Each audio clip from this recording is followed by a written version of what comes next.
Good evening. Welcome to the August 20th, 2024 Pinole City Council meeting. And we will start our meeting with a Pledge of Allegiance. I pledge allegiance to the flag of the United States of America and to the republic for which it stands, one nation, under God, indivisible, with liberty and justice for all. Thank you. With that, can we have roll call, please? Yes, thank you, Mayor. Mayor Toms. Here. Mayor Pro Tem Sasai. Here. Councilmember Tave. Here. Councilmember Martinez-Rubin. Here. Councilmember Murphy. Here. Interim City Manager Gang. Here. City Attorney Kasher. Here. Deputy Clerk Stone. Here. Mayor and Council, the agenda was posted on Thursday, August 15th, with all legally required notices. Written comments were received in advance of the meeting, distributed to council and staff, posted to the website, and are available to view in the back of the chambers. Does the council have any conflicts to report on our agenda items this evening? Seeing none, that concludes my report. Thank you. And I'll go back to the land acknowledgement. Before we begin, we would like to acknowledge the Ohlone people, who are the traditional custodians of this land. We pay our respects to the Ohlone elders, past, present, and future, who call this place Ohlone land, the land that Pinole sits upon, their home. We are proud to continue their tradition of coming together and growing as a community. We thank the Ohlone community for their stewardship and support, and we look forward to strengthening our ties as we continue our relationship of mutual respect and understanding. Okay, next item on the agenda is convene to a closed session. We have two items tonight, and the item 4A is conference with labor negotiators. Per Government Code 54957.6, the agency designated representative is our city attorney, Eric Kasher, and unrepresented employee is the interim city manager. And item 4B, public employee performance evaluation, and this is per Government Code 54957, title interim city manager. So with that, we will be back. Do we have an estimated time? I believe 90 minutes, so. 90 minutes? Yes. Okay, so we will be back at about 6:30. Thank you.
Good evening. We are now returning from closed session, and we don't have any reportable action. So we will move to citizens to be heard. Yes, thank you. Rafael Menes.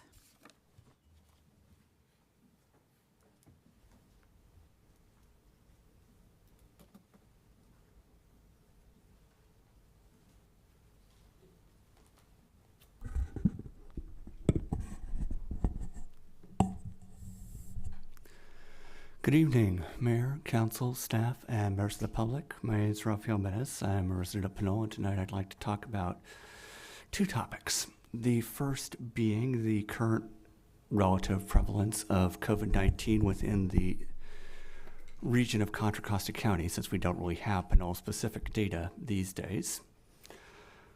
According to the latest hospitalization data, it looks like hospitalizations for California have declined slightly to a bit below 6 per 100,000, but that's still at a higher level than it's been since February of this year.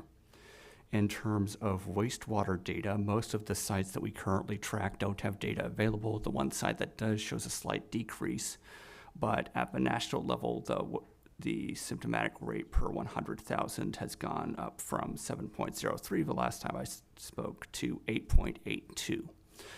So I would suggest continuing to exercise caution, wearing a mask if you're in crowded indoor spaces, and taking extra precautions if you're part of a susceptible group over 65, immunocompromised. You probably know if you are at this point.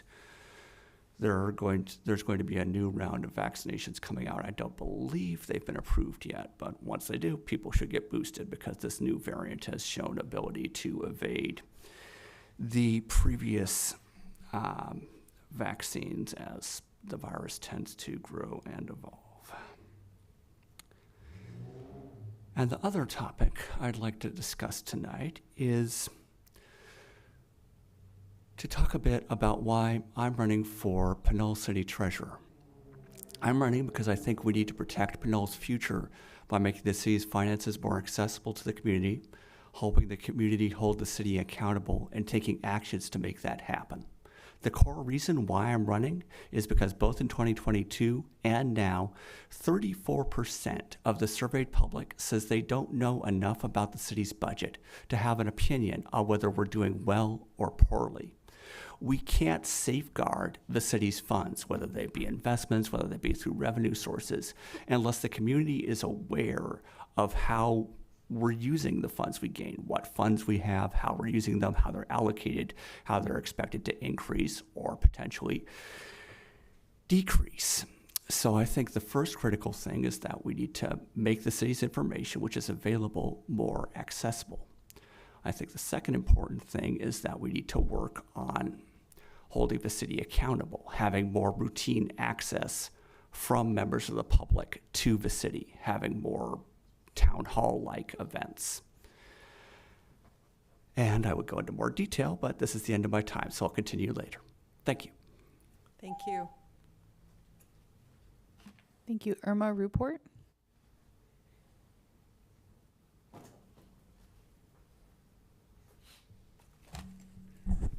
Good evening, Mayor, Council, staff, and public. I'm here today to address concerns that I have regarding the recruiting and hiring of the police chief, since the new city manager won't be in Pinole until August 26, 6 days from now. We currently have the current Neil Gang police chief interim city manager still acting in both positions. It seems to be awkward to me that the timing of this hiring and recruitment is too close for her arriving and getting herself settled and established in her position.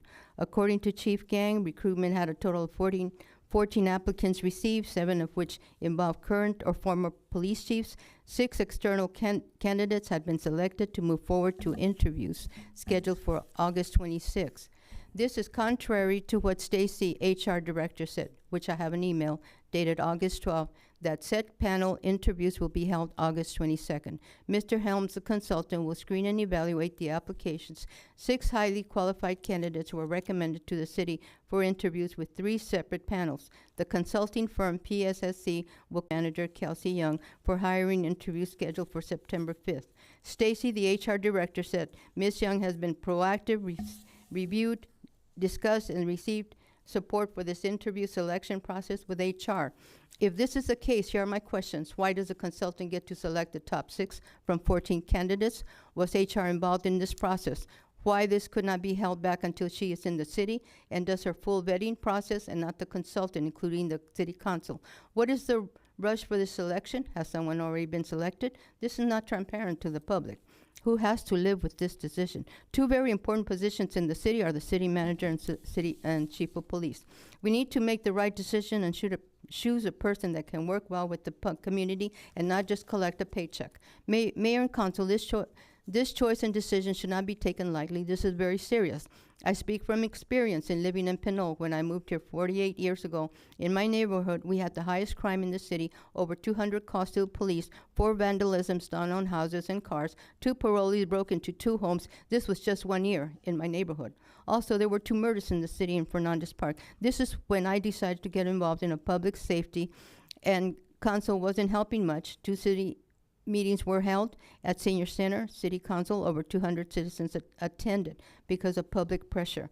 Comments, suggestions were gathered, and a committee was set up to put a report recommendation together, and I was appointed to the Citizen Safety Advisory Committee. The reason I bring this up because the current consultant, Mark Elms, surveyed 40 responses on his survey for responses.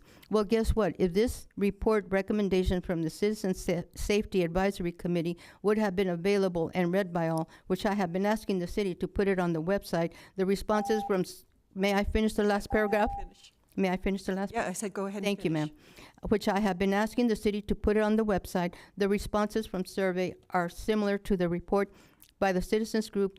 This would have been a good tool to come to their conclusions. We might not have needed a consultant for this recruitment. I still don't know the role the HR director is with this hiring. By the way, I have a business degree in concentration in human relations, personnel administration, industrial relations, and this process, in my opinion, is wrong and needs to start over. Where's the public involvement? Not transparent. My husband, David Report, a retired self-employed attorney of over 30 years, has written a statement for citizens to be heard regarding this issue.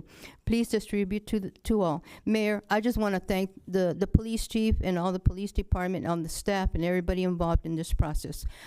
I like to see more communication, more involvement by the community. These 2 positions are too important to let go.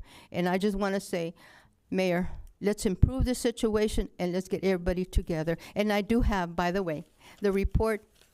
I finally got it and received it. It's right here, and I wish we can put it up.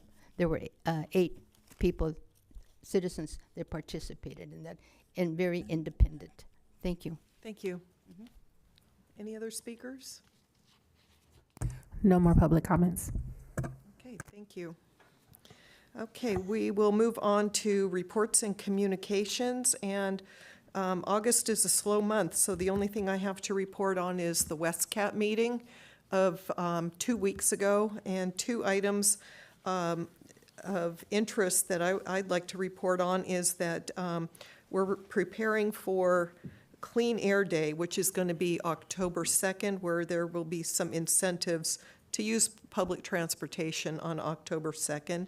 And the other is that we will be starting a process to evaluate microtransit in the area. And I would like to note that the City of Richmond is also getting underway on a process as well. So that'll be really advantageous for the citizens to have that study and to participate in both if that covers the area in which they travel.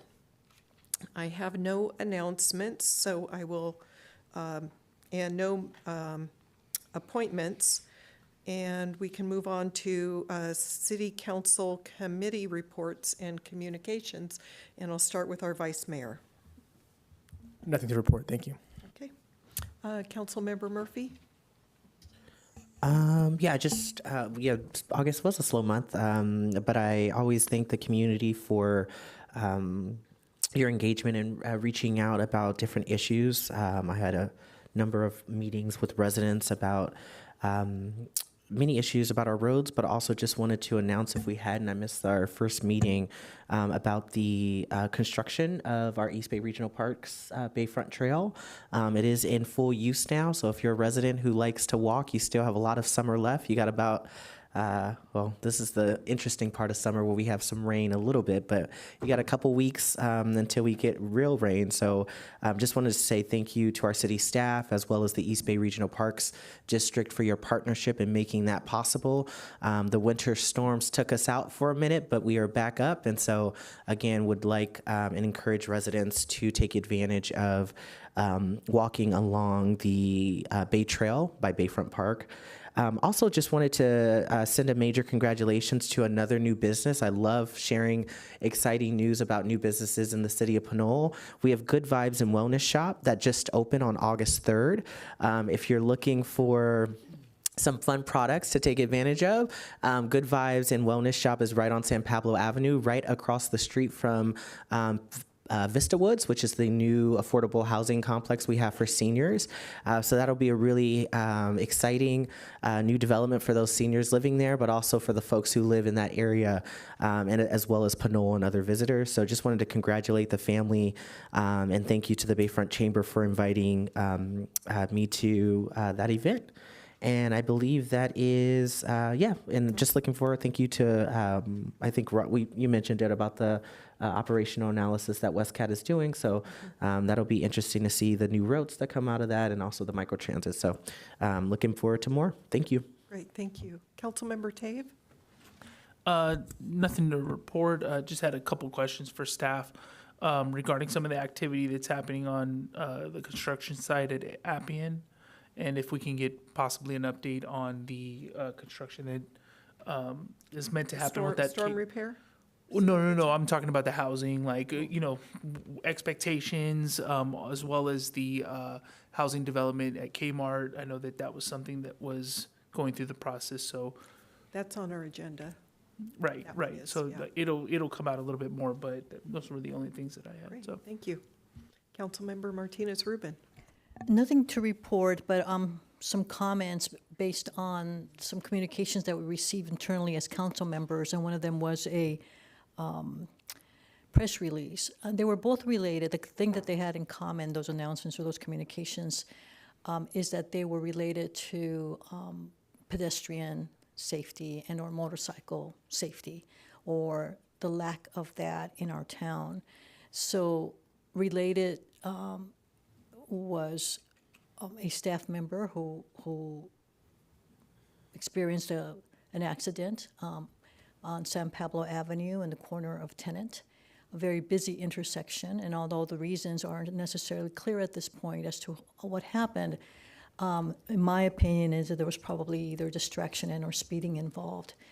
And the other, which was information released through a press release that our police department shared, was a collision on San Pablo Avenue involving a motorcycle driver.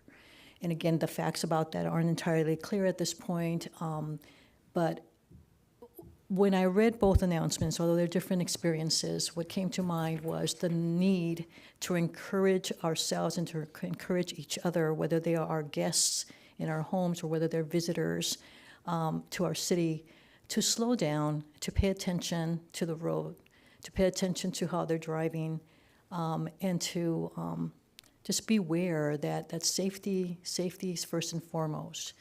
It's better to be late than not be there at all, wherever one may go, wherever one is aiming to go. And it just, life is short. Thank you. So just to encourage everyone, to encourage their neighbors, their relatives, and friends to be aware and be cognizant that vehicles, whether they're two-wheelers or four-wheelers, are bigger than our physical bodies, and there's some responsibility associated with owning and being able to drive them, and to be conscientious of that as much as we can. I guess the message is, slow down. Slow down. Thank you. Thank you. And let's see, we'll move on to council requests for future agenda items. Do we have any? None here, Mayor. Okay, seeing none, we'll move on to city manager report and department staff. Thank you, Mayor. I want to start out by telling the community about some work that Public Works is doing right now. They are out striping this week. They're on Pinole Valley Road from the city limits to Tenet, and they'll also be on Tenet Avenue and a portion of San Pablo Avenue. So you'll see them out there. They will have police officers with them to make sure they're safe. They'll be escorting the workers through that process. So good collaboration with Public Works and the police department on that. And then I'm going to turn it over for a few minutes to our assistant to the city manager, Fiona Epps. She's going to be joining us remotely and do a quick tutorial on our new website that we're very proud to show the community. I think should be online. Yes, good evening, Mayor and council members and everyone. I am going to go ahead and share my screen and give you a quick tour of our new website. Okay. Can everybody see my screen? Yes? Okay, Yes, great. we can. All right, wonderful. Great, so you are looking at the homepage of our new website, pinole.gov. This is the product of almost a year's worth of work by the website task force, which is a multi-departmental staff group at the city. And here I wanted to point out on the homepage, we have this lovely video montage playing in the background that was created by PCTV. At the top, any website visitors can easily contact us, report a problem, and there's also a quick link to meeting agendas. We were trying to make it easier for people to navigate to the most commonly searched and used elements of our previous website. And we've simplified our menus up here for city government services. We've really tried to make the new website very service oriented. Our community and doing business. So those are the main menus at the top. As you scroll on down here, we do have some quick links, meeting agendas, current projects, police department, jobs and volunteer, recreation, and building permits. Make it easier for people to get to those. We have featured programs on the homepage. This is where you can find our quick link to our online permitting, inspection, and licensing, as well as Pinole Speaks. And we featured Tiny Tots here. Moving down, you can see a lot of our new branding guidelines are really highlighted through the new website as well. Here is our departments and divisions section. We've got some quick stats on the city of Pinole. And at the bottom, we have latest news and upcoming events. And here we also have some links to our social media activities, so people can quickly get to that through our website. And so there you have the homepage. I wanted to just go over here to the online permitting, inspection, and licensing, because that was also launched the same day that we launched the website. Also a lot of work done, I believe, over the past 3 years. The Community Development Department has been working on this. And so now it's ready to use. It's on our website. It's got a lot of great information. I wanted to just kind of navigate through, not everything, but just a few things here where you can create an account. There's a lot of answers to frequently asked questions here. Fees and payments, you can access those through the website easily. Building permits, you can search up building project types here. We've used a lot of visual elements to, just make it not only aesthetically appealing, but also just kind of try to help people find what they're looking for if they're a visual, person as well. So there's that. Wanted to just highlight that there. Going back to the home page, we also have one of the most commonly searched things from our previous website was actually our projects. So I wanted to show you that here from the home page. We have a map that has all of our current projects going on in the city of Pinole.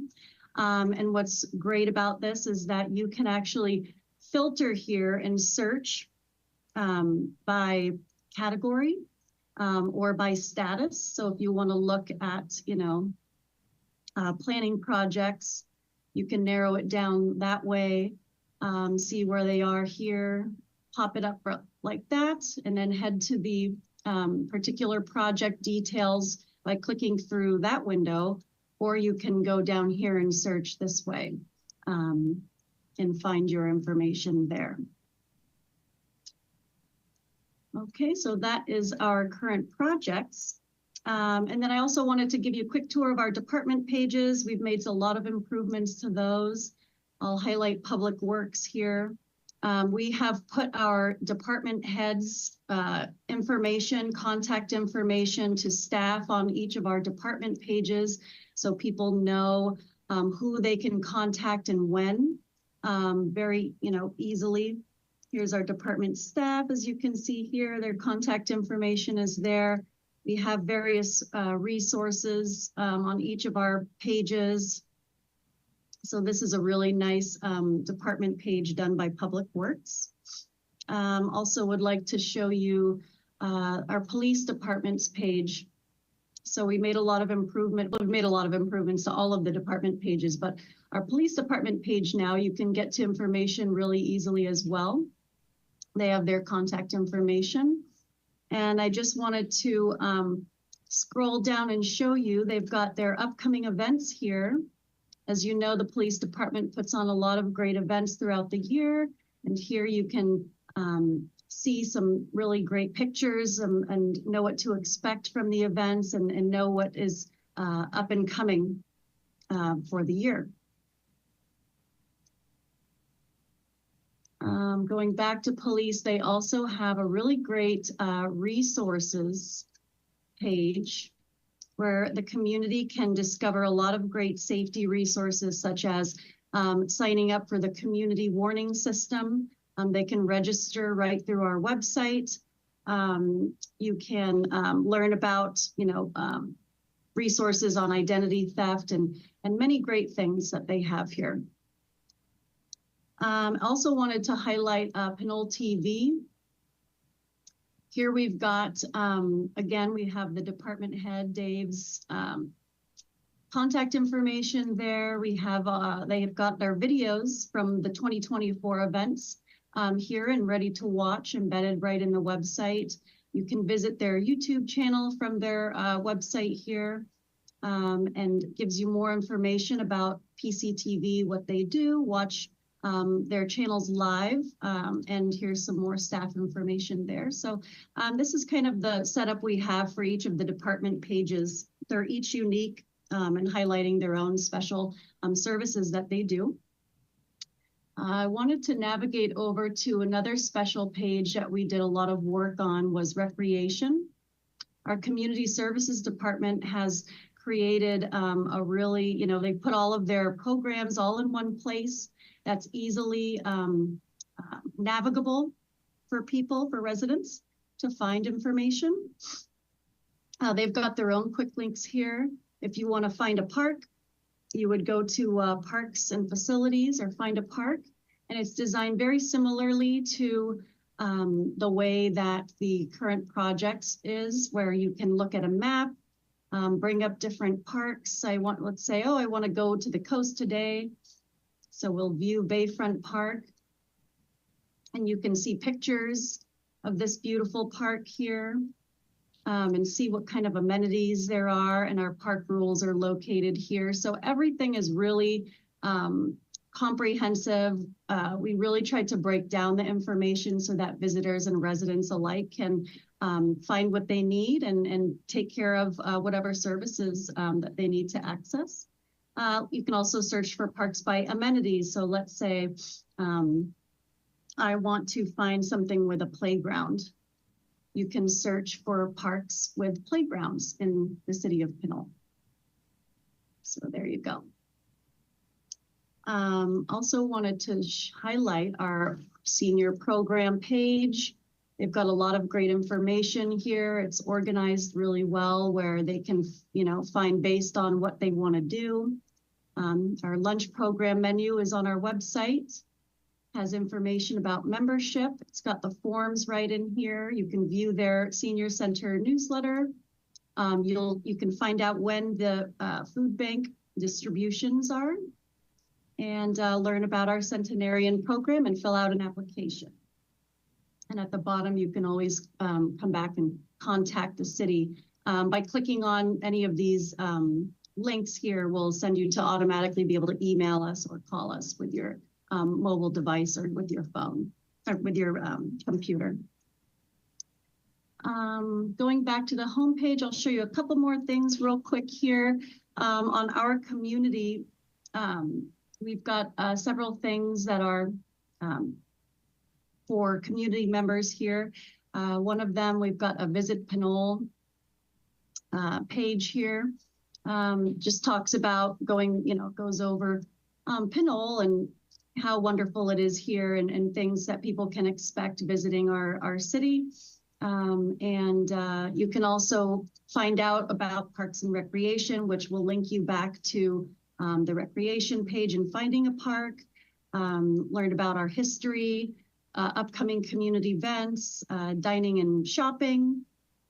We've built out a business directory. We've kind of we did have a business directory on the old website, but we've kind of taken it up to the next level where now people can search by, retail. Let's say I want to find restaurants and eateries, and those are here. They can filter it down and find out what is in Pinole. And if you're a business and you want to list your business in this directory, you can click on the Add a Business tab and put in your business information. That'll come to us and we'll review it and put it up on our website if you're a business based in Pinole. Wanted to show you last thing is a report a problem at the top. And you can get to report a problem from multiple places in the website, but the easiest place is from the top navigation bar. So we have included different ways where people can report many different types of issues, whether it be public property, private property, such as a code enforcement complaint, or wanting to report some wild animals or deceased animals. If you need to report something to the police or hazardous waste, or it's all right here under report a problem. I'll use public property as an example. You can go to report a problem there. And here's a service request form. You would just fill that out and indicate what type of issue it is and send it in. And that goes right to Public Works so that they can filter those and address those work requests. We have reserved an active service requests tab here, which is coming soon, hopefully in the next fiscal year, but more to come on that. So that's the expectation there. And yes, we're really proud of this, and we hope that residents have an easier time navigating through our new website. And if you ever have any comments or suggestions, you can always email me. You can email City Hall down below, and we will be glad to hear your feedback and suggestions about our website. Thank you very much. Thank you for that, that report. Very informative. Thank you, Mayor. I only have one other item. Okay. I just would encourage the community, and we're asking you to join us before the next council meeting on September 3rd at 4:30. We are going to be holding our promotional process for Commander Matt Avery. Commander Avery will be serving as the acting police chief from my retirement of September 5th until the newly selected police chief's start date. So please join us on the 3rd, come down at 4:30, and we're going to be holding a promotional process for Matt Avery. If you know anything about Matt has been a long tenured community member. I would challenge you to go out in the community and find someone who doesn't know Matt. And not only that, but just a great guy, and he's going to serve in that role very well, will represent the community well, represent the police department well as our acting police chief. We anticipate that to be approximately about 6 weeks or so until the final selection actually has a start date. Typically after someone's selected, then it takes about 4 to 6 weeks for backgrounds, for those things all to come to fruition, and then a start date to start. So we're excited about this opportunity for Matt. I'm super excited that I had an opportunity to be here and be a part of this promotional process for him. So we encourage everybody to come down and be a part of that celebration. And that concludes my report. Thank you. Okay, thank you. City Attorney report. Nothing to report at this time. Thank you, Okay, Mayor. thank you. So next on the agenda, we have a proclamation, and that's recognizing our city council interns, Phoebe Deza and Ileana Miranda. So we will go ahead and get started with that, and then we'll ask you to join us for pictures. Thank you. So whereas Phoebe Lynn Deza and Ileana Miranda Uch, students at Pinole Valley High School, served as an inaugural interns in the office of Vice Mayor Cameron Saside and provided invaluable service to the city of Pinole. And whereas the city of Pinole's internship program was created and funded in 2024 as a means to cultivate the potential and invest in the success of Pinole Valley High School students, and whereas with the goal to provide an opportunity for students of all backgrounds and experiences who are drawn to public service, the City of Pinole's internship program provides participants with experience of working in City Hall under a member of the City Council, and Ileana and Phoebe were selected out of a highly competitive group of the best and brightest students at Pinole Valley High School and spent up to 15 hours per week for 8 months assisting Vice Mayor Cameron Sasai in a myriad of supportive tasks that maximize positive impact for our community. And Whereas tasks included staffing the vice mayor at council meetings and at city council, special events, and meetings with community stakeholders, engaging in policy research and development, supporting with constituent outreach and services, organizing events for Pinole senior citizens, providing support and education to fellow Pinole Valley High School students to increase civic engagement, and assisting with organizing a joint event with the California Asian American and Pacific Islander Legislative Caucus to convene AANHPI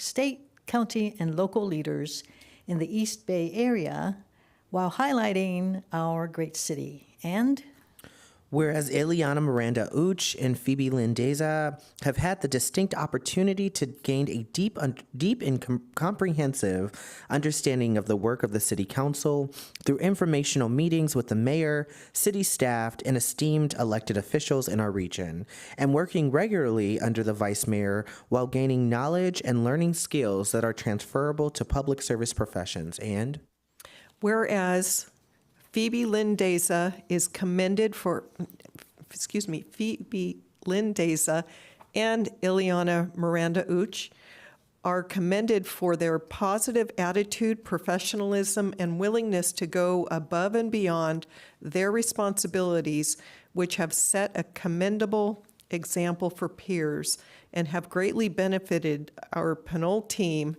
and community, and has extended best wishes for continued success in future endeavors.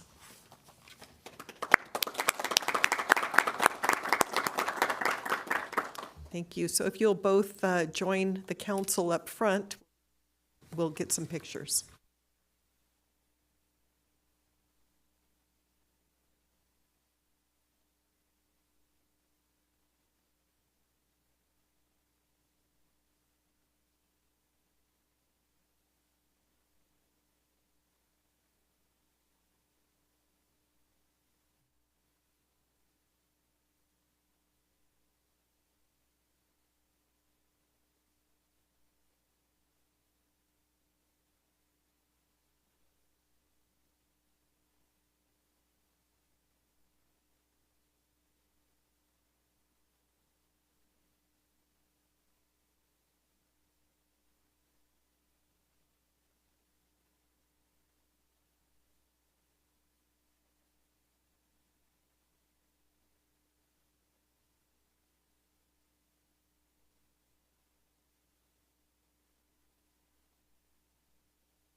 Right here? Okay.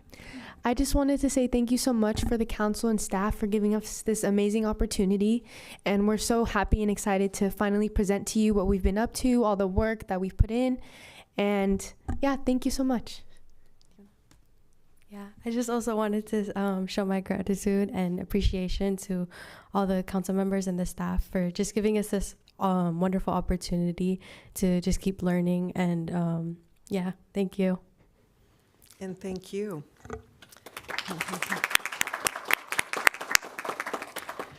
Okay, next on the agenda, we have a presentation, and this is regarding the sales tax ballot measure update.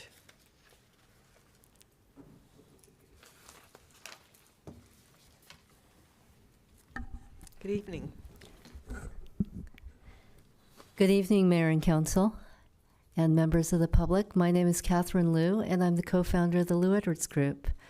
First of all, before we get down to work, my congratulations on what looks like a dynamic new website, and of course your beautiful logo, which is new to me since my last visit. Do we have the presentation up? Great, thank you. We are here to discuss the best practices for municipal election communications and City of Pinole information related to the November 5th general election. If we can go to the next slide, please. First, it's always helpful to understand the rules of the road. As the City Council is aware, public entities are allowed to educate but not advocate. This does include providing factual, that is, fair and impartial, municipal election information consistent with a given city's routine communications practices. I do want to say that the term routine communications practices is one that's utilized by the FPPC and is somewhat of a legal standard. That is not to suggest that the communications need be dull or straightforward. It simply means in the routine course of conducting city business. As your city attorney may have advised the City Council, there is a style, tenor, and timing standard, among other factors considered by the Fair Political Practices Commission when evaluating city information. Our organization, the Liu Edwards Group, is collaborating closely with city staff and the city attorney's office in building out the city's permissible municipal election toolkit. We like starting these presentations at table setting to reassure the public, of course, that all communications issued by the city are fair and impartial in nature. If we can go to the next slide. The recommended municipal election toolkit. We know from the Assistant City Manager's presentation on the city website that the city has a proud tradition of providing a lot of information and engagement to its community. All content that we develop for the municipal election will reference all elements of the municipal election itself, including City Council elections and information about Measure I, including official ballot documents and measure excerpts of Measure I, as well as nonpartisan information about how to cast a vote. The communications vehicles that our office and staff have identified will include opinion leader and stakeholder communications, website content on your new and dynamic website, and specifically the city clerk's page. Because the city does have its own utility billings, we will utilize utility bill inserts and content inclusion into other scheduled and routine vehicles, such as routine city newsletters, updates, parks and rec guides, other communications that are scheduled between now and November 5th. A frequently asked questions sheet will be provided at city counters for any members of the public coming in to do business at the city. Additionally, we encourage, as is the city's proud tradition, presentations to city commissions and community organizations by city representatives, informational posts on the city's social media platforms, and if determined to be permissible in your case, digital outreach. Going to the next slide, please. The status of the toolkit development. Measure letters were only assigned recently by the Contra Costa County Registrar of Voters. Working closely with city staff and the city attorney's office, LEG has already built out the following elements: opinion leader and stakeholder update content, website content, frequently asked questions, municipal election PowerPoint presentation, and a schedule and topical sequencing of municipal election mailed updates. Going to the next slide, please. The thumbnail schedule that we have tentatively developed with city staff. Here in August, we will finalize all existing content and launch the city website link. We will also work to determine the permissibility of utilizing digital outreach in the case of the city of Pinole. We will suggest that the city begin scheduling outreach presentations and identify city messengers to conduct the presentations. In September, we will launch the informational organizational presentations. I might add that your community does appreciate hearing from city service providers, city staff, other city representatives, and not consultants, but we will provide a lot of back-end support for those presentations. Opinion leader and stakeholder update number 1 will be issued. We will embed information into routine vehicles, including the utility bills. And we will develop a social media posting schedule. All information that will be posted on the city's social media platforms will be reviewed and approved in advance by your city attorney. An informational mailer number 1 will be scheduled to drop on September 26th. That is the day that the mailing pieces will be at the post office with delivery to homes thereafter. Going on to the next page.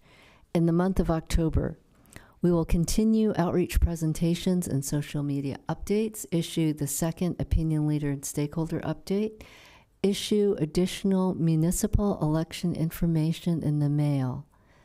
The anticipated drop dates are October 10th and 24th. I might add that those dates are being utilized by our office with the scores of additional public entities that we're representing this cycle. If digital communications are implemented in your case, they will be designed and launched on October 25th. And I might add, a lot of city staff and city council members ask whether this schedule is appropriate given the fact that the community begins voting as the sample ballots, the voter handbooks and the ballots are issued in the first week of October. Do remember that I just finished saying that the first mailer will drop in September. And then I'm confident in the schedule October 10th and 24th, capturing additional voters. And of course, if we do any paid digital, that will happen in the last 10 days lead up before the election. In November, we will continue to encourage the community to participate in the election, thank the community for their participation, and announce the results of the municipal election. So next slide, please. The best practices for the City Council's role.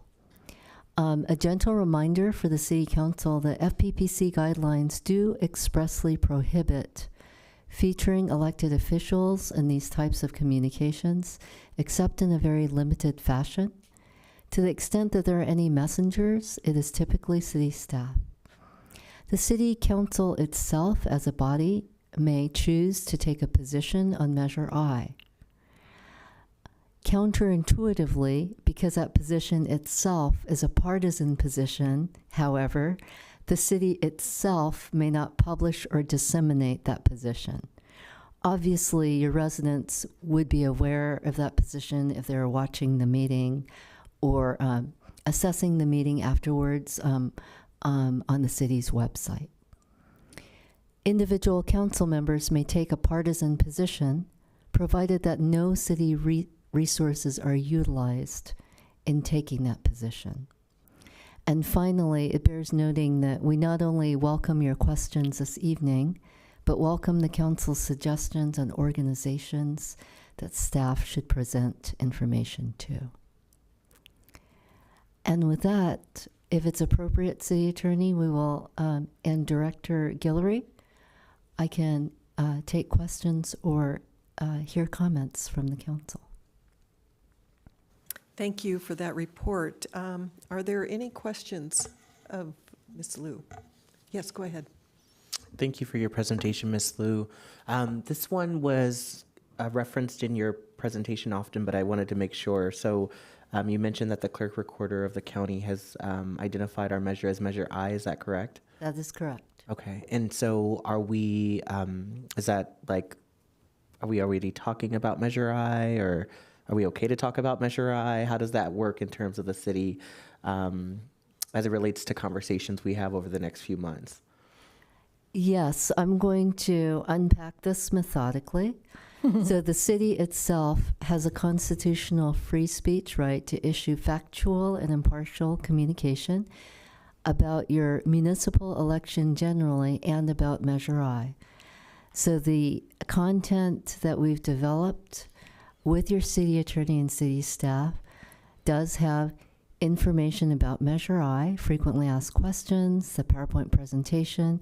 It does specifically reference official measure documents, city staff reports, and facts, so that the city itself is not in the position of advocating for the measure, but providing fair and impartial information. And then, of course, mayor and council members, you're free to express your opinions, including any perspective for or against that you might have on Measure I itself, in your free time and outside of the building when not utilizing city resources. Thank you. Okay, any other questions? Yes, go ahead. Thank you for your presentation, Ms. Liu.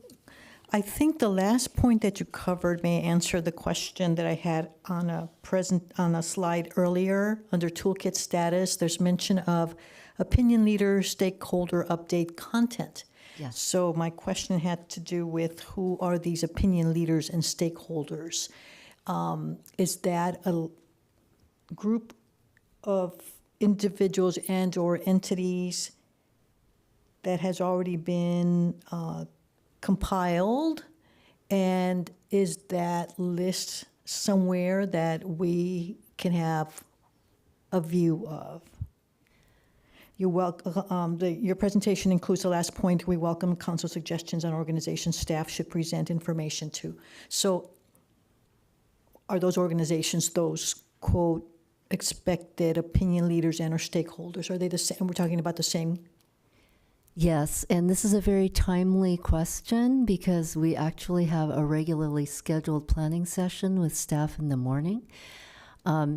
Based on our previous collaborations with the city, it is my understanding that the city has a robust list of elected officials that may include school board or college district members, city commissioners, executive directors of nonprofit organizations, individuals and organizations who might typically be invited to a State of the City program. And we were going to begin reviewing the list, and if the mayor and council so desires, it would be a great idea to have all of you take a peek at the list to make sure that it's thorough and complete and up to date.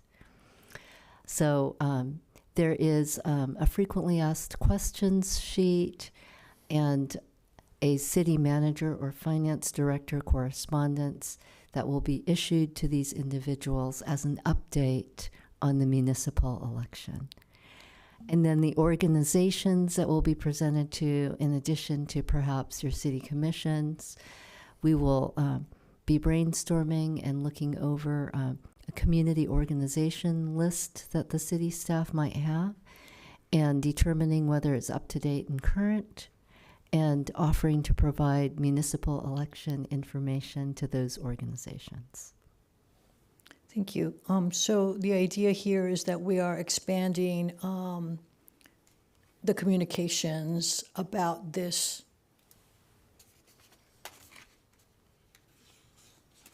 Pardon me, I'm trying to look for the Measure I. Measure I beyond Pinole. Certainly to residents, but as well beyond Pinole, since many of those stakeholders may not necessarily be residents or voters in Pinole. Yes, but they might own and operate a small business here and be considered stakeholders. So I would say the Pinole community. And it has been the city's tradition, and I want to, of course, give the city a shout out. And many of the agencies in which we work, the communities are much larger, so budget is a concern and other factors. So it's fairly unusual. In the city's case, it is our anticipation that we will be providing the communications to all households and not limiting it to likely voting households or even simply registered voters. So we do understand that the city has a very inclusive manner in which it does communications, and we look forward to honoring and continuing that tradition. I'm going to add one reason for that inclusivity is that all people who could possibly learn and or know about Measure I would get the same factual information disseminated from the city because it has been prepared in an impartial manner, factually based, and has been vetted for content that is legally acceptable. Thank you. Yes, thank you. Okay. Thank you for that report. Do we have any public comments on this item? Yes, Rafael Menez.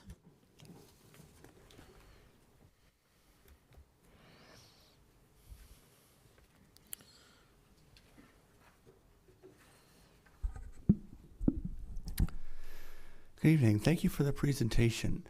I just wanted to make some inquiries. I noted that it was stated that elected officials are limited in what they can say about the sales tax measure. Are appointed officials of the city, like, say, planning commissioners, limited in what they can say about the measure, or less so? Thank you. Thank you for that question, and I would expand that a little bit further. Is, for instance, a planning commissioner has a city's email, and what kind of communication, if any, can they use that email address to put out information versus, opinion versus a link to the fact sheet? So through the chair, so the standard is really, we can't use any public resources for what's considered a campaign purpose. So we really shouldn't be using any city email addresses or really any city resources. My office is preparing a little bit of, it's a guide that we'll be sending out to all of the city council members, commissioners, city staff as well, to provide some further direction on that particular topic. But there are some pretty clear do's and don'ts. And if any commissioners or employees have any questions about that, please feel free to email me directly. And if you have any questions, because they can be a little nuanced and complicated, but I'm always happy to answer any questions if there are any. Thank you for that. Any other public comments?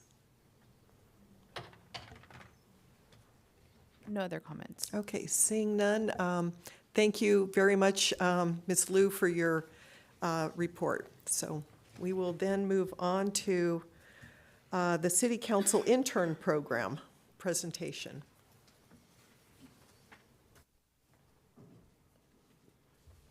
Can't spell Pinole without I.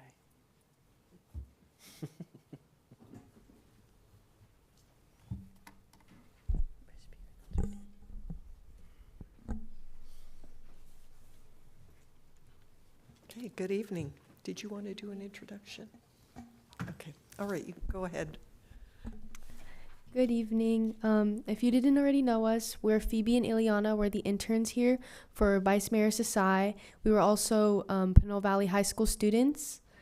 And today we're going to be showing you guys and going into more detail about what we've done, what we've been up to, and we're super excited. So thank you.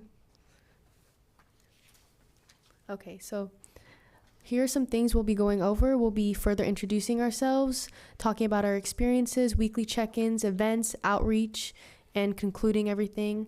And we'll also be talking some more about benefits and affections and future plans.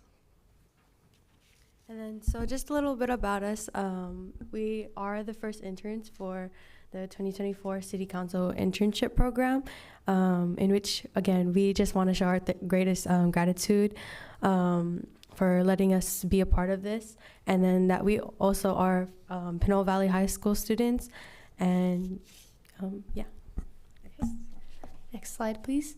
So I'm Ileana Miranda Uch. I'm 16 and I'm a junior at Pinole Valley High School. I play volleyball, and I just also began a internship with the City of Richmond for advocating for the Healthy Checkout Ordinance. And I have a passion to advocate for youth and the community of Pinole. I've also lived in Pinole my entire life. I've gone to all of the local schools here, including Ellahorst, Pinole Middle, and now Pinole Valley High School. And a fun fact about me is I have 2 cats. Okay. So a little bit about myself. I'm Phoebe Deza. I graduated this year, so I'm class of 2024. I was the president of K-pop club and choir president, so if that doesn't say anything. I love singing and dancing a lot, or just performing in general. I really love badminton. I used to love volleyball, but then ever since I played badminton, yeah, that was like the #1 thing now. I'll be attending community college and then hopefully transferring to a UC or a CSU.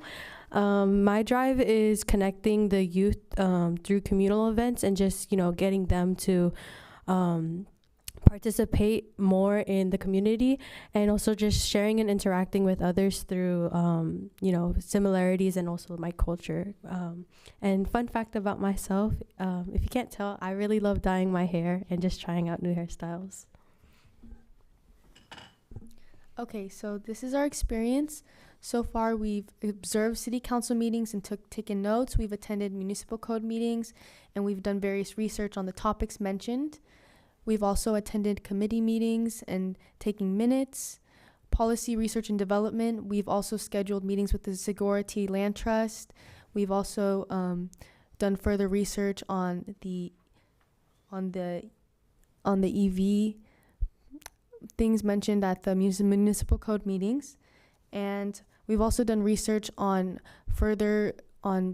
banning the further construction of gas stations. And yeah. And we've also just done other research on like different agendas, like the safe storage firearms and sorry, and just talking about like the connecting with the Segurity Land Trust. We've tried to find different lands in Pinole to give back to them, because again, they were here before us and everything. So just, finding that middle ground also. We've also supported with constituent outreach and services like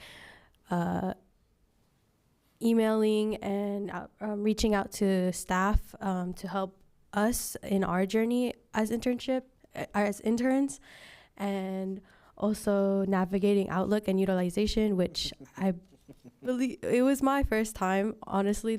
I knew about Outlook, but I just had no idea what that was.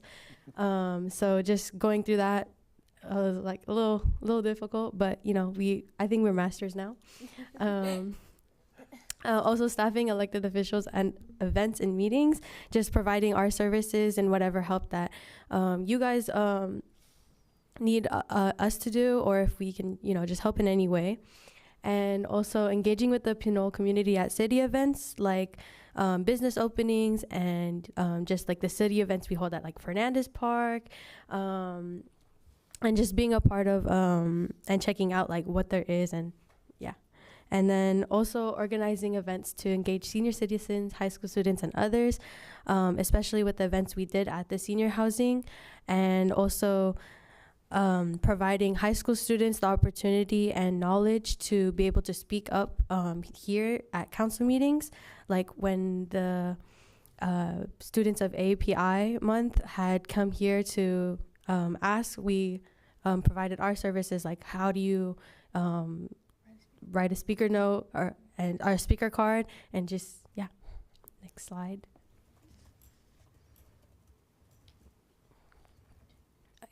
And then so once a week, we do weekly check-ins with Vice Mayor Cameron Desai, just going over like planning and executing new community engagement events, like what can we do to help out the community more and what can we hold, and reviewing notes on previous council meetings or just municipal code meetings and other meetings that we had went to, and then also going over any future assignments that we have and like our availability. And we also talk about college and career planning, like our future planning and what we'll be doing. Next slide, please. Okay, so some events that we've attended and also taken photographs for is the Teaspoon Ribbon Cutting, Community Service Day, and the La Cocina ribbon cutting. So for Teaspoon, we not only attended and provided photograph services to the owners, we also got the opportunity to speak to the owners and meet them, talk about their experiences. Community Service Day, we actually went out there and we spread mulch in an area in Pinole. And on the La Cocina ribbon cutting, I also spoke to some of the owners and was able to talk about their experiences in opening a new business here in Pinole. And of course, we took photos. Next slide, please. So we also attended the Good Vibes ribbon cutting and the Juneteenth and Pride event.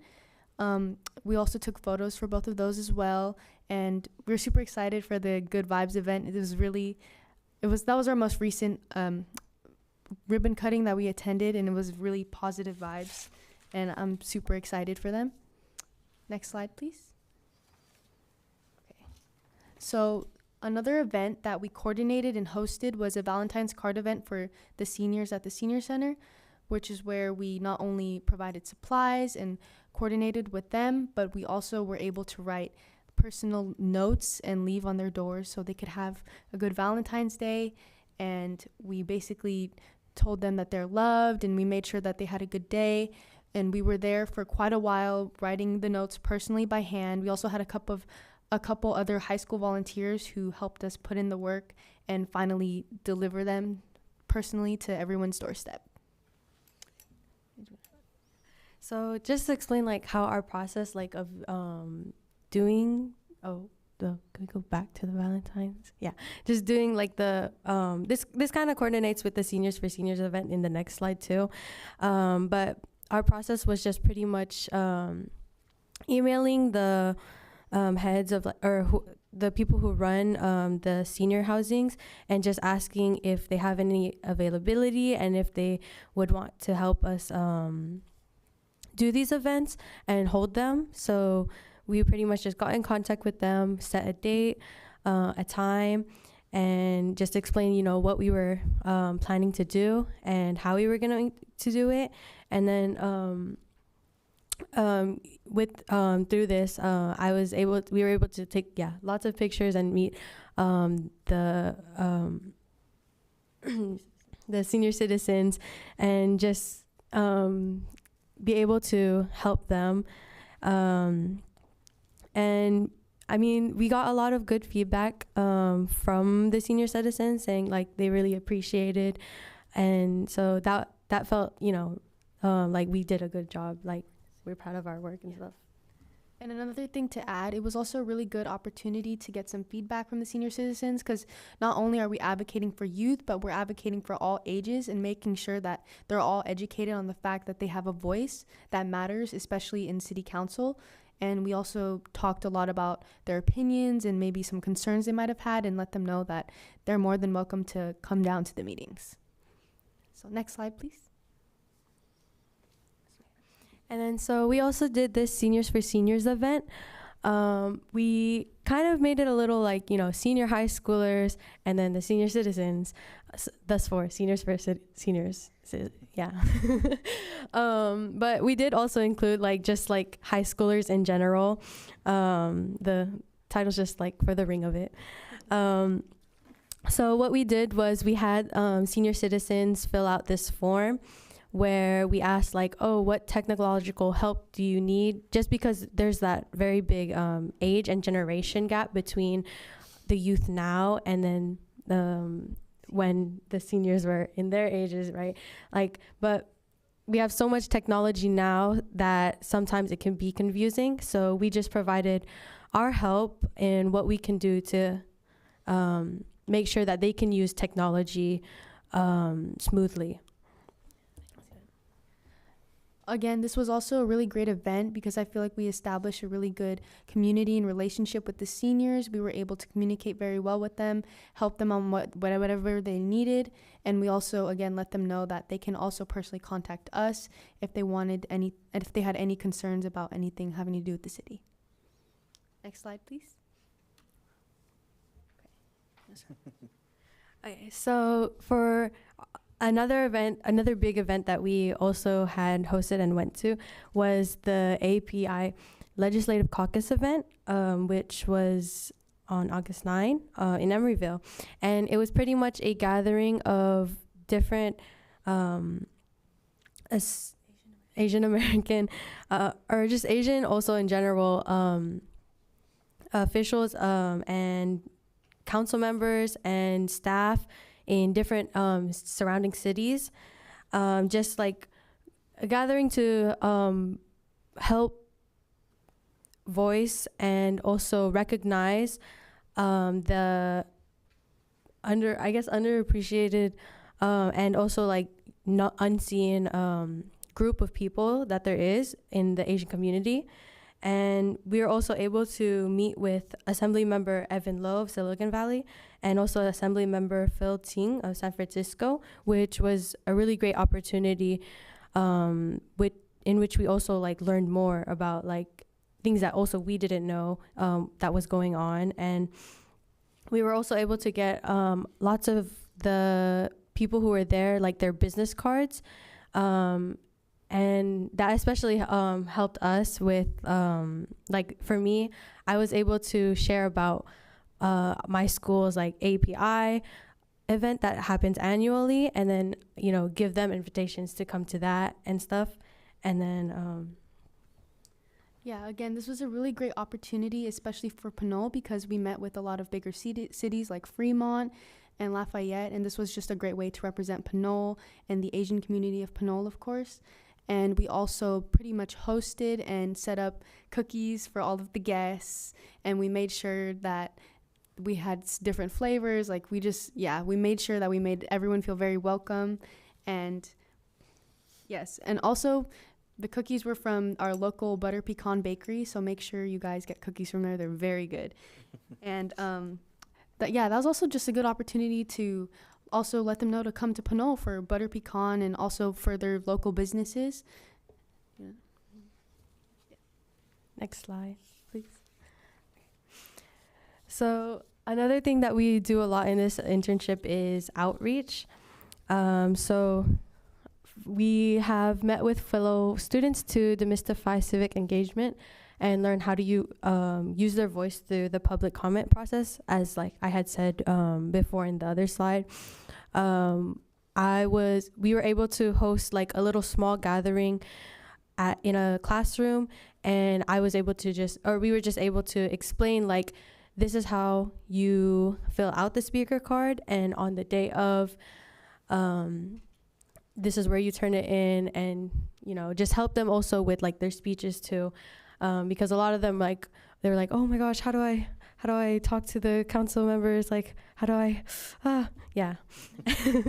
And then we were also able to table at farmers market and engage more with the people of Pinole. And just just like talk to the people of Pinole, like get, what do we need to do in the city of Pinole? Like, what do you want changed? Like, how can we help you? And then, because, helping them also helps us. Like, it's always like a learning process for everyone. And then we were also able to meet with the mayor and staff and learn about their roles in the city of Pinole.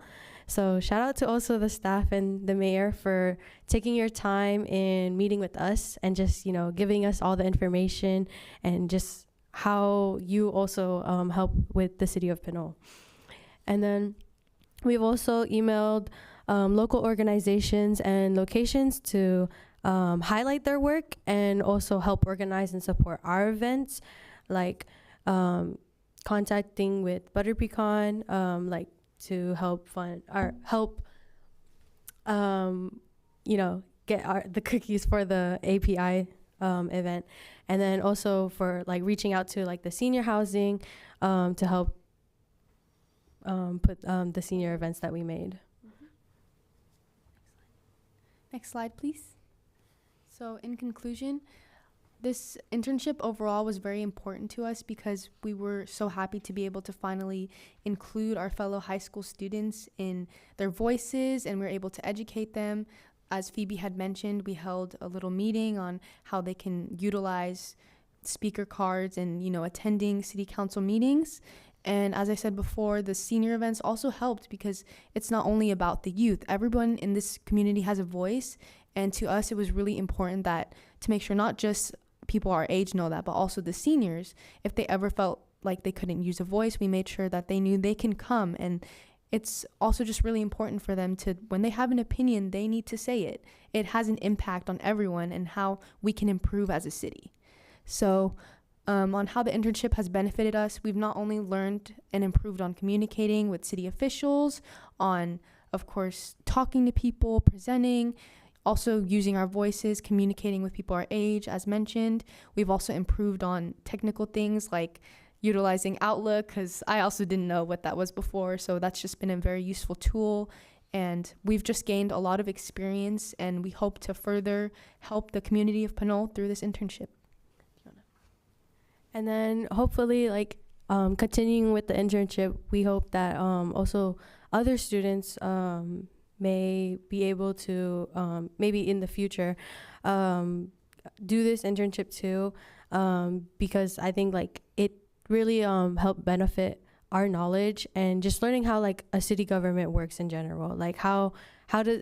I think a lot of people in our city just live by and just don't realize all the background that goes into keeping the city alive and going. So this has honestly also benefited a lot of my future plans.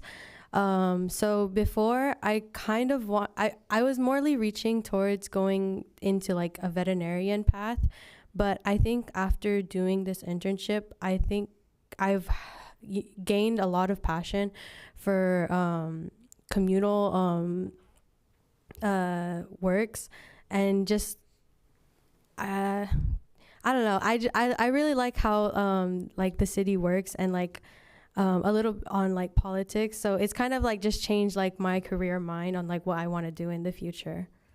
So, yeah.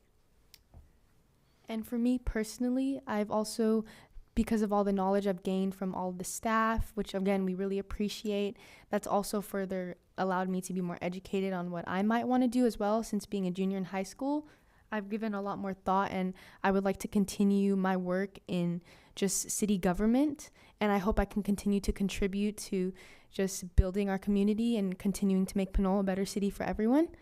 And yeah, and then, and hopefully for any future interns or volunteers, we've also created a little handbook to give this a little more structure, just so anyone who might come along and also want to be passionate about helping the city of Pinole as a student, we've basically just, we've structured everything we've done, and hopefully that'll be beneficial to future interns or just, Do you want to?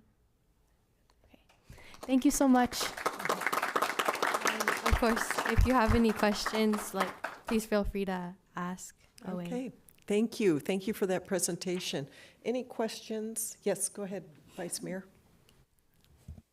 Well, thank you for the presentation. I know it's tough to be in the behind the podium, and it was your first time doing it, so you did an amazing job. Much better than me the first time I was behind that podium, so I give you a lot of credit. And I know it's also a daunting process to, you both mentioned before you've never been inside City Hall before this internship program, never met an elected official before this internship program, and the fact that you now know so much more about it and you're able to communicate with staff and the community is really incredible. So thank you for highlighting that. My question is, what is your favorite part about the internship program? Can you talk a little bit more about that? I think honestly, our favorite part was having the opportunity to connect and learn more about everyone and everybody's part in how, like Phoebe said, keeping the city running, keeping the city clean, keeping the city manageable for all citizens. I think that was probably one of our favorite parts, just being able to learn about everybody's role and honestly being able to appreciate what everyone here does, because you guys all put a lot of hard work into making our city beautiful for everyone. So yeah, and just going off from that, I really like the part, like we were able to learn about everyone's roles and their own part in how they're keeping the city going. And also on another note, I also really loved how we were able to connect the youth more with the city council and with the city of Pinole, because I know like a lot of youth, like either like they just don't know how, or they're just too afraid to, just put themselves out there. Thank you. Okay, thank you. Yes. Yeah, I don't have any questions, but I just wanted to say thank you for that presentation. I'm so impressed by you two. I've been so saddened that I've had a really tough year personally, and I've wished that I can spend more time with both of you, and just like seeing you grow from afar has been so beautiful. So I just want to say like thank you for taking the chance with us on like this pilot project of the City Council internship program, but excelling through that pilot process and really sharing with us how beneficial a program like this could be, not just to you all as interns, not just to us as a council, but at this point, it seems like it's been such a valuable exposition to our city. And I just want to honor you both for that. Like, that is a big deal. Those of us who, most of us are new to this council. And so most of us are in our first, some of us second term. And it's really important for us to know what's going on. But with so many different programs, it's really difficult sometimes. So thank you for coming back and making a presentation, but really assessing like your presentation around the needs of our community. I want to speak to something that I think is so important that you all did, which was an intergenerational connection. You recognize the importance of what our city does, not just for young people, but for all people.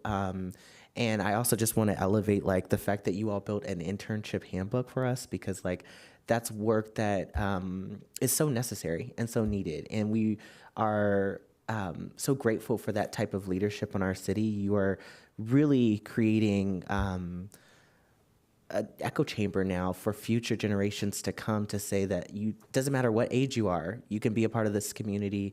I also want to say, if you wanted to be a veterinarian and you were thinking about city services, maybe look at the county, because animal services looks like they need a lot of help today. So I'm just saying, like, there's still, government is a partnership between business and industry and private and public, entities. And so again, thank you so much, and continue to reach out to us if we can support you in any way. As you seek college, as you seek senior year of high school, like, we want to be there. We want to be, I want to be there. I want to be supportive of your endeavors in the future, because it matters so much to the future generations of council members and also council interns. And so thank you again, and just so proud of you all. Like, I promise I'm not tearing up, it's my allergies, but I am quite emotional by the amount of work that you all have done in just 1 year. And it is inspiring me to not only support programs like our high school internship programs, but to obviously seek opportunities for us to strengthen the programs that you all have brought to our city now, and think about ways that we can fund those type of programs more. So thank you again. Thank you so much for your support. Of course. course. Okay, thank you. Any other, yes, Councilmember Tilley. Just want to say thank you. I know that this is kind of a revival but you're our first cohort moving forward. So just want to say thank you for participating in this internship. I too wish I could have spent more time, but it's clear that you guys really invested in this program and also provided continuity for this program to grow. I want to thank Vice Mayor Sai for really spearheading this and bringing this back to Pinole. It means a lot, I think, to not only the council but staff and the community. So I just want to say thank you to everybody involved. One thing that I wanted to make sure we talked or went on record is about how much time can future interns expect to spend on this program? Like, I know a lot of people are intimidated by interning and going through something like this. How much time would you say you spent on a week-to-week basis or month-to-month basis? Sorry. Well, we were told to spend at least, or at most, like our maximum for hours was 15 hours a week. Okay. But so for me, I would like try to find like look over back on like past council meetings, like, and take more notes on them. Or Vice Chairman Sasai had also assigned us like documentaries to watch to help us learn more about government. So that's also like ways that we were able to like maximize like our hours. And I would say I feel like there wasn't enough for us to do because we were just like super on, like we were running out of tasks to do to where we just went further on looking back at council meetings and doing further notes. So for future interns, they can also refer to the handbook, but I would say that Cameron Sasai was also very flexible with us, and Great. he was very accommodating to our schedules. Okay. Awesome. And then I did want to ask, if there were things that you could see to enhance this program, what would you want to see in the future for future interns? Honestly, I would say probably a more structure in terms of projects that we should work on or just recommendations. I think that at first we were a little bit hesitant and not sure of like how we should approach projects or just certain things that we might have been interested in. And I think for future interns, it would be nice like if you guys could just let them take the lead on certain things, because that kind of pushes us out of our comfort zone. And again, that also lets us show what we're capable of. Awesome. Okay. I mean, thank you so much. I mean, just this feedback too is I could see you just keep adding to the program. I'm hoping that we can contact you at some point as we're developing that next cohort. Thank you again. Thank you. Okay, thank you. Yes, Councilmember Martinez-Rubin. Thank you for your presentation, and thank you for the handbook for future interns, because that's a documentation of what you've done and also leaves room for improvement in the program. Where does one find that handbook? So we actually made a Google Doc, which we shared with Cameron Sasai, and it details all of the tasks we've done, the time we've spent, and sort of just recommendations for future interns, just also be how hands-on we are and how big the program really was, because it went from, emailing people and also talking to people, presenting and taking photographs. Like the whole program itself was very broad, which me and Phoebe appreciated because we were also able to like sort of use our personal talents and like be creative with presentations, be creative with like a lot of the photographs that we took. It was just, honestly, I would say the future interns, they're able to just sort of utilize whatever interest they may have and make it personal to them so they can help better the internship in the community. So that that handbook was shared using Vice Mayor Sasai's email address, yes? Okay, so it is public information then? Yes. Okay, thank you. Also, you had at various times talked about your outreach to residents, seniors, and youth. And the expression that I kept hearing was about, quote, using your voice, or sharing with the people that you came in touch with or in contact with, that they can and ought to use their voice. So in the comments or feedback that you got in your interactions with residents and members of the public, seniors and youth alike, what is it that keeps someone from believing that they can't use their voice? What is it that makes people fearful about, quote, using their voice in a venue like this? So specifically for the youth, I would say not only were they shy and like sort of confused on how to do it, it was more the process, because there was a lot of youth who were passionate about their opinions and who were really happy about wanting to share and also benefit Pinole, but they just weren't sure on the actual process of attending the meetings and also filling out the speaker cards, how professional they have to sound. So it was more of just allowing them, teaching them how to do it so they can go on and share their opinions, you know, through the formal process. I think also before this internship, I honestly didn't know that council meetings were a thing. I first was introduced to it through the internship. So I think that I feel like council meetings, honestly, to the youth and high school students, or even to middle school students and elementary school students, it's not really advertised, or it's not really shared that there's a council meeting, hey, let's do you have anything to say? Because I didn't know about this until the internship program. And so I think that's also why. Yeah. So to expand on that a little bit, again, it was more of the process. Even when speaking to the seniors, we made sure that they knew of the process and how to do it. They could reach out to us for any questions on how to execute that. And a lot of it was just, advertising that there are council meetings and that you can speak at them, because even I personally didn't know that council meetings were held for the community. And it's kind of sad to see that not many people attend all the time. So I think a really big thing in this internship was also advertising not only council meetings, but the fact that you can also speak at them. Thank you. Okay. Thank you. And there's also something that I wondered if that came across, that out in the public there, and we try to promote ourselves as reachable and accessible and friendly even. But there is a formality about how we conduct the business here, and I wondered if you caught that. There's also a way of addressing council members. Was there any of that came across in you talking to people that might intimidate them?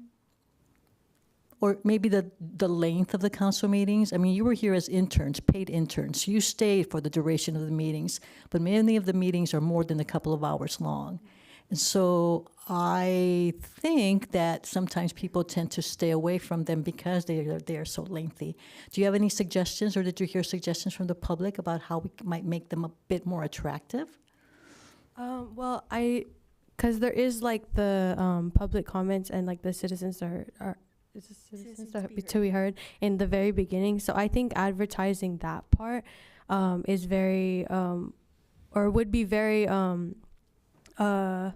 appealing to the public, because that in that part you can talk about anything, right? And I think just sharing that part would get the interest of people to be able to speak more on what they think this should be done or that should be done.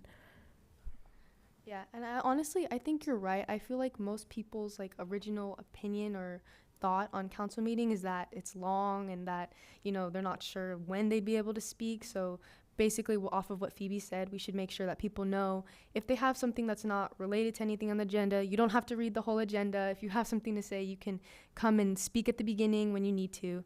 And I think we should make sure that more people know that. Thank you both, and best wishes. Okay. And I'd like to thank you also for your interest in working in city government. Keep in mind that we have, all kinds of folks that work for the city, including for law enforcement, fire, there's land use planning, there's engineering, there's recreation. So it's a very interesting field to get into. So again, congratulations, and I think we have a public comment. Yes, Irma Ruport.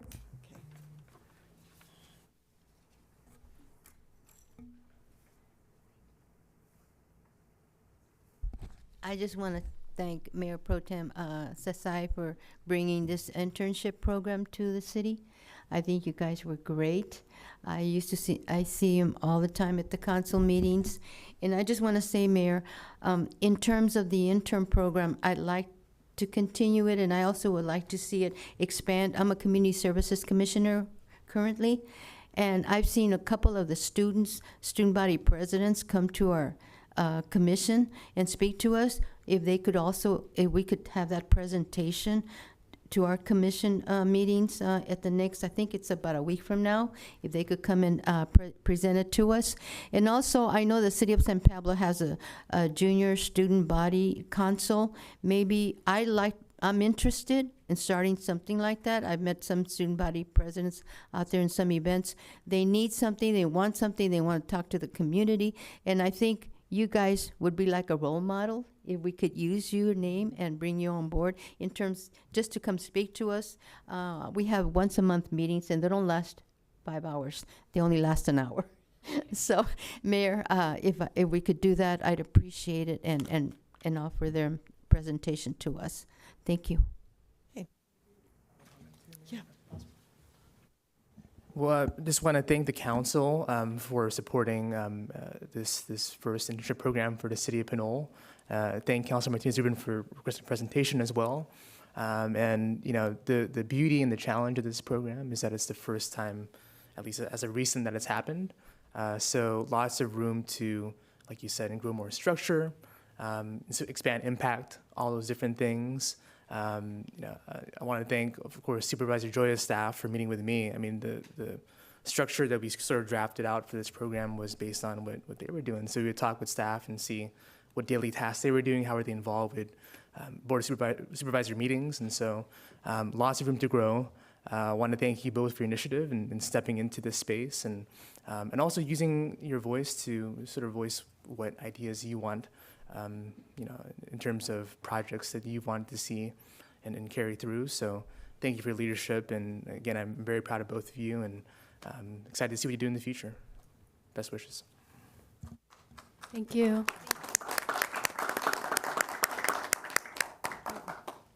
Thank you. Okay, we'll move to our consent calendar. We have items 9A, B, C, and D. Are there any items that anybody wants to pull? Okay, seeing none, are there any public comments? Yes, we do have a comment card from, excuse me, Rafael Menez for item 9B and 9D.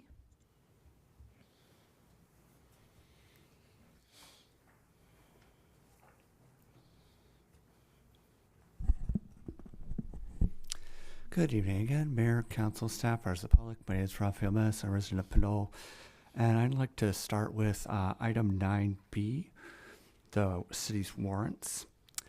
And I already emailed these questions in advance to Director Guillory and City Attorney Casher, and he was able to answer some of them partially, but I figured I'd also raise them publicly so the public can be aware of the questions and those answers. First off, on page 19 of the agenda packet, there's two charges for Myers Nave to the city of Pinole on August 9th, and I was curious as to why those charges were there at that late of a date. And then the second question was on page number 20. I noted that there were several duplicate charges identified to Redwood Public Law from Redwood Public Law to the city of Pinole, and I was curious as to how those charges were identified and whether there was a process for making sure that didn't happen again, since obviously it's not ideal for either party to have duplicate charges. And then my third question was whether it would be possible to have more definition for city attorney services, because you could see entries for that on page 20 and page 21 of the agenda packet. That's basically same day, same account, different values. So I wasn't sure how to differentiate those. I'm assuming there were different services, but it's not really clear how they differ compared to something like free house disposition or even a department level description like fire. Let's see. And then moving on to item 9D, I was curious as to if the city had any idea about the fiscal impact of the support services the city would need to provide if it was selected for the grant. I recognize that applying for the grant wouldn't have particularly much of a fiscal impact, but as noted on page 36, the city would need to commit to designating a staff member to supervising the fellow, providing onboarding, performance feedback, daily guidance, ensuring staff attend regular meetings, collaborating closely with the community partner, and then sharing key information. So I was curious if the city had any idea what the cost would be basically of implementing those things if we did get the grant, or whether those costs would be offset even partially by the grant itself. Thank you. Okay, thank you. Any other public comments? No more public comments. Just want to check, we'll have a response from our community development director on the question of the fiscal impact. Good evening, Madam Mayor, council members. I don't have an answer for you regards to that question. That information would come forward if the grant was awarded to the city. We'd bring that to the city council, and I'd have an estimate of that time. I wanted to note that all of the items that we would be applying for are things that are in our housing element and going to be implemented through a housing element. So staff would be covering those things anyway? Correct. Okay. Yeah, what I heard the question being more towards the amount of time it would take to support the fellow who would be supporting the city. Got it. Thank you. Sure thing. Okay, and turning to our city attorney. Yeah, so there's a few questions. The first was in regards to why there was reference to invoices for Myers-Nave. And so there were actually two attorneys from Myers-Nave, my prior firm, who were still handling matters for the city of Pinole, one of whom was Doug McManaman, who was handling the MVP construction litigation case, and then Jesse Ladd, who did labor and employment. The date for the services, the date that's in the warrant list is really, it's the date the payment was made. So the August 9th date is really the date that the payment was made. I imagine that those were for invoices from maybe a month or two ago, or maybe before that. So that's kind of why those were in there. And then similarly, there's duplicate entries for city attorney services. I think those are probably just two different invoices. The date, it looks like it's the date of service, August 9th, but that's just the date of payment. So it's probably multiple invoices that were being paid there, all on the same date. And so that's the reference to the duplicate entry. And Markeisha may have some additional information. No additional information. I just wanted to confirm the information that you just provided and that which was provided in the email earlier. Okay, thank you. With that, is there a motion for the consent calendar? I move approval, Mayor. I second. Okay, we have a motion and a second. All those in favor, say aye. Aye. Any opposed? Any abstentions? That motion passes 5-0. And then we'll move on. We have a public hearing. And this is for the extension to the entitlements for Pinole Vista, 223 units at 1500 Fitzgerald. ROIC Development is the applicant. Thank you, Madam Mayor. Dave Hannon, Planning Manager, is presenting this report tonight. As stated, we are looking to extend the entitlements that were approved back in 2022 by the City Council for the Pinole Vista apartment complex located at 1500 Fitzgerald Drive. The property, as you're well aware, is the old Kmart building owned by ROIC in the Pinole Vista Shopping Center, which, of course, where Lucky's, Mountain Mike's, supermarkets, some Starbucks, other shops are for the project. Just to kind of go over some the project, a little bit about the project again. For some of those, it's the ROIC is proposing to construct a 5-story, 263,682 square foot apartment building with 23 units. It was approved by the City Council back in October 18th, 2022. By Resolution 2296. The project includes 13 very low-income units and 14 low-income units with 196 market rate to make up the 223 units. I get a little bit of description of the project, but it's also seen as part of your figures in figures 1 and 2, and also your site plan, your design package that was presented as part of Exhibit B of the project. Just kind of give you a summary of the entitlements that were issued for Pinole Vista. The project was an environmental review, it was a design review, and also a tree removal permit. All of those were approved by the City Council, including the resolution 22-96. And the design review, as there's a note, the asterisk, is the design review represents the entitlement that is requesting the extension. Trying to give you kind of a chronological events of what's happened over the past couple of years, as well as the original entitlement. And in April of 2021, ROIC applied for the project. We had an ad hoc meeting on the May 5th in 2021 that went over design review standards, also to make notes of the comments. We had a virtual community meeting in July of 2021, which was that was during COVID, and actually was attended by about 20 people. So I was all online, and so we actually got a good number for that event. So that was really good. We came back to the ad hoc committee back in July of 2022 to basically review the plans, review all the comments, review all the notes in environmental that was done for the project. We took it back to the Planning Commission on July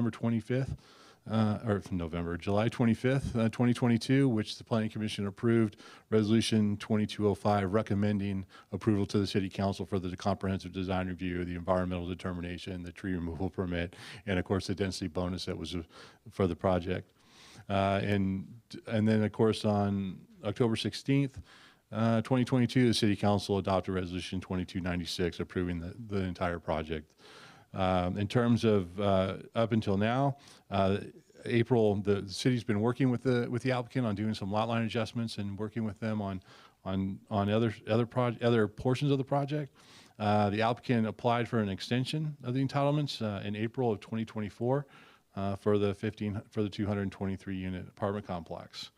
So to just kind of give you a framework for the extension, as condition number 6 in our City Council resolution requires that it provided a 2-year time window for the applicant to exercise the entitlement. And so by exercising the entitlement, we define that as is that they would have to apply for a building permit. At this point, they haven't applied for the building permit, and we'll go through that just in a little bit. Actually, Section 17.10 of the Municipal Code explains how to exercise a permit, what the time limits are for the permits, and so I'll be giving you the information on that. So it's kind of the framework of what we've used for tonight's action. The applicant, in terms of providing the process, the PMC provides information regarding the process of extending the project, or the entitlements for the project. And basically that process is the same authority approving that granted the original permit, which in this case is the City Council, extend the period with which the exercise of a permit must occur.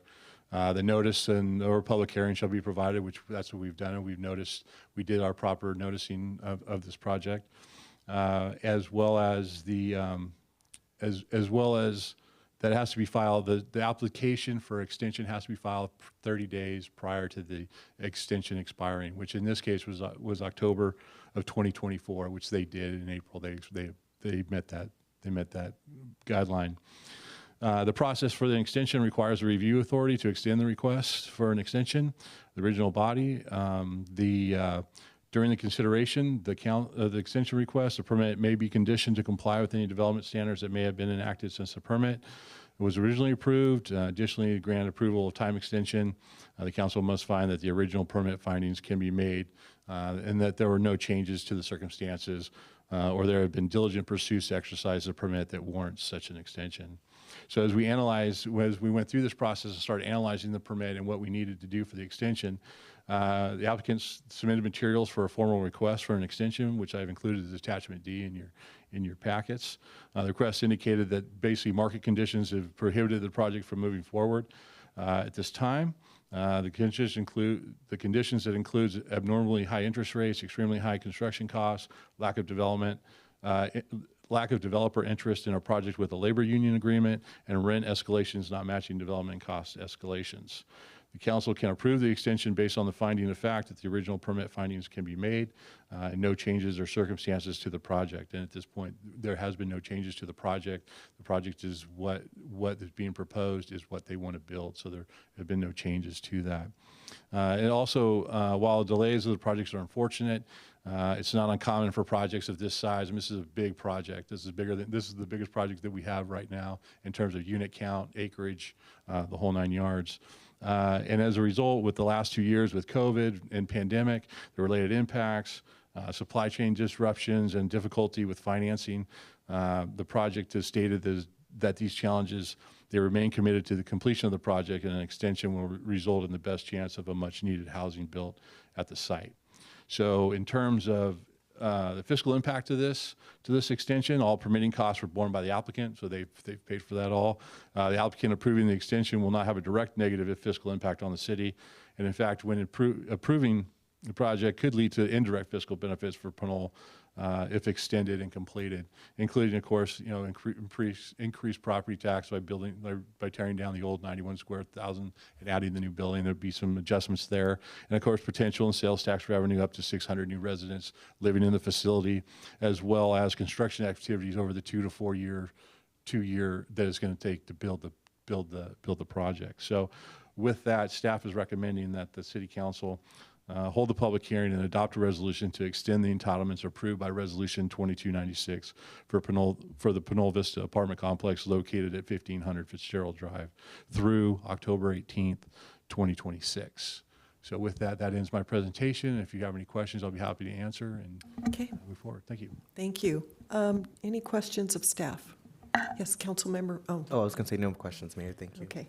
Yes, Councilmember Tate. So I had a question. Can we put conditions on the approval, like for the extension? Like, is there any site prep work that can be done? I mean, right now we have a vacant building that's leaking water in the roof, and I mean, you could see it just because as you walk by that building, it's pretty bad. I'm just wondering, rather than this become a blight, is there conditions that can be on there, or is there anything that we can exercise?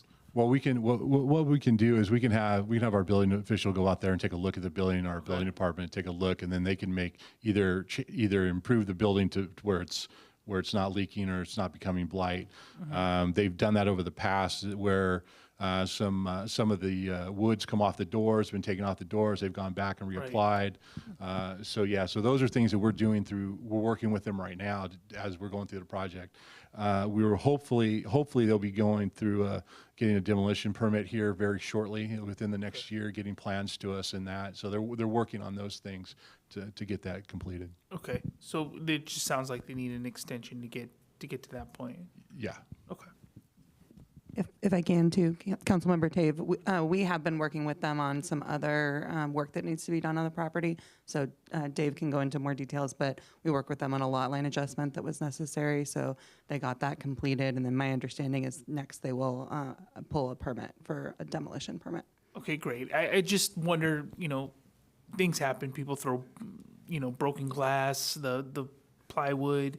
It's just looking like that building's never going to have anything done with it when we all know there's a lot of work that's going to be coming in that area. So I just want to make sure that those things are moving. I don't know if there's a way for the city to kind of make that happen, but it sounds like we need some time. We can make it happen in the sense that we can help them make sure the building stays secure, make sure that the building is secure from the public. And so, and then we can go do that through a number of different ways. We can do it through code enforcement. So it's more like administrative. Yeah, we can do it through more of an administrative process. Got it. Okay. Thank you. Thank you. So, you had a question? Mm-hmm. Go ahead. Thank you. So ROIC is interested in seeing the project to completion, and I'm trying to understand the relationship between the owner of that property and the developers, because one of the reasons that it hadn't been developed included a lack of interest by the developer to work with a labor union agreement. Now, that is not going to change in the city of Pinole. So I'm wondering, is that correct? currently and 2 years from now, or whenever the construction actually begins, I'm going to rephrase that, fewer than 2 years from now, if and when the construction happens, here in Pinole, we have a citywide requirement to use union labor, do we not? So my understanding is that this particular project will be using union labor due to a separate agreement that they've made during the entitlement process that did not involve the city. That's my understanding. Yes, that's correct. Yeah, that's correct. So I think, I think it's just a part of financing the whole project. I mean, it's such a large project, labor costs, they're using union labor, so it is going to cost a little more to construct. So I think it's just the total cost of the project of some of these costs that are, and yes, it's not going to go away, but they need to make sure that they can do it for what they can. I mean, in terms of. My understanding also is that the applicant or representative is available. So this might be a good question for them, the owner of the property, and their relationship with any future developer who will be developing the site. Thank you. Yes, let's hear from that representative, because I'm wondering, not unlike another project that we had in the city, for whom we extended entitlements, the lot is still not developed, and so although we are going through the exercise of having this before council and having staff think about what's going to be happening between now and the time that the next phase of progress occurs, I'm wondering if we're going to find ourselves in the same situation in a few months or years. So the question to the representative is, what has changed, or what do you anticipate will be different with a developer who will work in a city where there is a requirement to use union labor for construction? Okay, so Chris Cole from ROIC is here, is online. So Chris, if we can connect him in. Yes, good evening. Can you hear me? Yes, we can. Oh, terrific. Mayor, members of the council, city staff, it's a pleasure to be speaking in front of you again, and appreciate city staff's breakdown of our request. There was a number of questions, maybe starting with the labor agreement. ROIC, we proactively went out to the unions and worked with them in order to create a PLA that was mutually agreeable. The main reason, as Mr. Hannum said, is both the cost of constructions coming out of COVID and high interest rates have really put a damper, on the overall cost, significantly higher than we ever thought during the process. And it was such a kind of a process of engagement with both the community, city staff, city officials.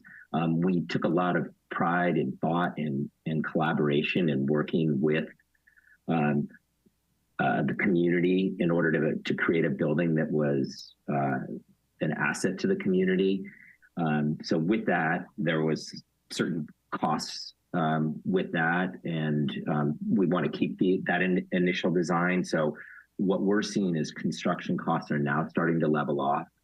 We're hoping that they stay leveled off, and we're also looking at interest rates coming down. All of that would make the project be able to move forward.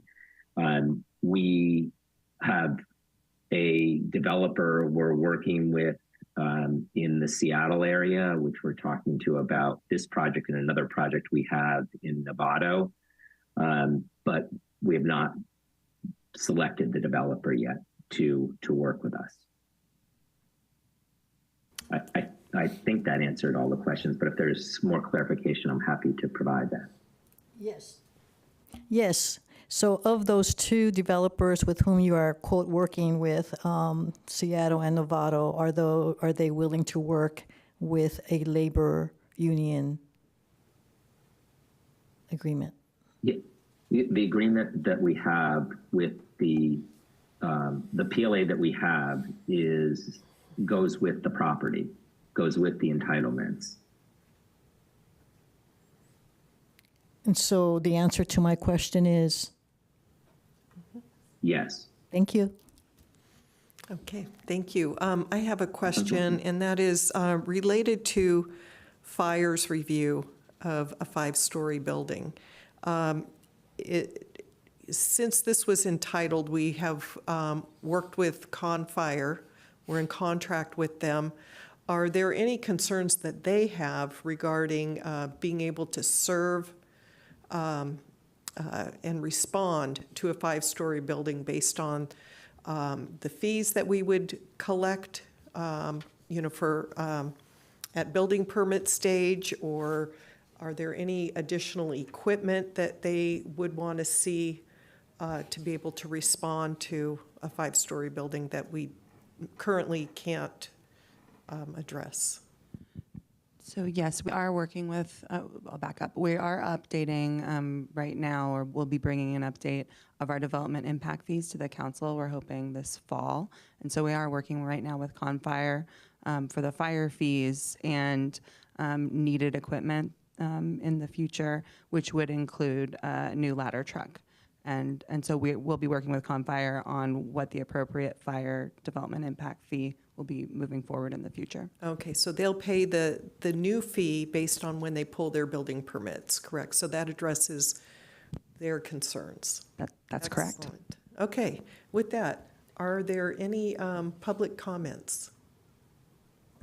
No, there are no public comments. Okay, well, since it's a public hearing, we're going to open the public hearing, and we have no public comments, so I'll close the public hearing and bring it back to the council for any motions. Mayor, I'll move approval of the I'll move that the city council adopt resolution to extend the entitlements approved in resolution 22-96 for the Pinole Vista apartment complex at 1500 Fitzgerald Drive through October 18th, 2026. I'll second that. Okay, we have a motion and a second. All those in favor say aye. Aye. Aye. Any opposed or abstentions? That motion passes 5-0. Thank you. All right, thank you for that report. And we'll switch out the staff, and we're going to consider old business. This is to approve resolutions adopting an initial study negative declaration for the Climate Action and Adaptation Plan and adopting Pinole's inaugural Climate Action and Adaptation Plan. So welcome. Good evening again, Madam Mayor, council members. I'm pleased to be here again before you, asking for the council to adopt the Climate Action and Adaptation Plan, which is the product of over about 2 years of work and a lot of community engagement, and something that we're really proud of. So I'll turn it over here to Hannah with Rincon, and she'll kick off the presentation, giving you, we're hoping to be under a 10-minute presentation here, including a demo of our monitoring technology that we'll be using to monitor the actions in the CAP. So if Hannah's not there? Hannah, okay, great. I am here, yep. Yay. Can you hear me okay? Yes. Okay, wonderful, wonderful. I have a slight delay on my end, so I just wanted to make sure I wasn't speaking over anybody. I'm really excited to be here tonight. And do we have the presentation up, or should I share that on my end? We should be able to pull it up. Oh, great, there it goes. Cool. All right. Awesome. Awesome. Thank you very much. As mentioned, we have been working on this project for about 2 years. So this is a culmination of a lot of different pieces coming together, a lot of work that the city has already done to kind of lay the foundation, and really just coalescing all of this into one really concise document that is hopefully something that's implementable and also, you know, aspirational, and really exciting to kind of present this today. So we can run through the agenda to start. We're going to discuss the goals of the meeting, the purpose of the Climate Action and Adaptation Plan, or the CAP. I'll try and, kind of go back and forth between those two. The plan development process. We've been here a couple of times and we've, discussed this a little bit, but really running through again so everybody's on the same page, how we got here through the city's foundation, and also what the CEQA analysis and CEQA streamlining looks like for a project like this.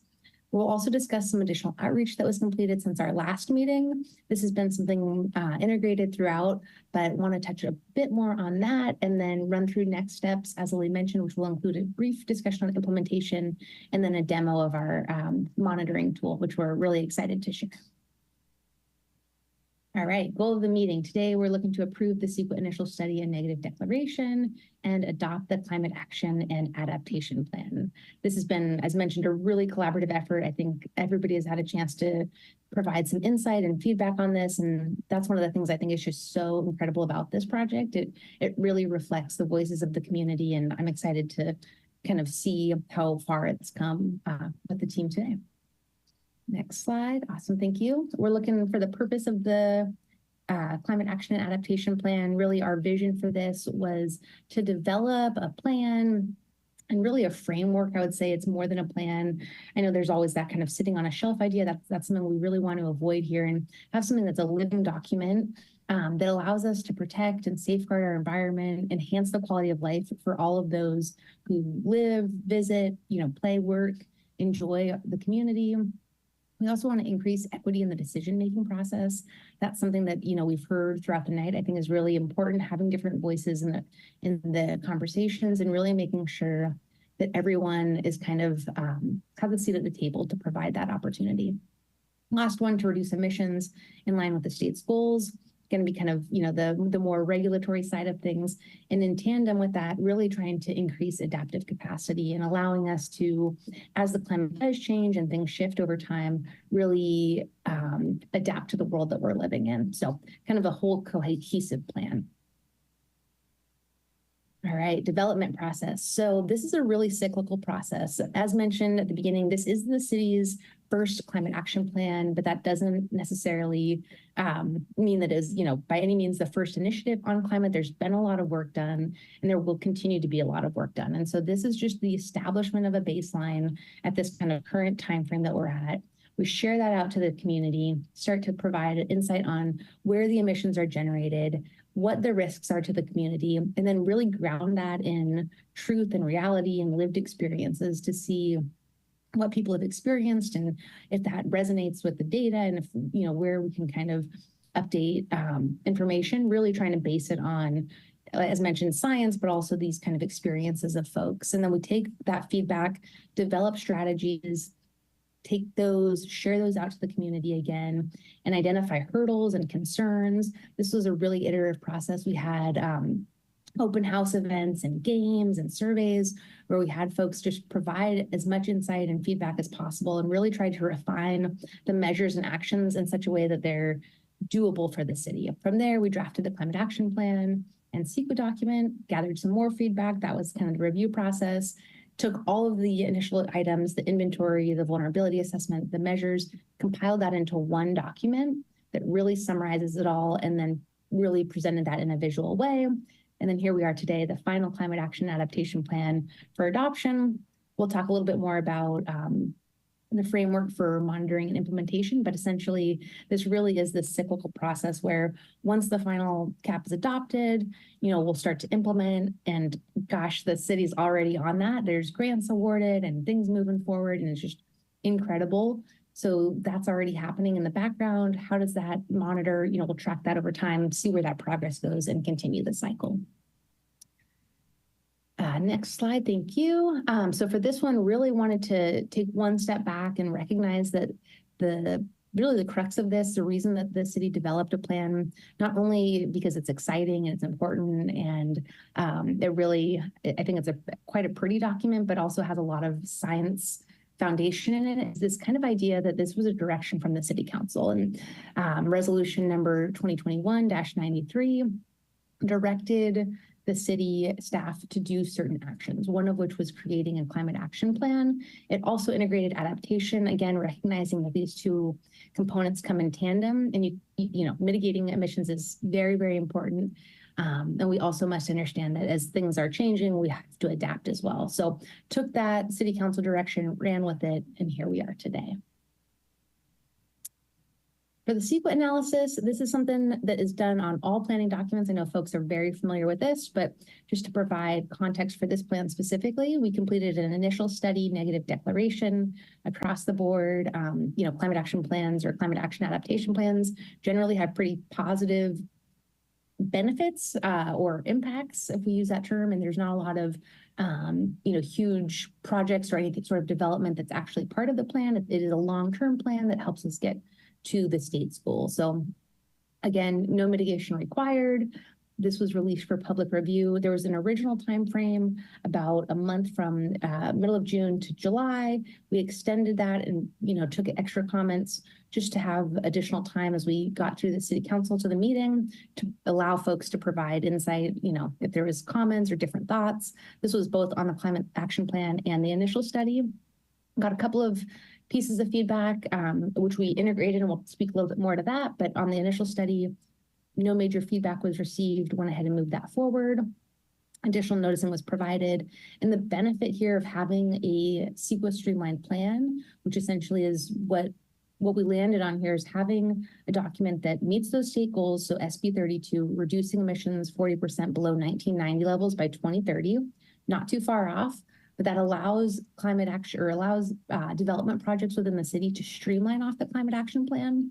And if they're consistent, if they are electrified and align with all of the kind of cap requirements, then those projects could be exempt kind of from this analysis. They're consistent, no additional Cali mod or quantification is required. So it really streamlines the developer side, but also the city side, saving time, money, energy, and really showing consistency with the climate action plan. So a couple of wins there. I will pass this next slide to Kapil. As mentioned, we did some additional outreach, and this is some really exciting stuff. We heard back from the first city council meeting at, you know, maybe we could have integrate some additional meetings and focus areas or foci. And so Kapil took the lead on that, and I will mute myself until the next couple of slides. Okay, so good evening, Madam Mayor, council members, staff, and members of the public. So given the length of the CAP, the public review process was revamped and simplified on Pinole Speaks.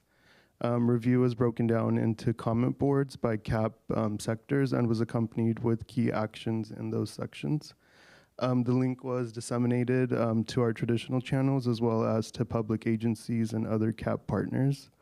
Additionally, outreach was conducted to students and faculty at Pinole Valley High School. Staff connected with property managers of multifamily housing in West Pinole to distribute the review link to residents' emails. Next slide, please. And so revisions were made accordingly to that feedback, and they included revising the implementation phase of some actions after reconsideration of their urgency and order of operations. Some actions required updates to reflect their progress from the time that they were initially drafted. Actions were also created to address council comments from the last meeting, and so staff research found that there is high recyclability of EV batteries, and so an educational campaign was added to the CAP, and an action was also added for a revolving fund to simplify and accelerate community access to building decarbonization measures. Next slide.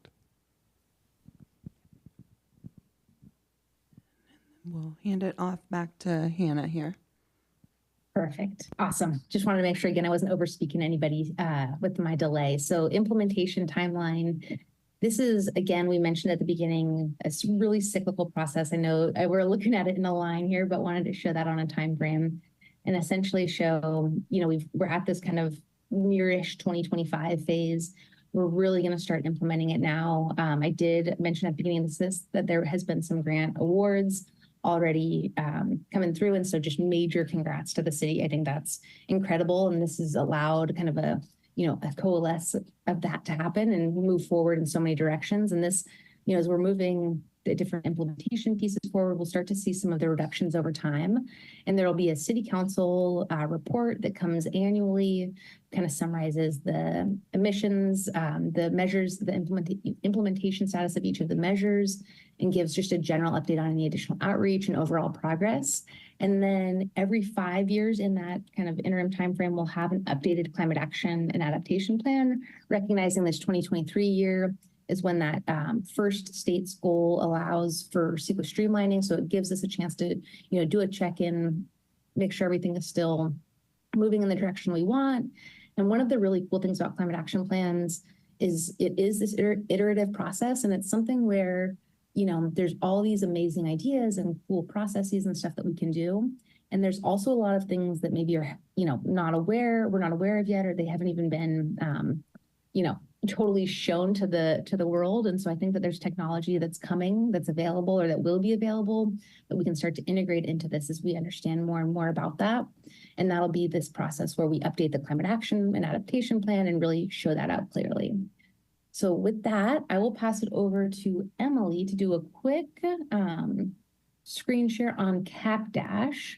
And this again is our internal tool, essentially a climate action plan dashboard tool that allows us to track and monitor implementation. It was created by Rincon, maybe 5 years or so ago to map this out and really help track and monitor progress.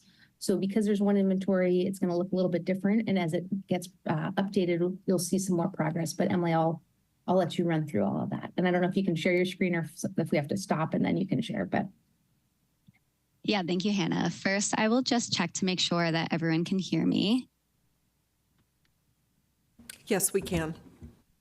Great, thank you. And I will now try to take the screen share over. Second check, just want to make sure everyone can see my screen. Yes. Thank you. So here we have the CAP dashboard, which is where Pinole can track changes in greenhouse gas emissions and measure implementation, as Hannah introduced, and not only track these things, but also share this progress with the public in a way that's easy to visualize. So on this first page of Pinole's CAP dashboard here, you'll see a description with the CAP's purpose, which will be updated shortly when appropriate. So you can see the purpose. You can also see the total community greenhouse gas emissions, and you can see the CAP's 2030 and 2045 greenhouse gas emission reduction targets. And as you click through, you can click on emissions, and I'll let it load. So this page displays the community inventory charts on the left of the page.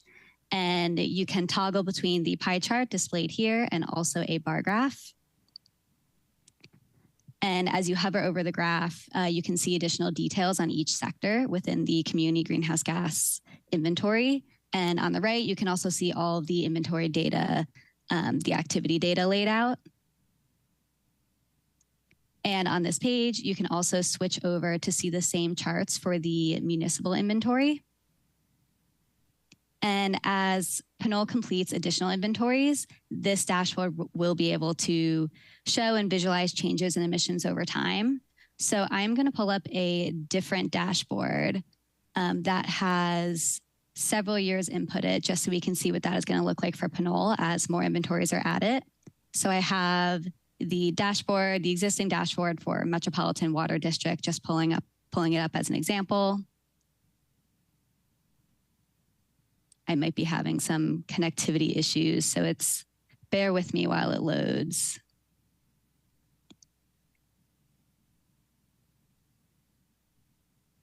Great. And here, just as an example, you can see that Metropolitan has completed several inventories for many different years, and you can see that the dashboard or this bar graph is a way to visualize the change over time. And again, you can hover over it to see the detail from each sector in each year. And you can also go through and click on the sector tabs up top. For example, I will pick on electricity right now. So here you can see how electricity emissions have changed over time. And you can also toggle this to see activity data instead of emissions for each sector. So this is now showing how kilowatt hours or electricity consumption has changed over time. And that was for emissions. So I am going to navigate back to Pinole to talk about the tracking measure implementation.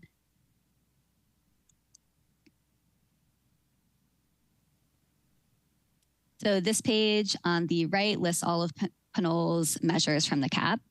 And this chart is going to show the level of implementation of each of these measures as the information is added. And because that implementation information is not listed here yet, I will navigate to a different example. So here we have the City of Dublin, and I will show us what this measure tracking is going to look like. So here, just as an example, we have the City of Dublin's measures, and you can see that for these two measures listed here, you can see that the dashboard shows that it is implemented to 100%. And several others have been implemented between 15% to, say, 60%. And then the ones that you see without color, those have not been started yet. But this was just a quick overview of the dashboard and to go through a couple examples of what Pinole's dashboard will look like as we fill it out year over year. And I will pass it back to Hannah to wrap up the presentation. Awesome. Thank you so much. I know we're a couple of minutes over our 10. We're very close, but the last note on that is we don't need to bring the presentation up. I just have a quick thank you slide. I just wanted to mention that we will be doing a training for city staff as part of this, so folks can get up to speed on how to use it. It'll be a tool entirely for the city. So it's not something, we're happy to help update it and provide updates and processes over time, but really want autonomy over the data. So it'll be something that there's user access to, and then, as mentioned, the community can pop on and look at it as they wish. And I think that is it. Kapil and Lily, I can pass it back to you guys unless there's any questions right off that we want to jump into. I think that's it. I think just in conclusion, we are recommending that you adopt the ISND and adopt the inaugural Climate Action and Adaptation Plan. Thank you for your attention. Great, thank you. This is very exciting. I'm going to turn to the other council members to see if you have any questions. Yes, go ahead, Council Member Martinez-Rubin. Thank you. Please offer a little review about these different measures in the plan are going to be implemented by our own staff here in the city. Is that correct? In collaboration with other organizations that have comparable missions about reducing emissions on related kinds of activities. Yeah. That's correct. Okay. Yeah, there's a lot of partnerships in the plan. Okay, and who populates the dashboard? So an activity is accomplished, because we have only one inventory so far, and it sounded to me like that was some of the data that would populate the system to eventually see it as a dashboard. So as we conduct future inventories, staff will update the dashboard with the results of those inventories. And on a regular basis, staff will be updating the actions and accomplishments we've taken on the action. So it will be staff driven. Okay, and where does this dashboard sit? Where would it be found? Is it going to somehow be linked to our website, since that's what we've been just touting and wanting people to know about, let alone having to go to an external site? Good question. Yes, I was envisioning it would be on the Climate Action and Adaptation webpage, so someone would be able to access it either directly on there or a link that would take them to the CAP Dash. But I'm hoping that it can be integrated into the website. Okay, thank you. So some people are drawn to visual depictions of progress, which is what the dashboard offers. It's a simple way to see where we are. Others, not so much. So what is in addition to having something visual and visual evidence that some progress has been made, what other advantages are there to having the dashboard up there? I think it's to make awareness of the actions that the city is taking and show that we're making progress on those actions as well. So I think that's the main purpose, is to engage the community, provide transparency in what we're doing. Okay. Yeah, and that word again, so it informs public, the word meaning transparency, so I'm alluding to. So it informs the public about what it is that we are doing in a way that is fairly easy to comprehend, provided they make the time to look this up. Correct. Okay. And then we will be providing, as Hannah mentioned, annual reports to the council as well, and those will be more robust and comprehensive, and including all the activities we've done on that for that year. Okay, thank you. And I'm hopeful as well that, given the beauty, the visual beauty of something like this, that not only are we documenting progress in a visual way, but that by doing so, we encourage people to take individual actions, right? So I think we can't ignore and promote that aspect of this as well. Because as an organization, certainly we're going to populate this the data related to the activities that the city will undertake, along with its partners. But some of those activities are on an individual level, are they not? Some of the strategies that would be included in the climate action plan. So, for example, the peer program. So we're putting that program out, and then people have to take advantage of that program. Is that a example of an activity that you're considering? I'm actually seeking your awareness of what would be at an individual level. What I'm trying to think or encourage is that not only will the city demonstrate what it is doing as an organization by implementing the activities that are under the different strategies in an action plan, but that there is a role as well for us individually that can contribute to those strategies that are eventually depicted on the dashboard. Yes, the answer is yes. So one example that comes to mind here is the electrification resource center that we'll be building out as a part of the CAP. And so that will provide information to the public for them to make individual decisions about their own households and businesses and how to electrify those structures. Thank you. Okay, and turning to Vice Mayor, do you have any questions? Yes, thank you for the update, and of course, good to see the progress here and the resolutions brought forward to us tonight. Can you just speak to some of the grants that we'll be applying to potentially in the future at the state and federal level? So we have listed in the Climate Action Plan a number of grants that we're aware of that would be paired with those actions. So recent grants that we have applied for include the decarbonization grant from the California Energy Commission, and there's a variety of others, but they have been identified in the Climate Action Plan. And as we update the plan, then those activities and opportunities will be updated. And do we expect that the grants, if successful in being awarded to us, would that cover the majority of the funding for not just staffing, but also for the projects and programs, or would it just be mostly funded through the city and then supplemented by those grants? We're assuming that most of the CAP implementation will be funded by grants. Great, thank you. Okay, and Councilmember Murphy. No questions, but just thank you. Thank you both. Thank you all. Yes, thank you, thank you staff. both. Thank you, community. Seriously, thank you. This has been an endeavor, and as the presenter said, just thinking about where we were in 2021 to where we've come is incredible. So thank you so much for your leadership. Thank you, Kapil, for all of your work. I think the community may know you more than any one of us now. But seriously, your leadership is amazing. So thank you. Okay, with that, I'll see if there's any public comments. Yes, Rafael Menace. Okay.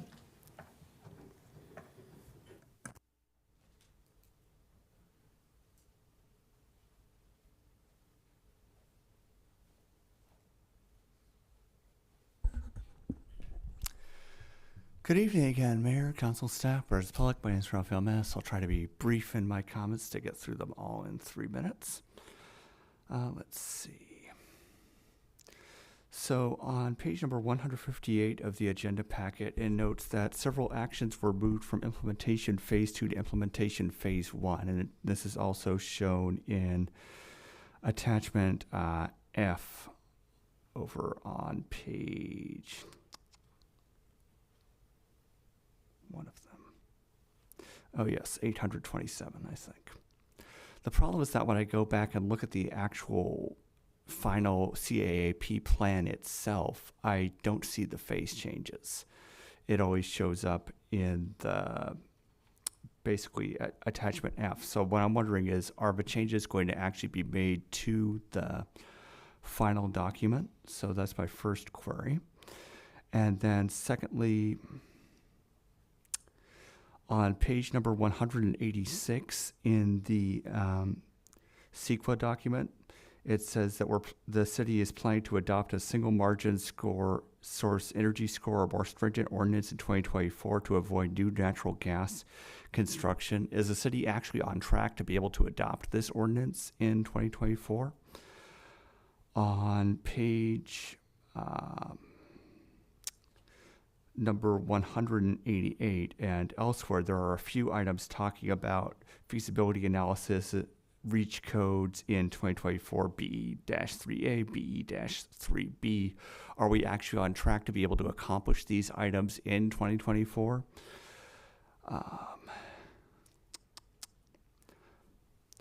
On page number 224, it's showing projected population graphs for the city of Pinole, saying that it expects the city to have a population of 27,718 by the year 2025, given that I think we currently have a population somewhere in the 18,000 range. Does the delta in population affect any of the estimates that are made? Does it change any of the future projections and cumulative projects? I know that it was based in this particular table off of Plan Bay Area 2040's charts rather than actuals, but I'm concerned that that may have impacts in some of the basically follow-throughs on that points. There are a few points where there's error reference source not found. I assume that could be updated. Let's see. On page number 563, I note that BE-4 for the MCE clean energy counts towards a 2030 reduction, but not 2045, and I'm curious as to why that's the case. And that's a lot of my time, so thank you. Okay, thank you. Any other speakers?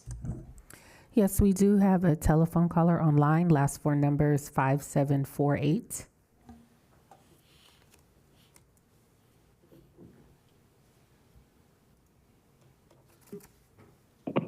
Can you hear me? Yes, go ahead. Yes, my name is Anthony, and I would like to ask the presenter, as well as the mayor and city council, and I believe it's related to table 12, but I didn't get a chance to read it all, with regard to certain actions that the city of Pinole can do now by itself without waiting, so many years or whatever to affect climate action change within the city, specifically carbon emissions.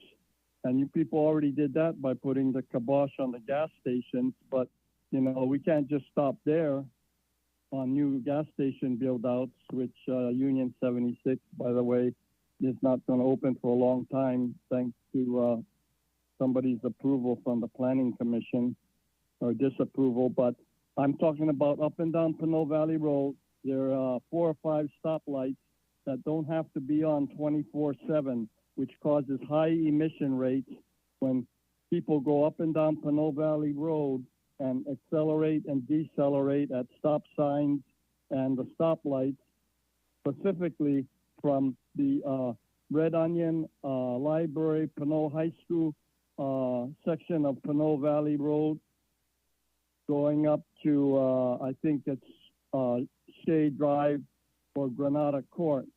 There are 4 or 5 stop signs or stoplights, mainly stoplights, that can be switched off late at night from like 8, I'd say about 8 o'clock in the evening till about 4 or 5 in the morning, when there's less traffic and people don't have to get stopped at every stoplight and wait for the yellow or the green and what have you, coming and going up and down Pinole Valley Road. And those lights right now aren't even queued.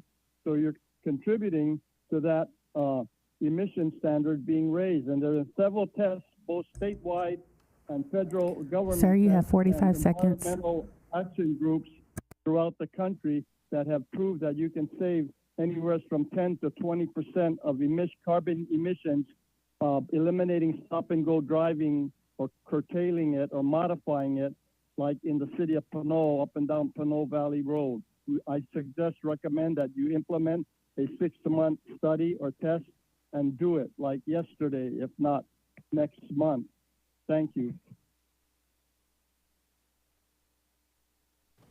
Okay, any other speakers?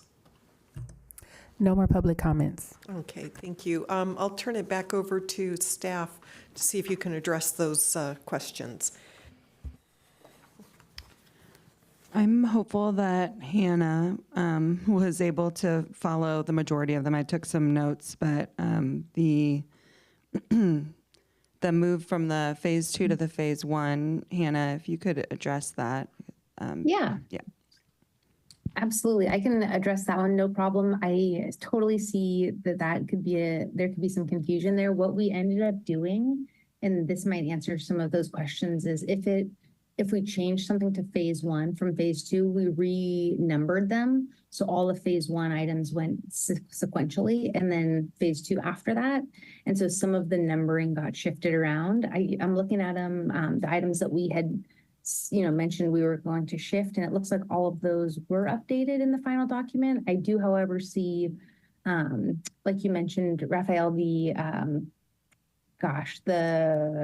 error message on one of the tables or 2 of the tables in the initial study. So we can easily fix that. And I apologize for not catching that piece, but the actual actions, those were reordered just so they were sequential. So some of those pieces might have been different.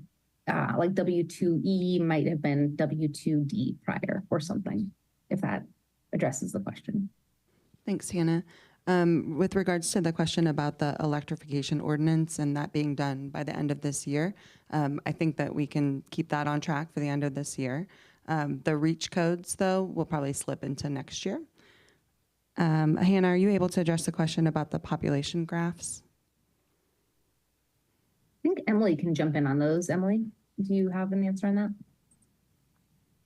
So I think the question was about how the cap is based off of the population numbers. So the population projections affects the emissions forecast, which is then used to also set the greenhouse gas emission reduction targets in the cap, and also the greenhouse gas emission reduction potential from each of the measures once implemented. And each of these moves in a proportional way. So an increase in population will increase the forecast and the targets, and then it will also make reductions increase in a proportional way as well. So they all, in a way, even out, but population does affect each of them. I think the question was, if we have an 18,000, a population of about 18,000 in the chart or in that table, it jumped up to 27,000. And does that include, I think that's beyond what our growth projections would be, but is it daytime population for employees? Is that factored in there?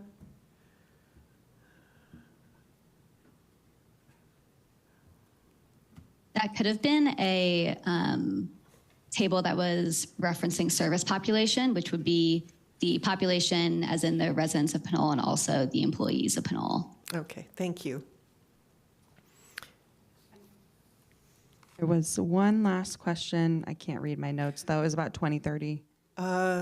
There was one about synchronizing or shutting off traffic signals during non-peak times. Mayor, I think the 2030 reference was around the projections, the MCE connection. Oh. There was a statement are you talking about Mr. Menez's statement? I can't remember exactly what it was, but it's referencing why there's an agency.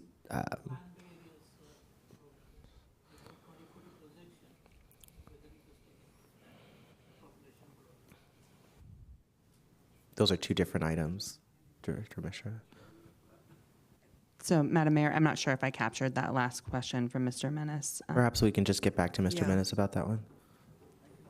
Okay, maybe he can clarify it. I don't want to jump in here, but I do think we captured it on this end. Emily, I'll let you jump in, and if this is not correct, we reconvene. But I do think we have the question on why MCE was accounted for in 2030 and not 2045. Emily, I will pass it to you. Okay. Yeah, so in 2030, we are expecting that MCE will be providing electricity with some level of greenhouse gas emissions, as in it will have an emission factor above 0. In 2045, the state is already moving towards electricity with 0 greenhouse gas emissions due to the renewable portfolio standard. So the benefit from switching over to 100% renewable energy via MCE is only accounted for in 2030 because electricity emissions are already 0 in 2045. Okay, thank you. There was the question about synchronizing traffic signals or shutting them off during non-peak periods. And I'm looking at the strategies under transportation, and that's not one that has been identified. I would just note that. Okay, with that, we'll bring it back to council for any other comments or a motion. Mayor, I move approval of the staff resolution adopting, staff recommended resolution adopting the Climate Action and Adaptation Plan initial study negative declaration, as well as the staff recommended resolution adopting the Pinole's inaugural Climate Action and Adaptation Plan. And I'll second. Oh, competition for this one. I wanted to jump in there on this. Oh, you got the last one. Wondering if I can have this one. Okay. With that, all those in favor say aye. Aye. Aye. Any opposed? Any abstentions? Congratulations. This was Great work. really good job. Big deal.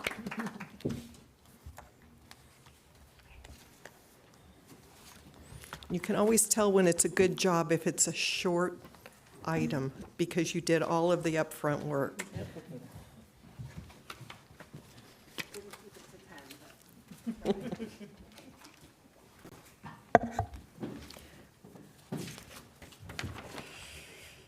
Okay, we will move to agenda item 12A, and that's receive a report on the energy conservation, generation, and storage assessment. And welcome. Okay, good evening, Mayor, council members, staff, and public. In last year, June, city staff had released a request for proposals soliciting a consultant proposals to perform the energy conservation, generation, and storage assessment of all city facilities. In September 2023, a contract was awarded to Tetra Tech.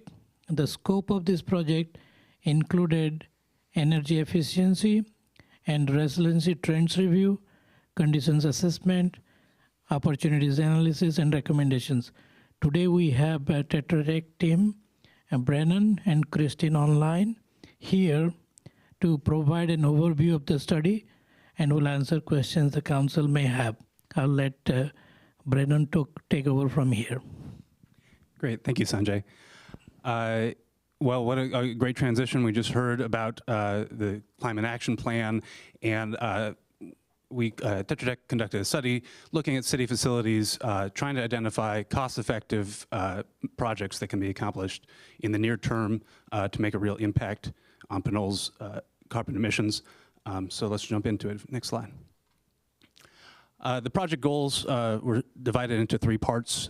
There was energy conservation, where we were trying to identify ways to reduce building energy usage, both to reduce the energy cost on the city and to make the prospect of having emergency and carbon-free on-site power more feasible.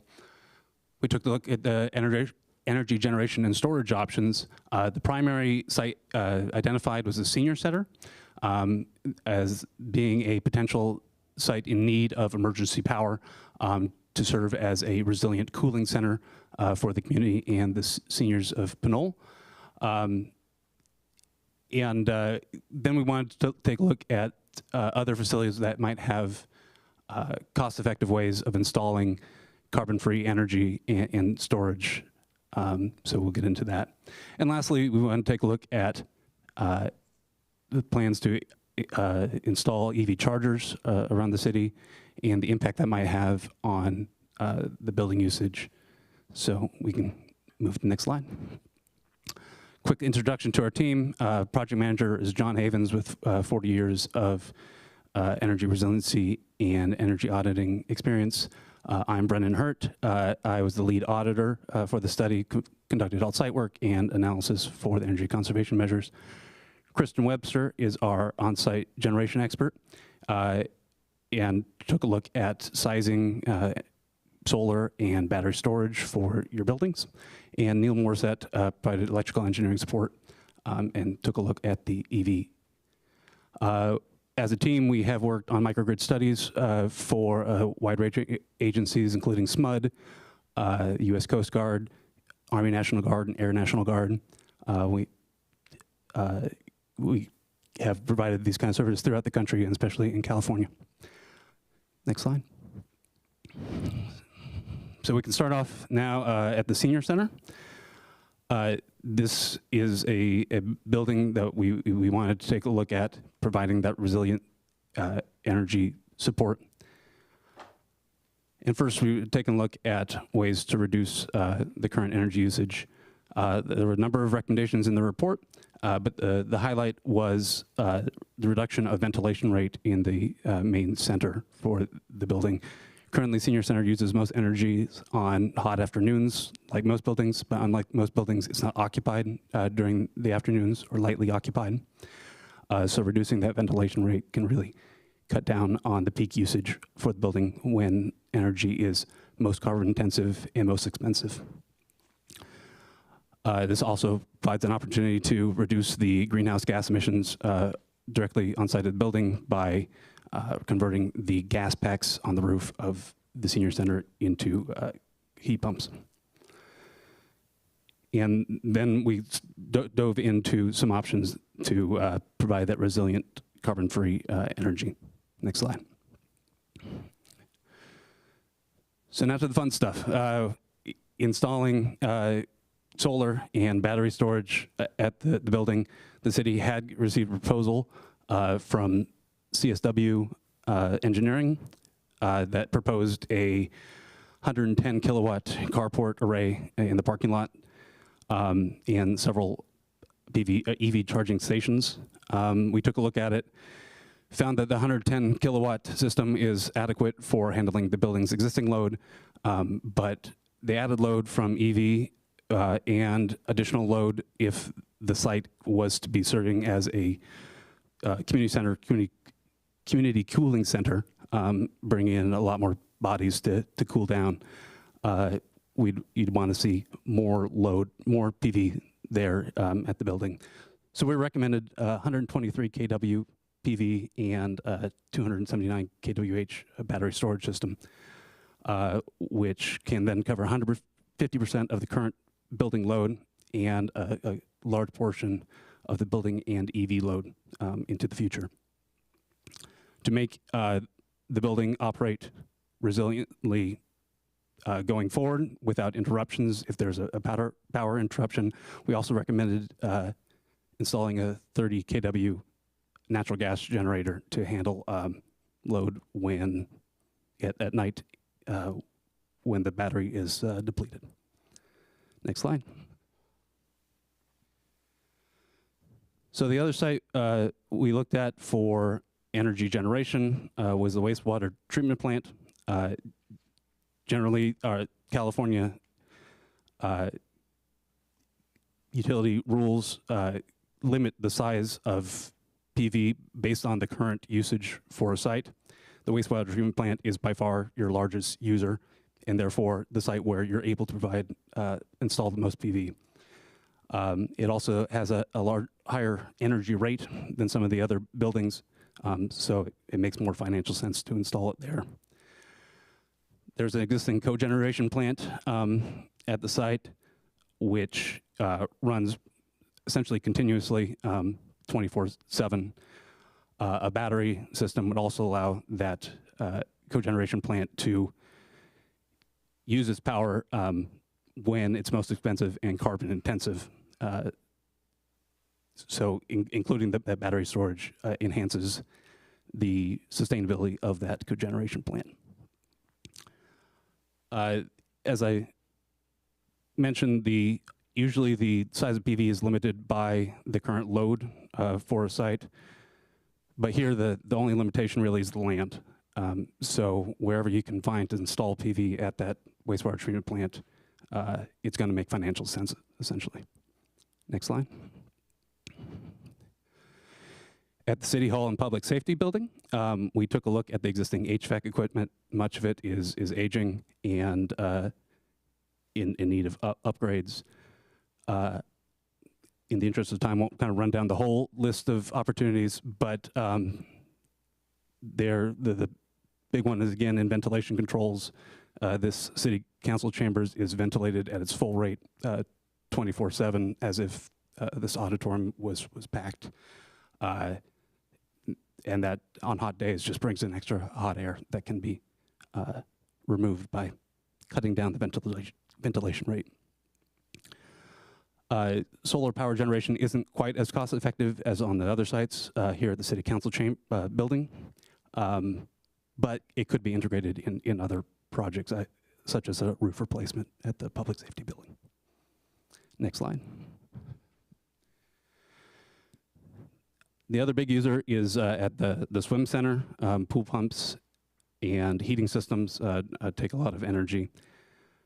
I am told that a number of the measures we recommended have already been implemented by Public Works staff to reduce the pool pump flow when in the off season when the pool isn't being used. There's also opportunity to improve the production of the PV there installed at the site. It's been out there for a little over 10 years now, and we've seen a pretty large drop off in the production of that system. That's probably indication that the microinverters on those panels are failing. So a rehab project could bring that back up to life, and you'd be able to get another 10 to 15 years out of that system. Next slide. Lighting upgrades are available pretty much all around the city, mostly outside. There are some interior lighting upgrades that make sense. But where we found the real savings are in repairing photocells in parking lot fixtures that are oftentimes running during the day. Many of the street lights have been upgraded to LED, but it hasn't been fully accounted for in your PG&E bills. So we found some errors in there that can be fixed to save the city some money. Next slide.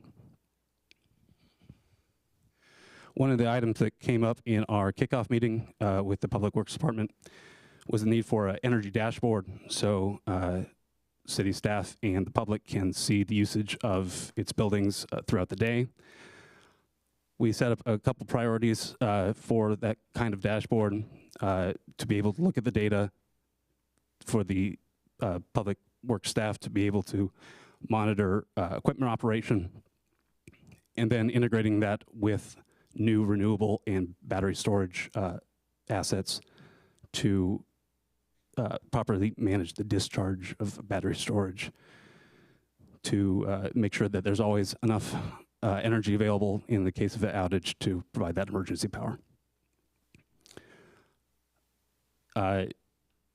And most of that is pretty much just upfront cost that provides oversight and awareness for energy. But one of the ways that can be utilized to cut down on electric bills and reduce the carbon footprint of the city's buildings would be to use those kind of controls to cut back on demand when there are brownouts and power shortages in the state.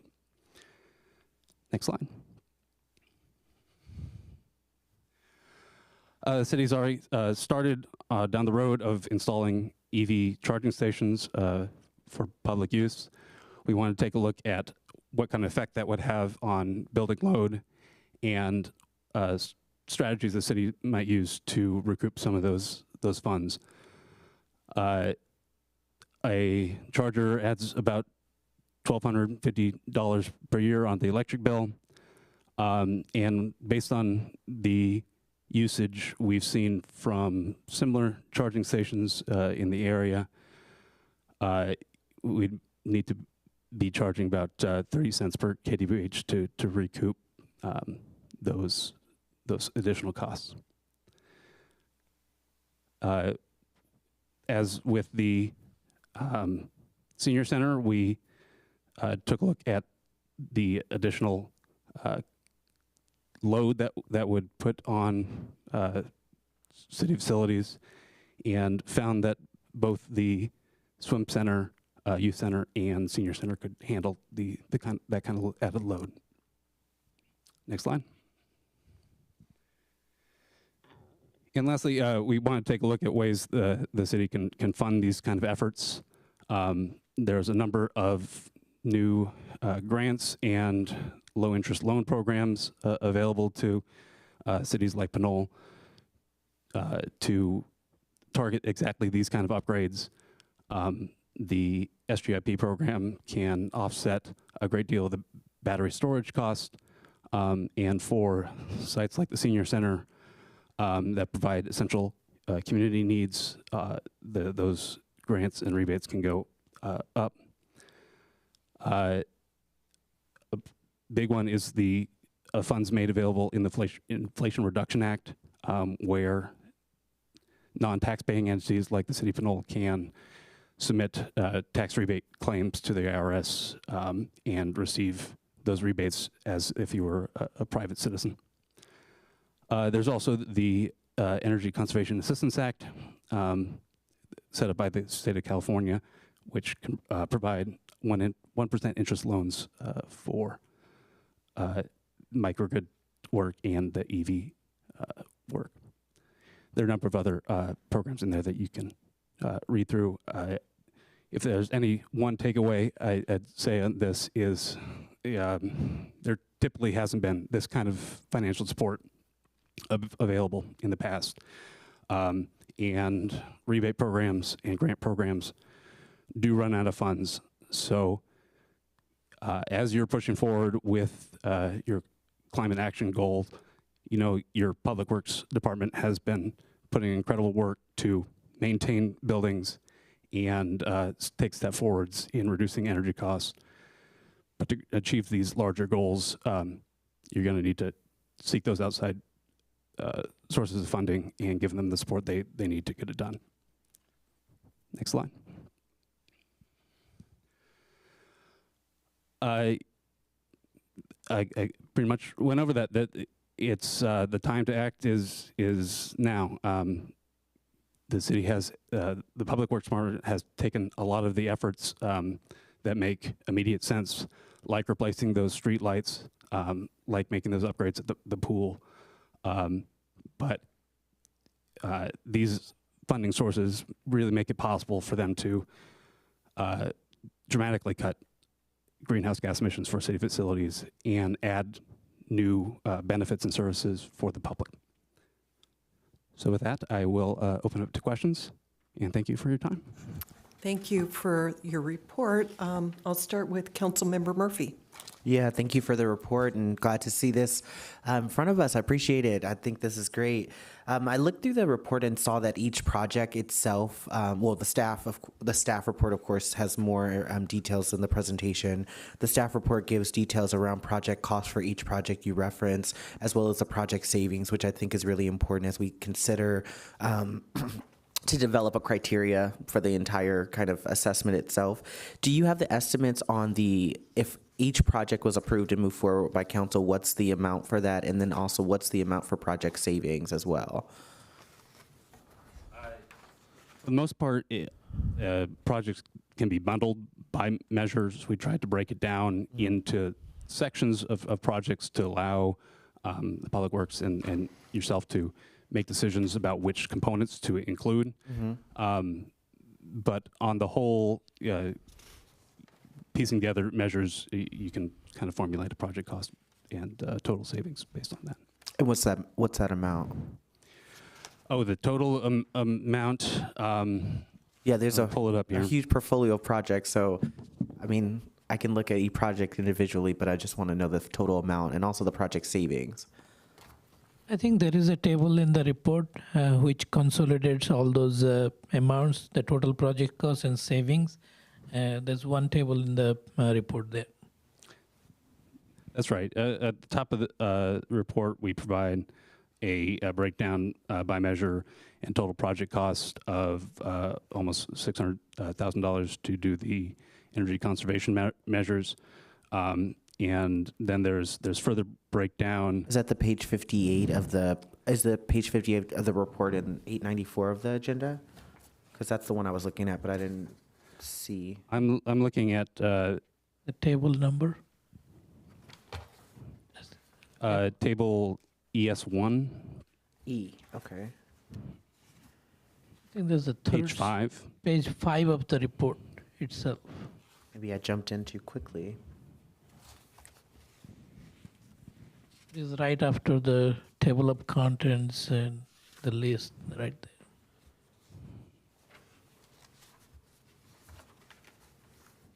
Gotcha. I'm still not seeing it. I'm sorry. Page 5 of And then there's separate cost and savings estimates for both microgrid studies. And you can see that breakdown in table C5 on page 44 of the report.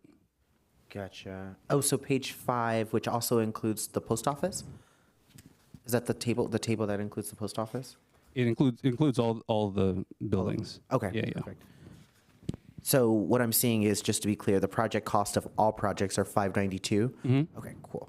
And then the project cost savings per year would be about $111,000. That's right. Solid. Okay. Yep. Cool. Just a quick question I had about the lighting upgrades. One of your slides mentioned, in the report mentioned, like accurate accounting of streetlight fixtures can be reduced. Can you explain what that means? What are we doing now, and what would accurate accounting be? So PG&E didn't go through the process of installing meters on all of your streetlights. They took an account of the fixtures they believe were there, or probably were there at the time, and then create an estimate for how much energy that would use over the course of the month and bill you for that. And as the city's gone through and made upgrades, that hasn't been reflected in the PG&E bills.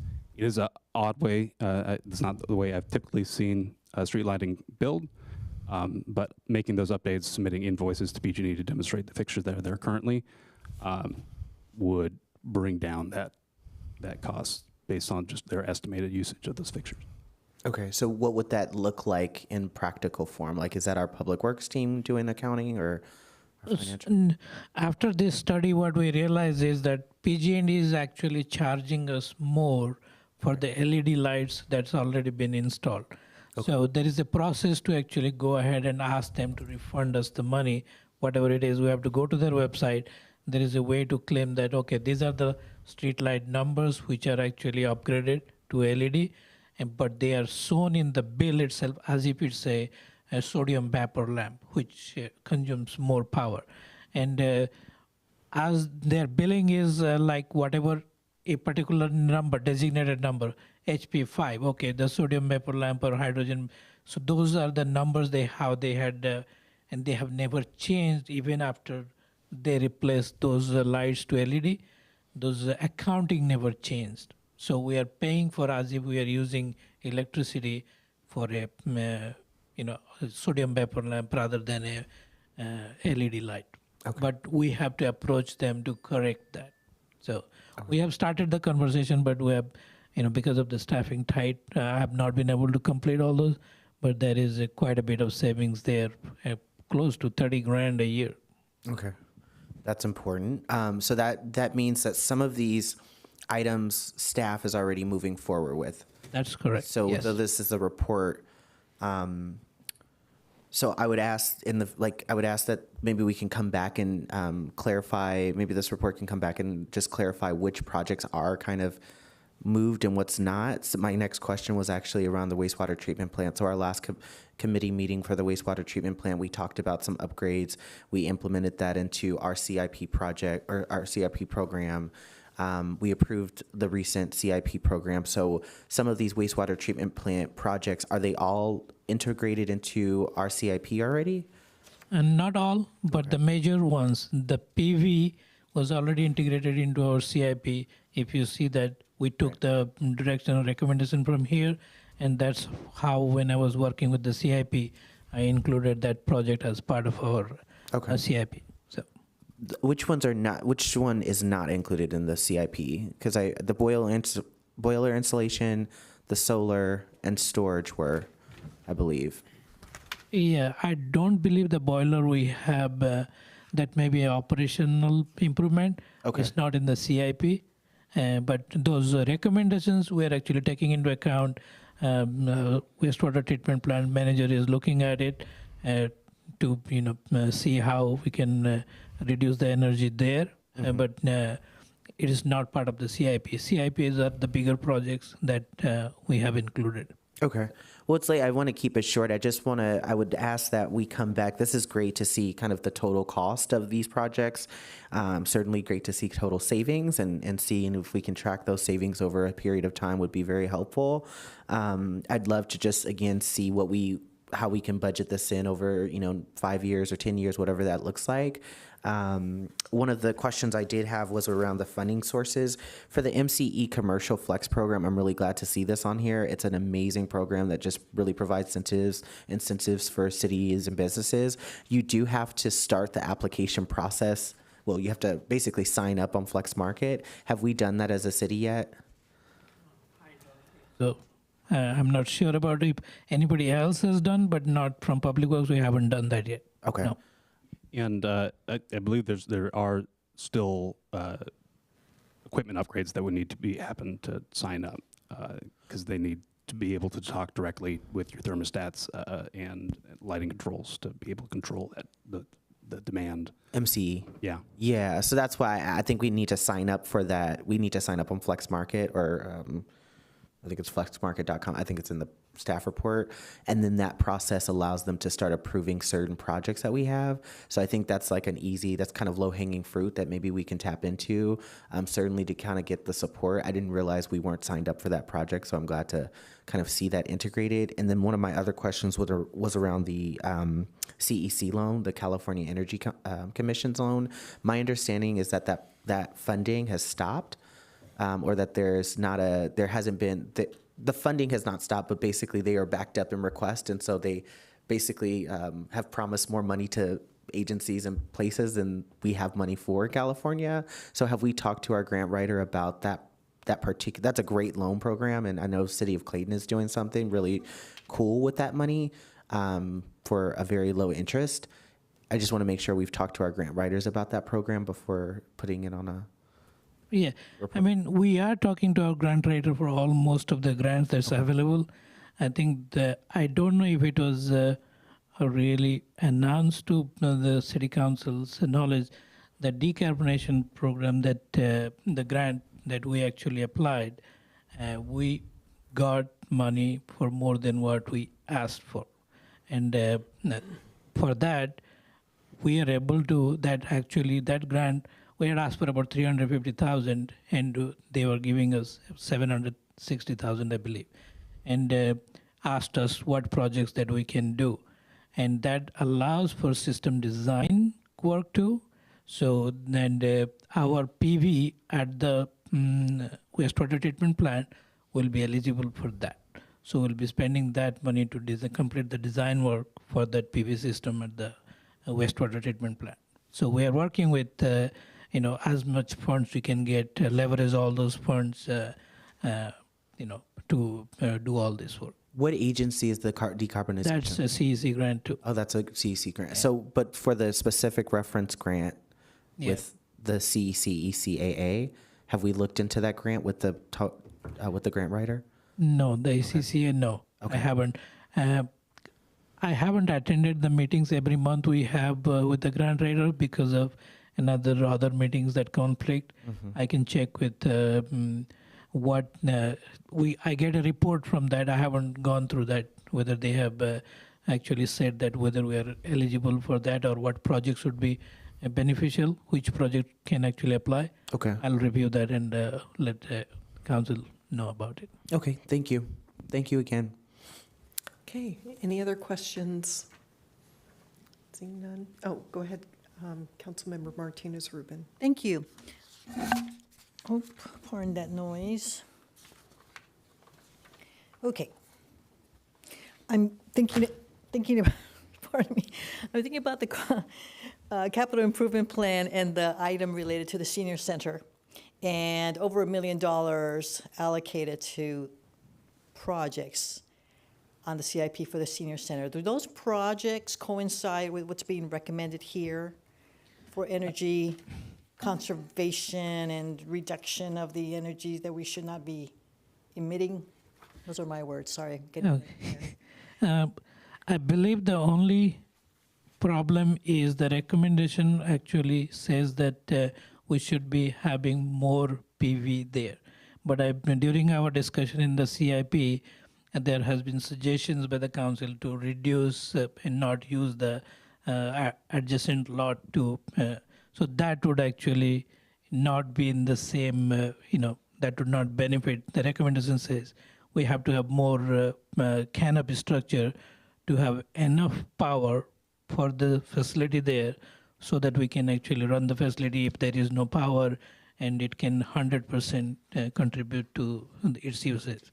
So that would be the only thing I can say, that if we reduce the size of the canopy, then it would be not in line with the recommendations we have here.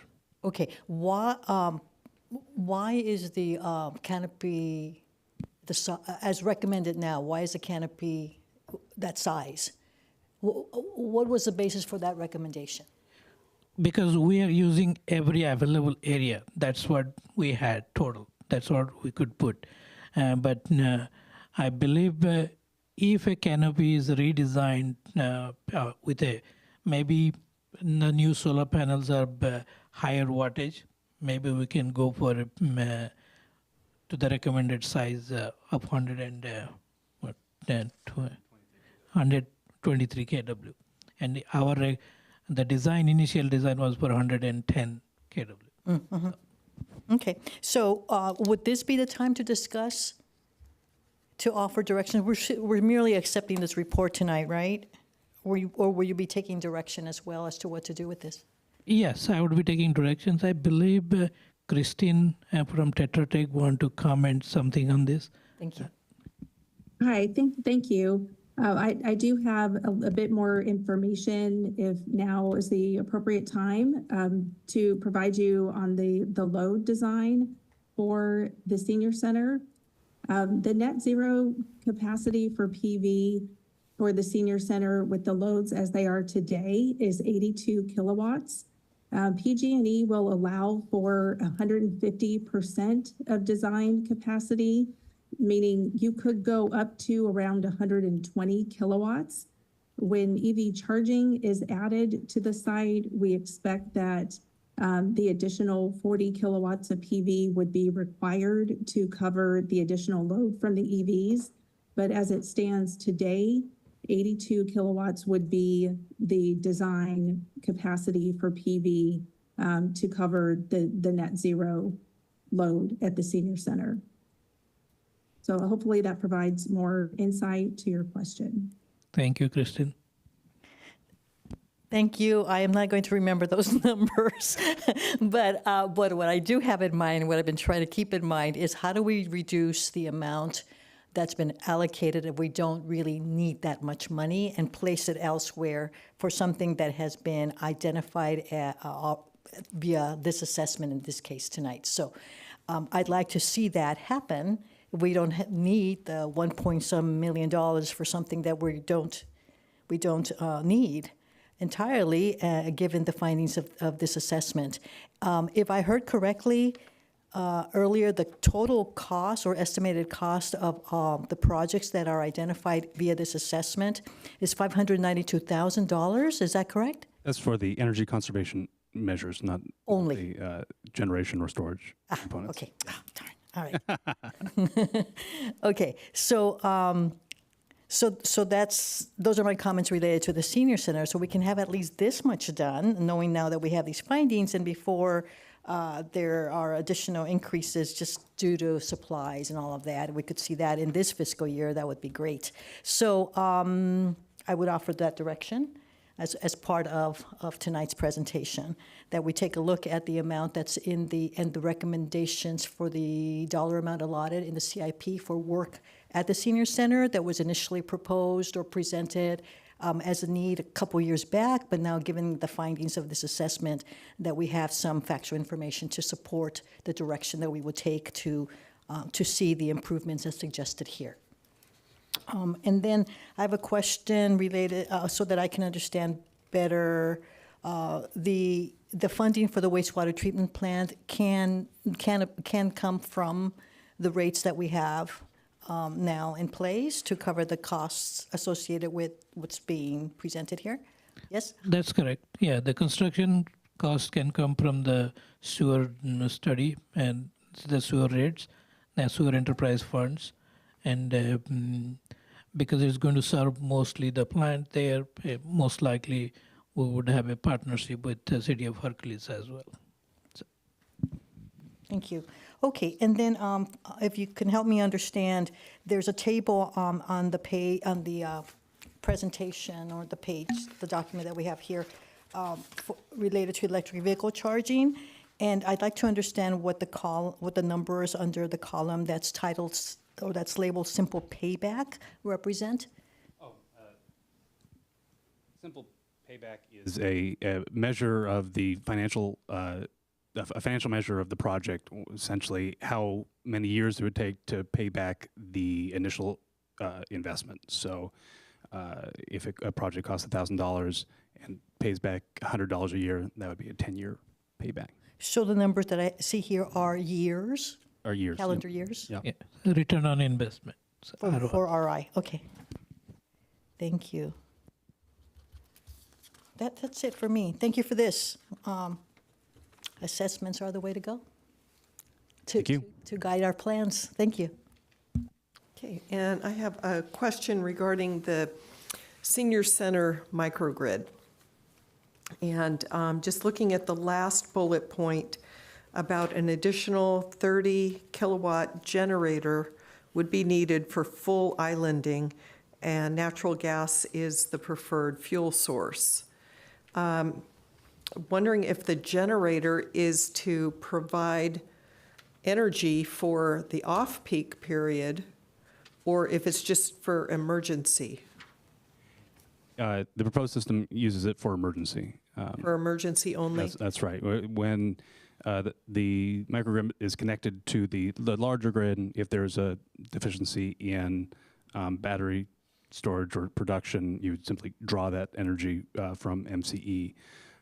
But in an event of a prolonged power outage to fully island and support the full load of the building, there would need to be some added generation on site, and that's our proposed solution for that. Okay, and then I was paying attention on our previous item that we just had regarding getting away from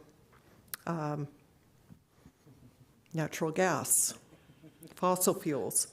And again, looking at my own battery that I just looked up the capacity of it, and I have a household battery that's 13 kilowatts. And, looking at having 3 such batteries would be, more than equal, more than the 30 kilowatt generator. Did you look at that cost analysis? And I don't know if I'm talking apples to apples or not, and you can tell me if I am. I let me just take a step. I don't think that is apples to apples, because 30 kilowatt, it will be a continuous generation. It is continuous. Yours is a storage. How much storage you have in the battery. So maybe that Is that correct? Yeah, that's correct. We included a large amount of battery storage in the assessment. To get those last bits of usage, you need to not only add generation for it, you need to add storage for it, and then that storage would sit idle for the majority of the time to handle those small bits of load when the system is islanding. So there is a amount of battery storage and generation that can be installed to handle that additional load. It just gets much more expensive when you're trying to eliminate the last 5%, 4%, 1% of the total site usage. Kristen, is there anything you want to add to that? No, that's it, Brennan. I agree. It's not an apples to apples. You can't take the three 13 kilowatt hour batteries and substitute those for the diesel generator. The batteries will need to be charged when grid power is not available during an outage. And you won't have a source to charge those batteries unless you have a very, very large oversized PV system. So Brennan is correct. In an emergency outage situation, you still need to have some fossil fuel generation to make up that last bit of load requirement that PV and battery may not be able to meet. So at some point, if you had an outage during the winter and you had limited PV production, you wouldn't have excess PV to charge that battery. So the additional three 13 kilowatt hour batteries would not be of any use during the nighttime because they wouldn't be charged. So that's the reason that you still need a fossil fuel source. The idea is just to minimize the reliance on fossil fuel and hopefully not have to use it. If the outage is short enough, you shouldn't need to have to fire up the fossil fuel generator, but it needs to be there to ensure complete resiliency. Okay, Yeah. thank you. And that was the only question that I had. Can I just ask a quick follow-up on that? Does it have to be natural gas? I mean, can we use hydrogen? Probably, but I don't believe a hydrogen generator is available for this size right now. Okay. But I'm sure if it is eventually available, it can be. Is AC Transit not using hydrogen? Or do you know? Because I know you have a couple of cities here in the report, but I thought... we did look at a couple cities. The assessment for hydrogen came down, I think, mostly to ability to source it in event of emergency. The big benefit for natural gas is that it's already piped to the site. The sourcing for hydrogen to have enough storing on site is difficult. Hydrogen storage is expensive and tricky. Gotcha. And delivering it on site in the event of emergency where you're trying to provide that cooling is, I think, a logistical hurdle that doesn't justify the benefit. Okay. This is why maybe our partnership with WestCat could be important in the next couple of years too.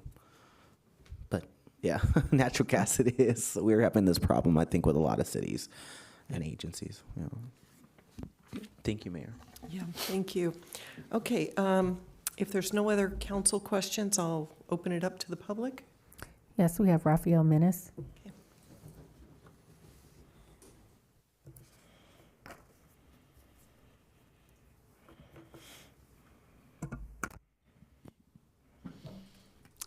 Good evening again, Rafael Mess, resident of Pinole, and I could definitely feel the effects of the 100% on air conditioning in this building at this hour. My first question is with regards to the reliability of the natural gas supply. Page 878 says that one of the main benefits of the microgrid design is that the system can operate indefinitely without commercial power as long as the natural gas supply is not interrupted. But one of the major things we're going to be doing with the Climate Action and Adaptation Plan that the city just adopted is capping all natural gas inputs to the city by 2045.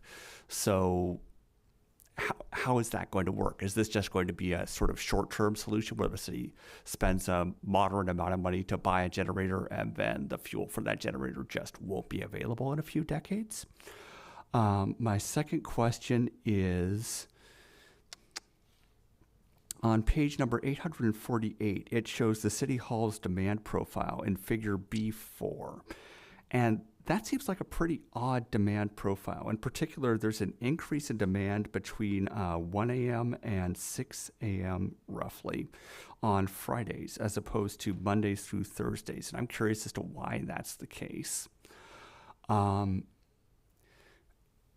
also want to know why in the world the city hasn't had access to the core control systems for City Hall's heatings for a long time. That seems like a pretty important thing to have access to.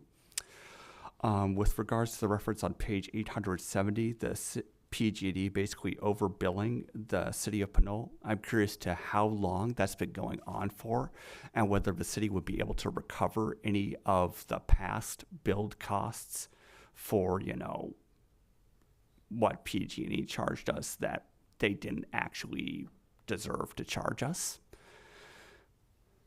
Because, that seems like a pretty significant factor. And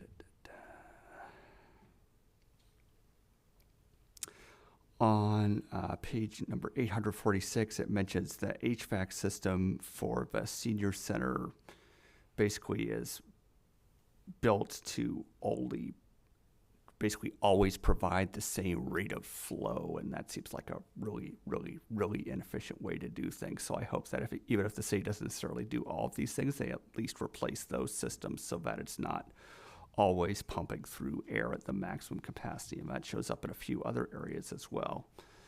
Let's see. Finally, I'm curious about figure B8 on page number 854. That chart's a little bit unclear. I'm not sure what it's showing with regards to KWH versus KW, and I'd appreciate a little bit more explanation on that chart. Thank you. Any other public speakers? There are no more public comments. Okay, I'll return it to our speakers to see if you can address those questions that were brought up. Yeah, certainly. I'd love to jump into those. And in terms of the natural gas, it is somewhat of a bridge technology. It is going to be the most resilient in any foreseeable future. If you're aiming for 2045, that's a good amount of time, for a generator to operate. Councilmember Murphy mentioned some other options that certainly can be investigated. We don't think that they provide the benefit in the near term, and likely you'd want to be going through technology demonstration grant programs to try to implement some of those other options. But natural gas is, I think, the best solution in any foreseeable future. I can't account for the higher demand on Fridays in the mornings for City Hall. That might just be a small sample error. We averaged every day, and Friday is 1 day compared to the 4 days during the week. The PG&E billing, there is a process that you can go to try to reclaim probably up to a year of billing error. And you can talk with PG&E about anything beyond that. The streetlight retrofit was completed in stages, so that total amount, it could have been for months or a year. It kind of increased in time as those retrofits were done. The building controls on this building, haven't been accessible. That's mainly due, I think, to some proprietary control systems that haven't been able to have controls contractors resolve. And the system and the set points are all in place. It's just a matter of being able to update them quickly and easily that we're trying to resolve. And I didn't, not seeing what the confusion is on table B8 between KWH and KW. So perhaps I'll have to follow up on that. Yeah, we'll probably answer that later. Christine has something to add to this discussion, please. Oh, thank you. I just wanted to comment on the natural gas being capped by 2045. I would envision that the industry would be ready at that point to switch to green hydrogen. I expect that in 20 years' time, the green hydrogen infrastructure would be more built out and developed such that the natural gas generator could be retrofit to a hydrogen generator. There are some manufacturers that are already planning for this transition, and there are some generators that already have the capacity to be retrofit on site to be able to accommodate green hydrogen as a fuel. So I would see that as a good solution moving forward, and that natural gas would be the stopgap for 10 to 20 years until such time that the green hydrogen infrastructure is more built out and developed. Thank you. Christine. So just, I would just add a few things to this discussion regarding the control system here in City Hall. We have been talking to some of the vendors to get that control system, and it's pricey, but we have to get it. We have been trying to the previous control system what we had. Its lifetime is, it doesn't work anymore, and the current the new programming what we have found, only one vendor has quoted us close to $20,000 just for the program, just to manage it.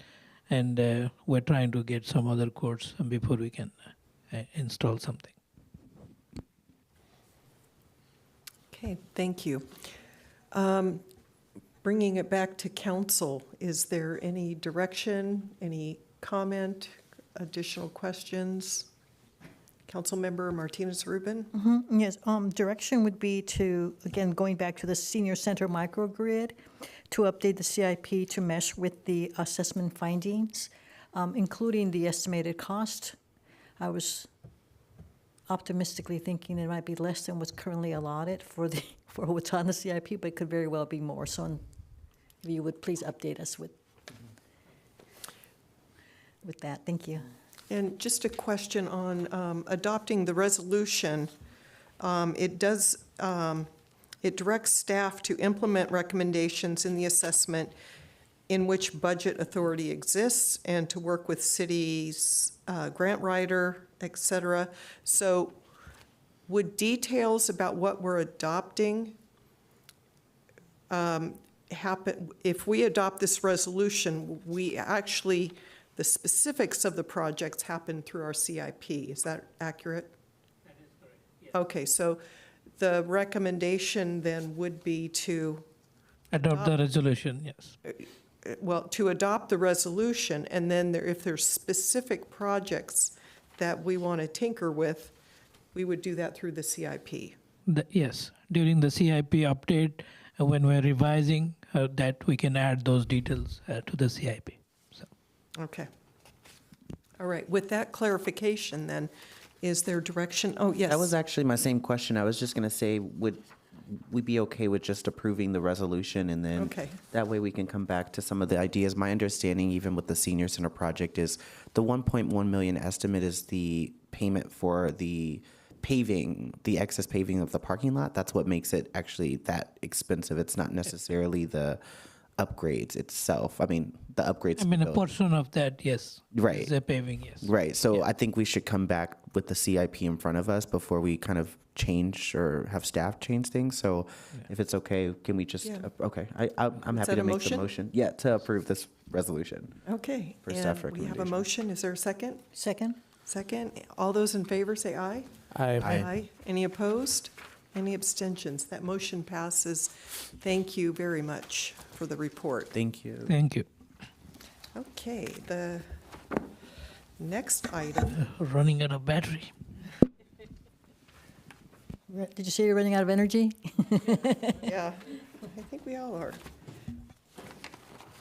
Okay, the next item is 12B, and that's a receive a report on the municipal broadband feasibility study. Good evening. Okay, good evening again. Council, mayor, staff, and public. This is regarding a municipal broadband study that City Council approved in a CIP. So April last year, city staff released a RFP for soliciting consultant proposal to complete a broadband opportunity assessment. On June 2023, a contract was awarded to CSW to complete a broadband opportunities assessment. The scope of this study included broadband trends and technology review, existing service and infrastructure analysis, gap analysis, public assets analysis, enhancement options, and recommended next steps. Today we have Robert Stevens from CSW to provide us an overview of the assessment and the recommended steps. Robert. Thank you, Sanjay. Good evening, Mayor and Council members. Thank you for having me here this evening. Could we please have the presentation? So we'll talk a little bit about what broadband is. And so broadband is essentially how we move data through pipes. And data is represented as a bit.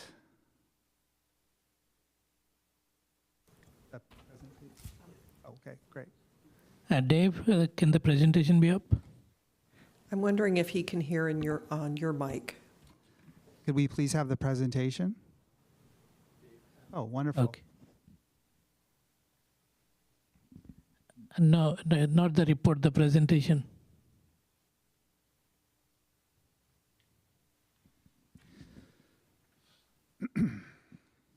So essentially, when we talk about broadband is the capacity to move data through a wire or a line. And there's two different ways we can measure it. We can measure it through throughput, how much data we actually get through that pipe, and latency, the time it takes to get from point A to point B. And one thing— Sir, I don't think your mic is on. Hello? Okay, good. Thank you. Thank you. So interesting, if you look at this screen right here on my right, it's a very low latency, but you'll see a delay in the screen on the left. So that's a good example of high latency. Video and communication with high latency has a lot of delays in it. It doesn't work very effectively. So the state of California, as well as the Federal Communications Commission, has essentially derived what a minimum broadband standard is. And that would be something on the order of 10 megabits per second. That's a pretty low level in comparison to what we see today. Generally, a house with 4 folks living in it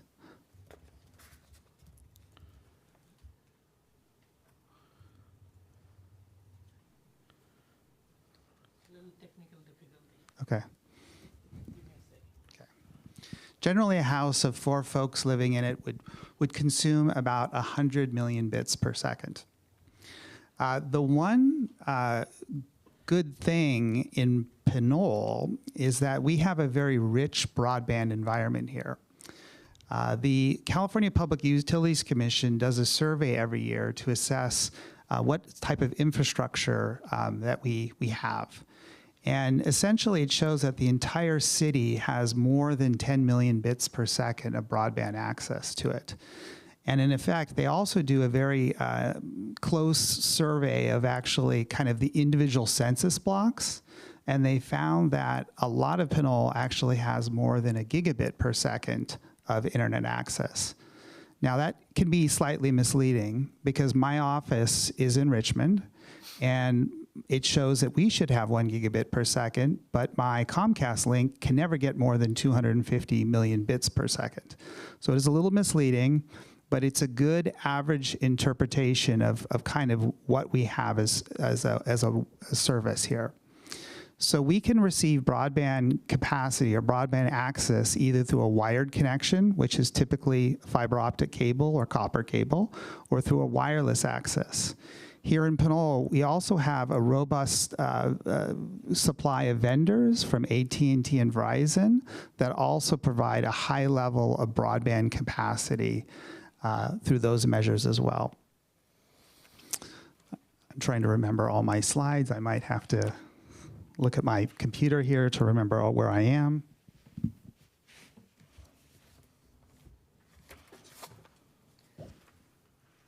So the one thing we didn't want to just trust what the California Public Utilities Commission was telling us. So we did a little outreach. We did two components of it. One, we did a online survey, and the city manager's newsletter was the method of advertisement. We also posted flyers throughout the city and the library, and we had folks respond to us that way. We also visited the senior center last August, and we spent the morning talking to patrons there about their concerns or their issues they're having with broadband here. And it was really a welcoming experience because everybody said, we're totally happy. Everything's great here. There's no challenges with us getting access. Because in a lot of communities, we find that there's real trouble with folks stumbling through, like, how do you get connected? How does my computer work? This doesn't work. We didn't find that there. We did find some folks asking about, things seem to cost a lot. Is there any low-cost internet plans? And we were able to provide them some information, such as through the California Public Utilities Commission, which offers a lot of great resources about how to find lower-cost plans. Some people were really interested in learning more about even AI or different programs, and they would love to see an educational event that would happen at the senior center or maybe the library about how to use tools more effectively. So there's a lot of great survey results that we received, and I think what we found is, and we also did have folks do an internet test to see actually how fast their capacity was. And we were very pleasant to find, don't want to misquote myself here, so I'm going to look quickly through my notes. I apologize. Apologize for the delay. I know it's late.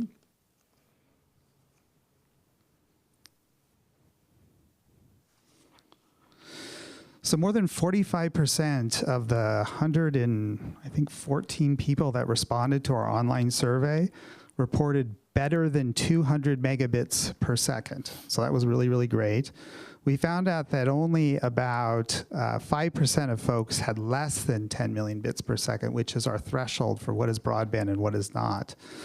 We were actually able to, we don't know the precise address where the respondents were, but we did get the streets because we wanted to find out if there was a correlation between low internet access and geographic location.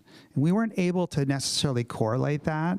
So it could be that there's a problem with our current internet service providers in those locations, or it could be that there's a technical problem with those folks' equipment. Next slide, please. So again, this is just what is broadband. Next slide, please. This is how we deliver it. Next slide, please. This is what I think is a really great thing, is like, you're really fortunate here because not only do you have the incumbent AT&T, of course we have our old television provider, Comcast, but we also now have Sonic. And Sanjay's reported to me that Sonic is really doing a robust build out of the city, and there is a definite correlation. Multiple service providers generate more capacity, and they fight for customers by dropping fees. So it's a really great that we have a third wireline provider in the city. Next slide, please. Again, you can see this purple color indicates a really high level of bandwidth, high bandwidth within the city of Pinole. Next slide, please. This just shows wireless providers. T-Mobile is really robust and has a very robust system here, and it's probably the preferential provider if you're on a wireless system. Next slide, please. So as I mentioned, if you look at the PUC's broadband map, it does show their records of where potential properties are less than 10 million bits per second. There's about 40 locations in the city of Pinole. Those locations would be potentially, could potentially receive funding through the California Advanced Services Fund, through the California Public Utilities Commission. We were not able to correlate any of our outreach or any communications with folks that might reside in those areas to really find out if that's true. I also want to say we also did call and also use the internet to actually pretend we were a business relocating to the city of Pinole, and we were able to find a really robust offering from all the incumbent providers with a really reasonable and relatively low rate for business class internet service, actually lower than what we're paying currently Comcast in Richmond. So I thought maybe we should move to Pinole. Next slide, please. This is just an example of our meeting at the senior center, and this is a handout we did.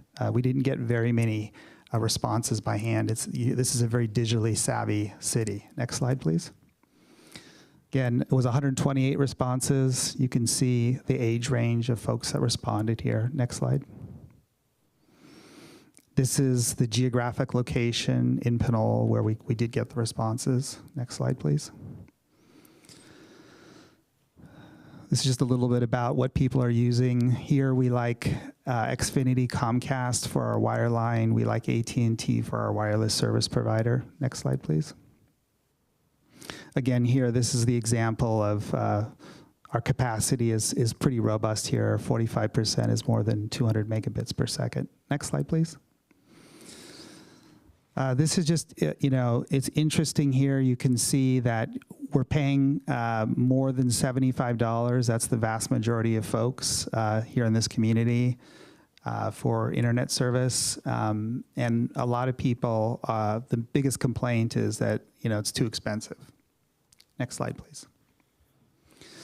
So, broadband and the construction of broadband is a very expensive proposition, right? We have to install conduits and cable and equipment, and that costs a lot of money to build, and that's why it's so difficult to actually increase broadband access and capacity in our communities. Next slide, please.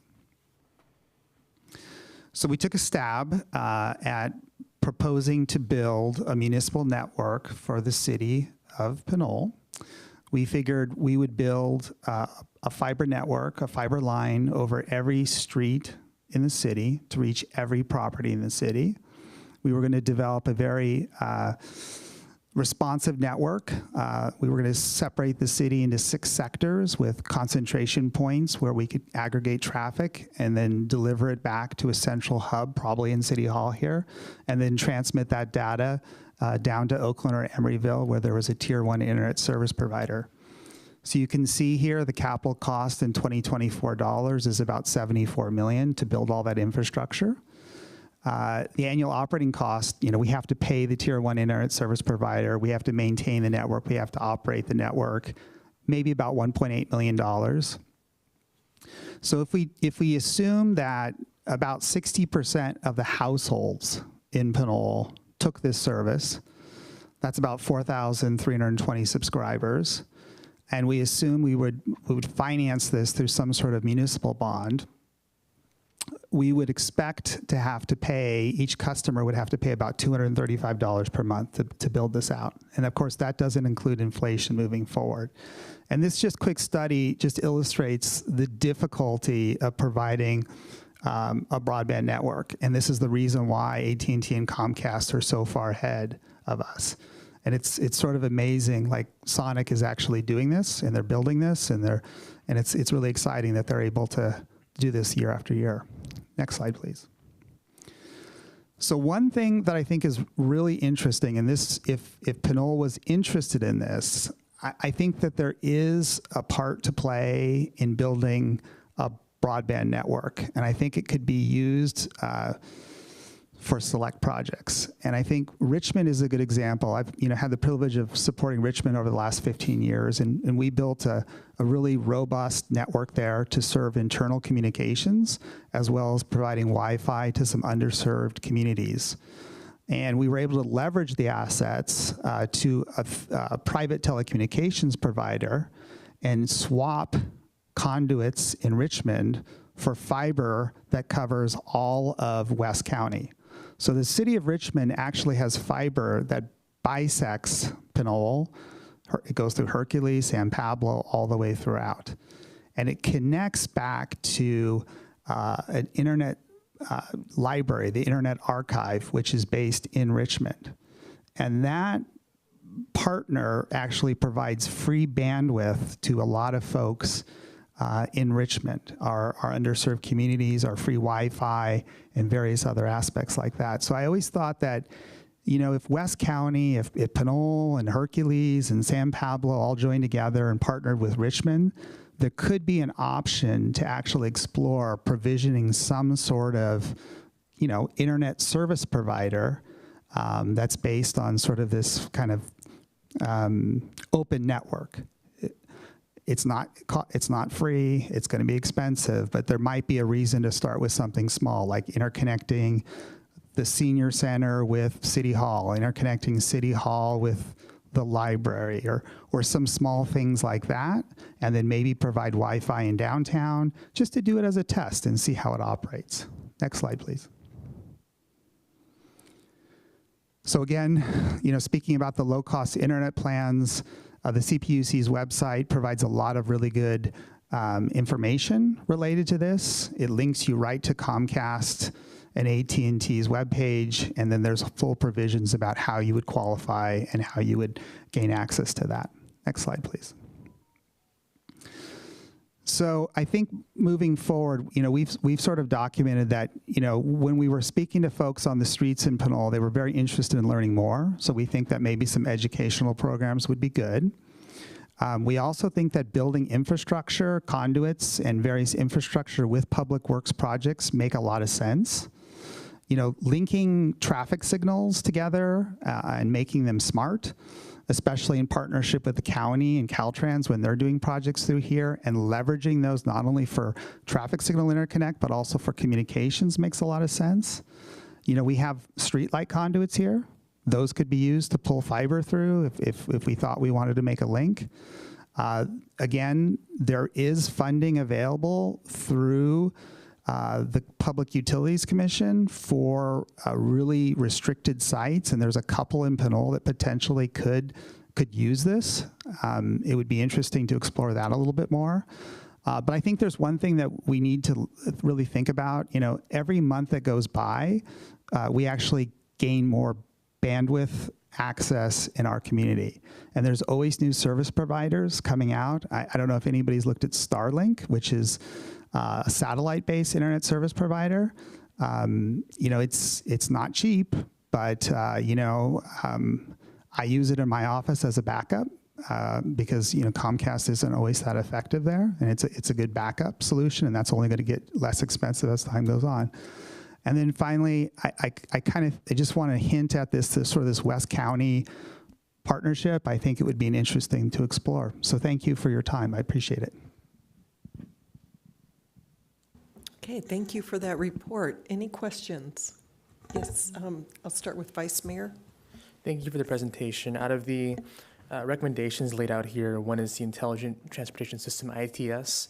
This is the same as the Smart Signals project in the CIP that's matched with one-to-one with CCTA for funding. Is that correct? Yes, very similar, but I believe here the recommendations are to use those for other like services to the city, use their same conduits to actually provide data transfer or data access to other cities' infrastructures. So upon completion of that project, it would be make it easier to use it in that regard?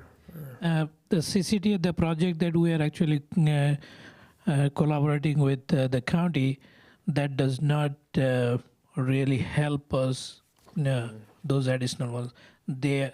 they are actually looking at only connecting the regional route of significance to high-speed data transfer so that their traffic monitoring center actually can monitor and help the regional route. And the ITS that's described here is for all traffic signals, Yeah. not just the main corridors. Yeah. Gotcha. Thank you. Yes, go ahead. Thank you, Mayor. I just had a question about the leveraging assets. What does that mean with the recommendation around leveraging assets? What are our assets? How much we got? How can we leverage it? Them. So, as an example, let's just say we're doing a paving project and we're going to install a traffic signal interconnect or maybe a new street lighting circuit. Adding, an additional conduit in parallel to that is a pretty low cost. It provides us a pathway so that we can eventually build a broadband network, or when a Sonic or an AT&T or the 50 other telecommunication companies that are out there come to Sanjay and say, I need a permit to do this, the city can say, I have a conduit here. I can sell this to you. I can lease it to you. I can swap this. Like what Richmond did. Richmond essentially took 2,500 feet of conduit and swapped it for 30 miles of 12 strands of fiber. Mm-hmm. So as you build up resources and assets, you can then use those when you're working with third-party providers. Okay, so I see the presentation you gave had a pretty good layout of the city of Richmond's assets. Do we have a map of our assets currently? They would be in your GIS system. As far as our fiber optic network, we do have that our asset in our GIS. What we have, in short, we have actually one fiber optic line on Appian Way, which comes through San Pablo to City Hall and the Public Safety Building. And we do have some fiber network going to on 10 and going to Senior Center and Youth Center there. So that's all our City of Pinole's own assets right now. And we have been working with the contractor when the Hercules project was going on, we're trying to actually have something put for the wastewater treatment plant as well.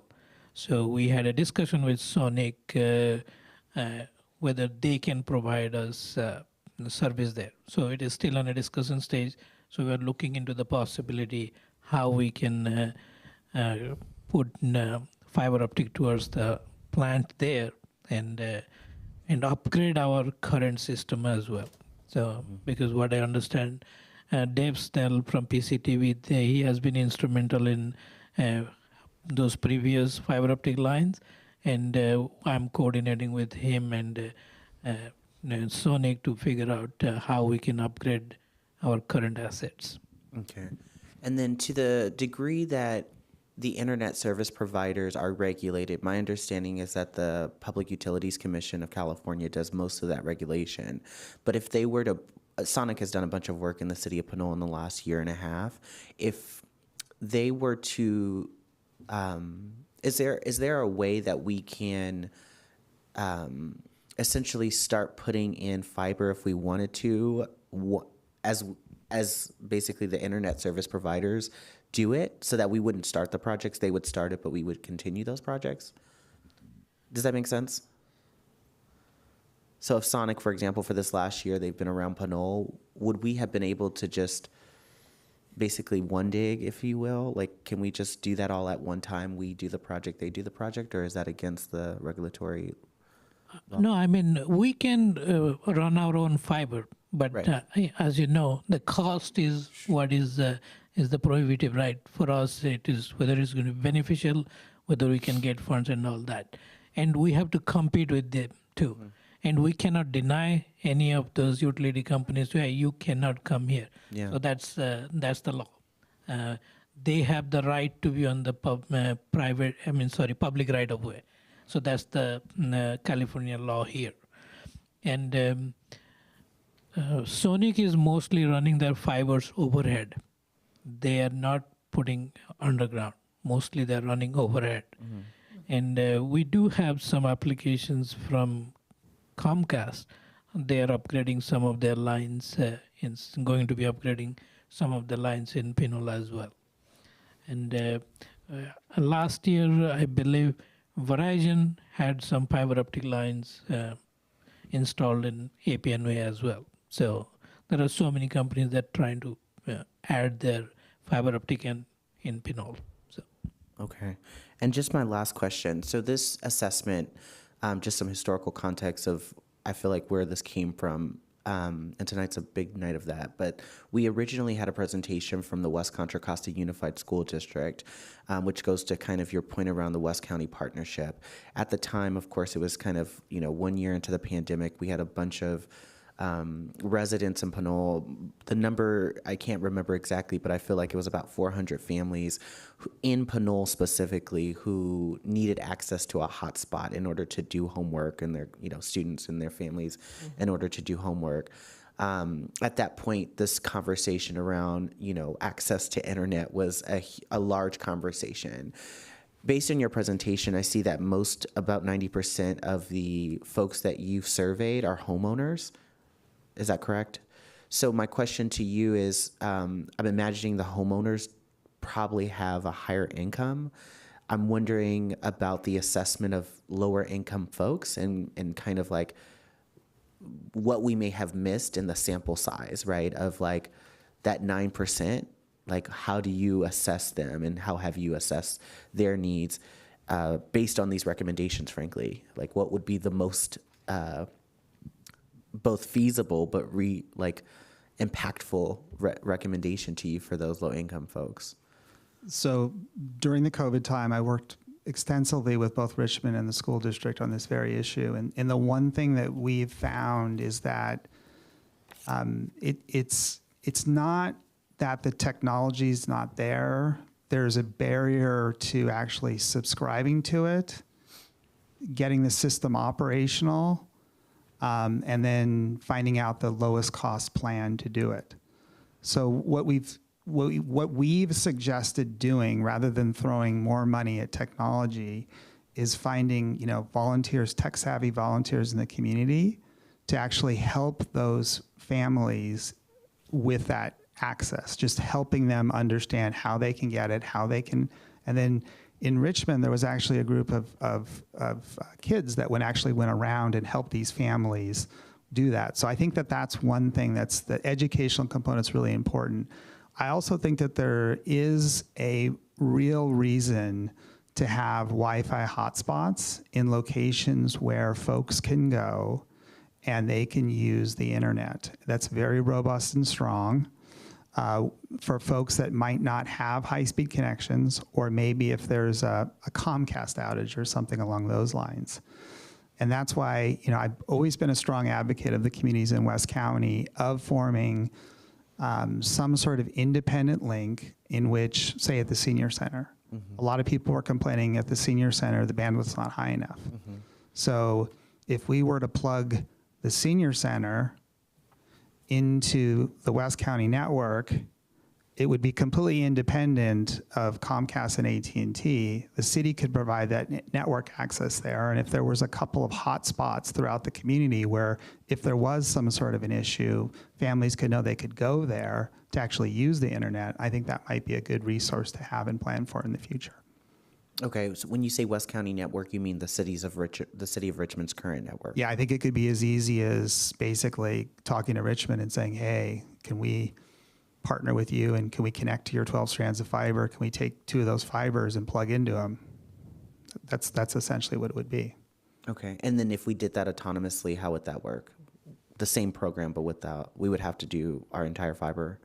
No, I would pick several community hotspots. I mean, I think the senior center is a great place. I mean, maybe this, here at the city hall, right? Maybe there's the swim center, maybe in downtown, someplace where during the pandemic, we were thinking about places where, kids could go, they could download their assignments and they could go home. And where was a safe, clean, well-lit space to do that. Okay. Fernandez Park actually comes to mind. that area could, we have the fiber network runs there, our own fiber network, and it just needs a better connection, better downloads and all that. So. And that particular suggestion or recommendation, because I think that's a good one, would you consider that recommendation number 5, or where you? That's a great recommendation. I think that's where we, perhaps need to go. What number is that under? What recommendation? I mean, I would look at it as sort of this, we want to leverage a relationship with Richmond's network and with the Internet Archive. The Internet Archive has previously told us that they will provision access for free. Mm-hmm. I mean, I would explore it. I mean, and I would do it as a pilot project. I'd pick a site and build a wireless repeater and create a relationship with Richmond to do this, and with the Internet Archive, and run it and see how difficult it is to run and see how it operates, see how many people use it. Okay, thank you. I gotta say it's cheeky to see number 8, Starlink. We said no to the Teslas. I don't know if we're gonna go with the Starlink, but I'm just Well, throwing that out there. we do have Starlink at wastewater treatment plant. Oh, there you go. Okay, so we already fund it. Okay. Okay. Any other questions? Yes, Councilmember. Yeah, I have a lot of questions, and we're approaching 11 o'clock. So I know that everyone's tired. I think the main thing was affordability, right? And it sounds like there are options out here that provide free internet or free upgrades. Is that somewhat what we're talking about, or is it minimal cost? Well, so I think the most important thing for folks to realize is that, once we've subscribed to AT&T or Comcast for several years and they raise our prices, we should call them and complain because they will lower them. That's the first thing, right? Okay. If we can't afford the internet, and there are programs that are available, and these companies have to provide lower cost service.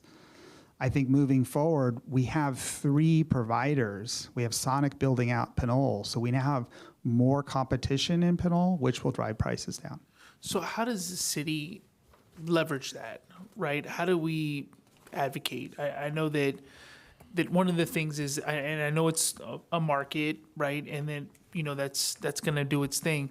But what I was envisioning was that, maybe it was a lease model, right? That we can lease back to a provider and try to go through an RFP process to get, the prices down as far as possible for this city. Can that happen regionally, or is it something that can't happen at all? So I think the one thing we need to do is we need to encourage companies like Sonic to build as fast as they can. And then we, the residents of Pinole and the businesses of Pinole, need to complain. They need to call and complain. The more complaints these companies get, the more money they invest in them. Okay. And then I just wanted to hear a little bit more about the joint powers authority that you were talking about with Richmond.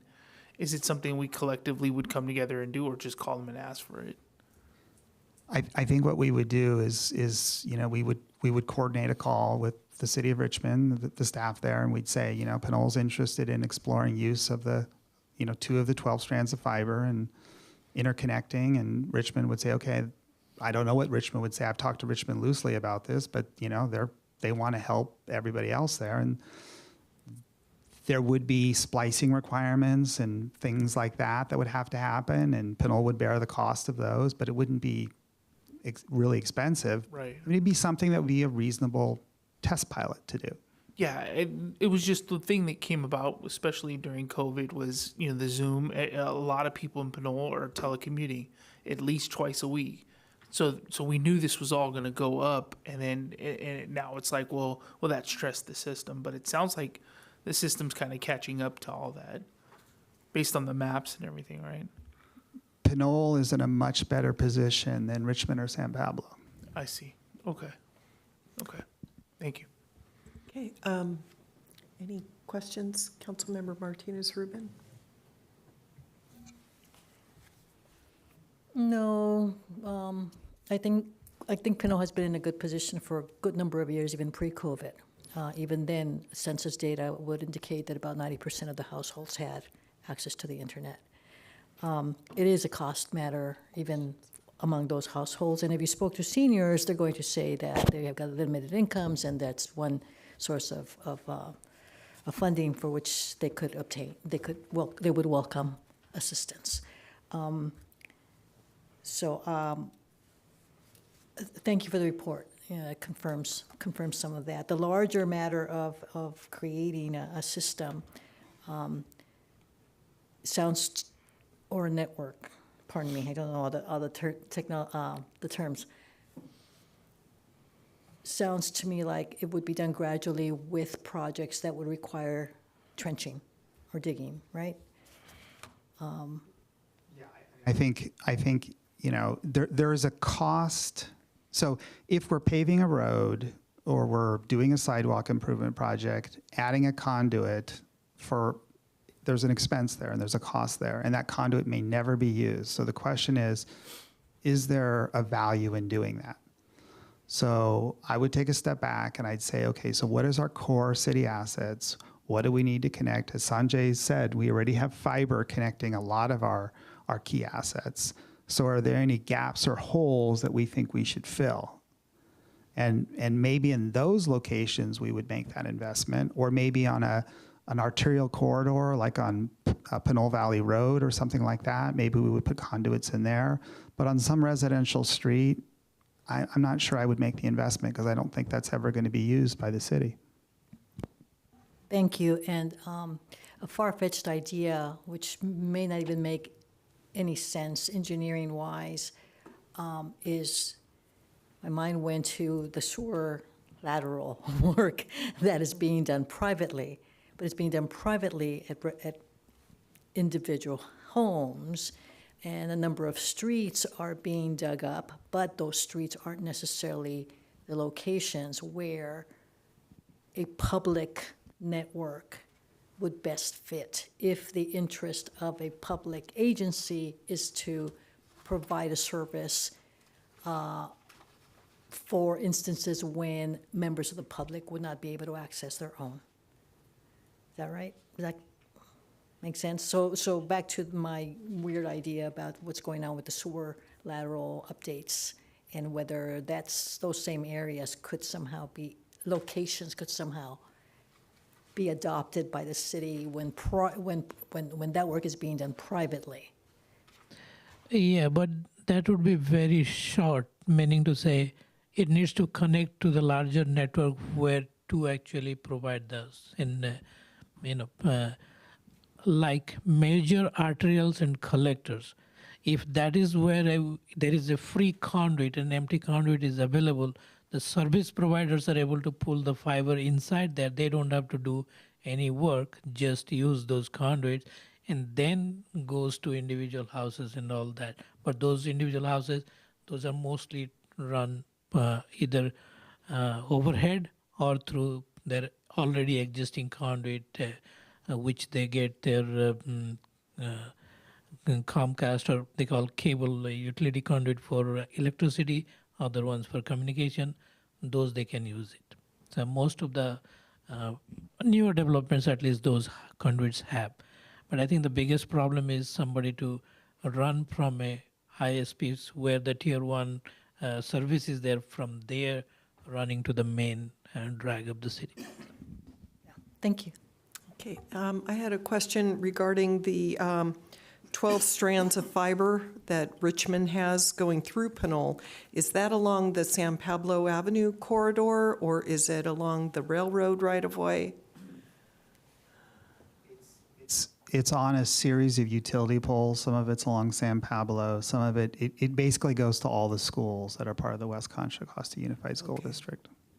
Got it. So if we were to tap into some of that, if it's near the senior center, that might be a place to start, or maybe the Pinole Library, which is right across the street from Pinole Valley High School, that might be, perhaps some places where we might want to do a pilot project. And I'm just thinking of, in our previous item that we discussed, having the senior center have, be sort of a resilience center for if in case of an emergency, it would be good to have internet access that's not Comcast and not AT&T.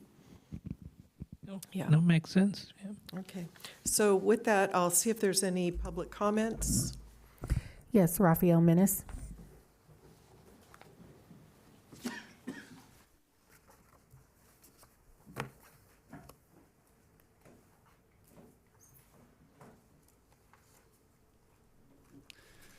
Good evening, Raphael Menace, resident of Pinole. I'm not going to be making references to page numbers at this point because my phone is low enough on power at this point at the evening that it might very well run out if I tried referring to it.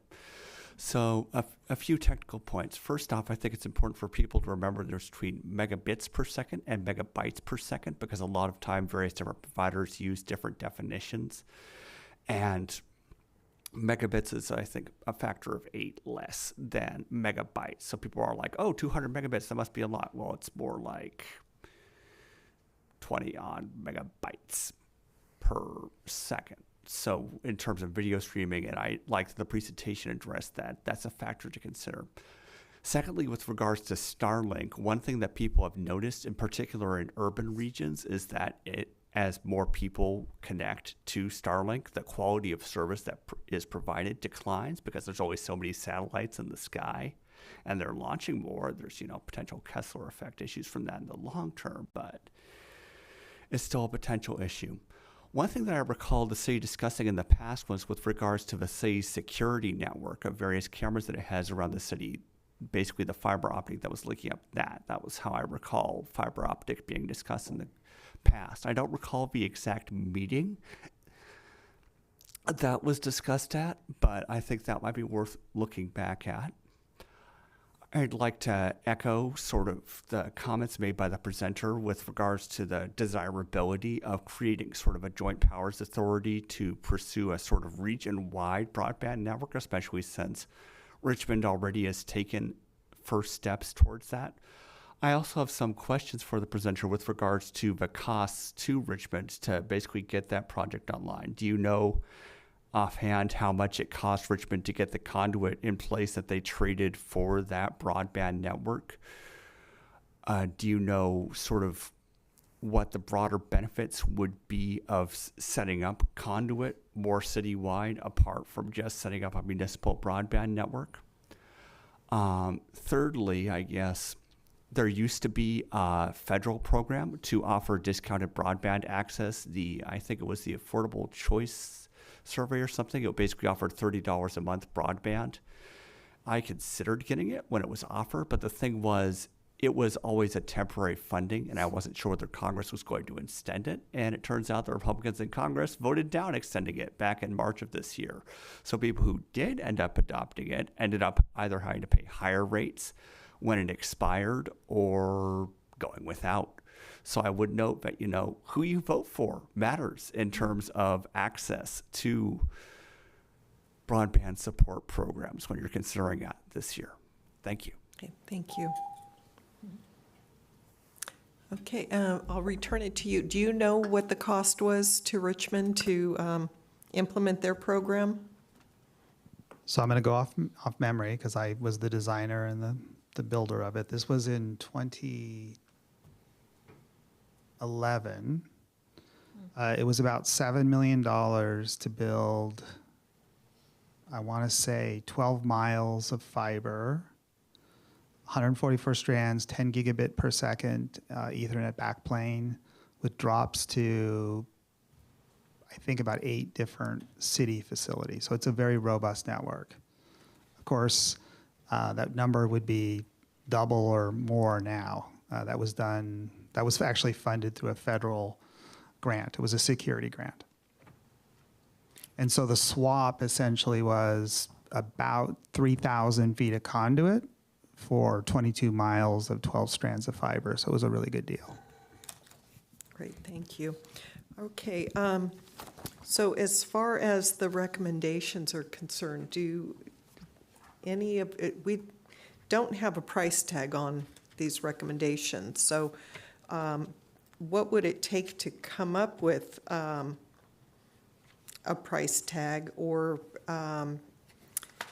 would staff want to prioritize it, or are you looking for the council to tell you which ones we'd be interested in looking at? What we are looking at is, I mean, if council direct us to actually pursue a joint effort with City of Richmond, I mean, we can go that route, one. And also, if any of our projects, street projects, are actually on major arterials and arterials, then we would make it mandatory so that we leave some conduits in those streets.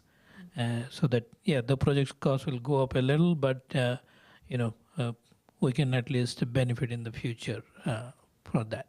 So I think those few things, and as future projects come up, and maybe a direction to staff to evaluate those projects, have any feasibility of adding new conduits to the network. Okay, thank you. So with that, Yes. Yeah, I think we need to develop what a joint trench looks like, including electrical to underground power lines, including communication and telecom. I think we have to have a joint trench specification that we can maybe implement for when water pipes are being replaced or sewer lines are being replaced, or, as the gentleman mentioned, any of the roads being redone, so that that's incorporated into those costs with redundancy. So there's a redundant pipe for each. I'd like to see an option, a municipal option for internet access be developed as a capital plan, whether it's the senior center or whatever makes sense for us to do. I think that during that time, during COVID, that was something that we saw. It might have been people driving from other cities, that we, saw, but I did hear from residents that was a problem, So I think we got to have something in place. Maybe that something is emergency related too, like it's on an emergency line that we know would be working in case of an earthquake or something like that. would you consider tapping into a couple strands of fiber from Richmond to the senior center? Would that be considered a municipal option, or would that be just having a separate agreement with Richmond? I want to make sure that we're using the right terms. So let me translate what I'm hearing, and I really caution agencies about trying to build and operate networks, because it becomes very expensive, and also you got to think about who's going to maintain it. The IT folks, there's security issues, there's tons of things to think about. So, what I hear is that, we want something that's robust. We want a backup plan in case there's a problem. So a couple of things that just come to mind is the city could potentially get a secondary internet access point at the senior center. If Comcast is our provider today, I don't know who it is, but maybe Comcast. we could get Sonic and AT&T, right? So you have two backup providers right there. And so in the unlikely event that all three of them go down, that's pretty catastrophic if that happens, right? So that gives some flexibility. And if you were able to get high enough speeds from all those providers, you really could serve a lot of folks at those locations. Now, there's a secondary approach where we could say, okay, let's go talk to Richmond and let's see what the cost would be to interconnect, to use the Internet Archive backbone, and then provision our own network at one of these locations using some of the fiber that the city already possesses. That's like a next level hurdle up of complexity of building. It's probably not a significant cost, but there's an operational cost that somebody in the IT department is going to have to maintain and operate. And I think that would be a pretty easy thing to put together as a report to say, here's some strategies. Remember, as a city, you get a preferred rate when you actually lease from AT&T, Comcast, right? So it's a reduced value, right? I can't remember what they call it, right? Excuse me for just a moment. Yeah, We'll need a motion to extend. Yeah, I'm going to interrupt. We do need a motion to extend. Do you think we need 10 more minutes? Yeah. Okay. I'll Motion to extend for 15 minutes. 15 minutes. Okay. Second? Second. All those in favor? Aye. Aye. Any opposed? Okay, go ahead.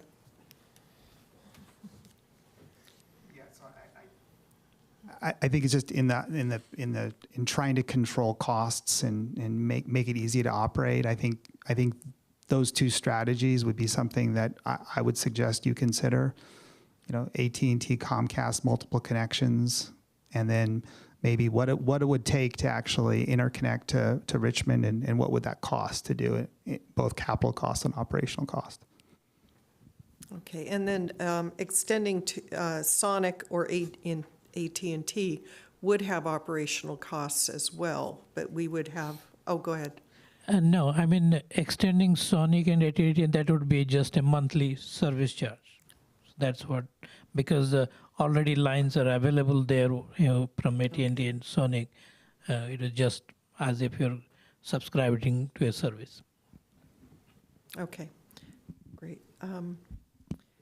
So is there interest in having staff explore the cost of these two, of tapping into Richmond's system and getting a cost estimate for Sonic and AT&T, or is that just so minor?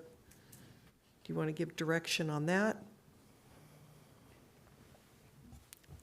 The simplest, pardon me. Yeah, go ahead. The simplest and most readily, that would be most readily available in case we need it, would be subscribing to additional providers, right? That's right. And how long does it take to do that? A call, right? Yeah. Yeah. Call and find out. Okay. Okay, with that, any other direction you want to provide? Yeah, Mayor, number 7, I think we can, it seems like a pretty simple constituent service that we can provide, is just connecting the 40 sites in Pinole that are eligible for CASF funds. That's also what, a phone call or many phone calls, 40 Many phone calls? yeah. A couple. Is that currently, would that work be under the Public Works Department, or is that a different department who would manage that?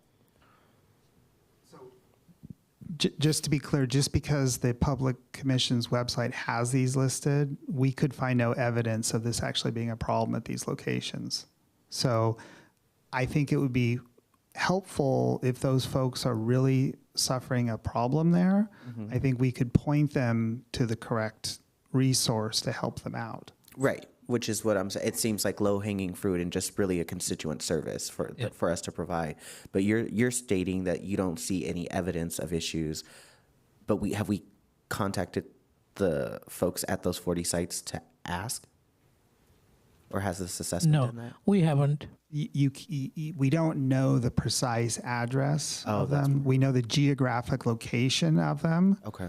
And because the folks that responded to our survey are in the same geographic location of this, they're not having an issue. So it's odd that there's a problem in those locations. So I wouldn't be surprised that next year that there's a change in this. I think it's something to monitor. Okay. And I think if folks are coming and complaining, I think that is something that we need to target and help those folks out with. Okay. And who would they complain to? Because during the pandemic, everybody was complaining to the council or to whomever would probably listen. But in this case, especially those watching, who would they actually notify? In my experience, it's usually the council or city representatives that they complain to. Okay. But is it really that they should be complaining to their carrier? They should be really, we all of Pinole should be complaining to their carriers. That would be helpful. Okay. Right. And how would they do that? Call and complain, email and complain. Perfect, thank you. Can I jump in? Isn't there a way to collectively call and complain? Like if there was 100 people that lived on X street and said, hey, Comcast, this bill is high, or Sonic, this bill is high, the 100 of us are effectively looking at a different carrier. How does that conversation come together, if at all? So there's two things there, right? I mean, I don't know about you folks, but I see my bill go up every year after I finish my contract. So I call my carrier up and I say, I need to have it lowered, otherwise I'm going somewhere else. And mysteriously they lower it. So that's what I would suggest that our constituency do here. To get better service, to raise that, 45% of us here have 200 megabits per second. If we want a gigabit per second, we should all be calling and saying we need better capacity. Okay, so I'm just going to make a staff recommendation to direct staff to add this to the report a problem on our website that was just shown. That way we'll just add another box there, and maybe we can, I don't know how the wording and all that good stuff would look, but there's 3 carriers, at most 4 with Starlink. So let's just figure out a way that folks can report a problem on the city's website, and that problem is directed to the carriers that they, and I think, yeah. Or and report a problem and have the phone number for the carrier. Yeah, however that would look. I'm not, it's 11. But I mean, we can receive those complaints and educate them what to do. yes, so the number 2 part would be a yeah. great, the number 2 would connect to that too. Yeah.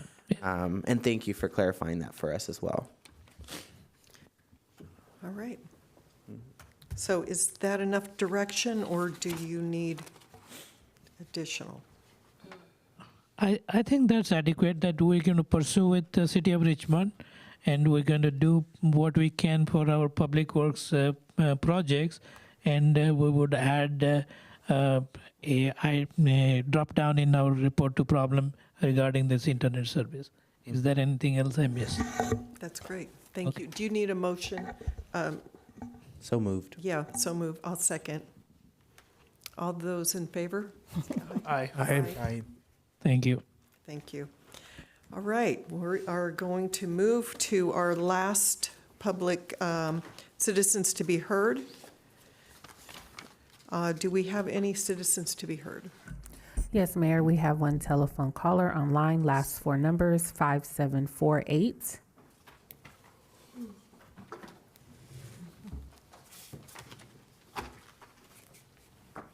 Hello, can you hear me? Yes, go ahead. Yes, my name is Anthony, senior citizen and longtime member of the Pinole Valley community, taxpayer, homeowner. I hate to be redundant, but some of these things have been brought up before. They haven't been addressed. Me and other people in the community haven't got return calls from the city of Pinole. The phone's off the hook at the central call station as we're talking right now. Been off the hook all afternoon, or part of the afternoon, with a busy tone.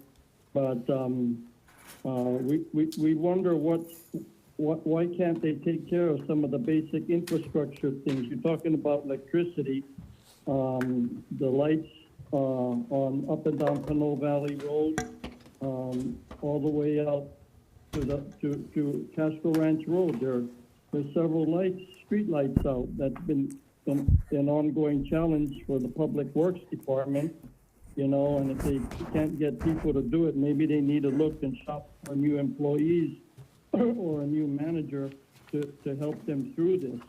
It's just basic infrastructure things your taxpayers deserve, which by that means that things are coming up on the November ballots. We need to take care of housekeeping, basic housekeeping infrastructure items in and around the city.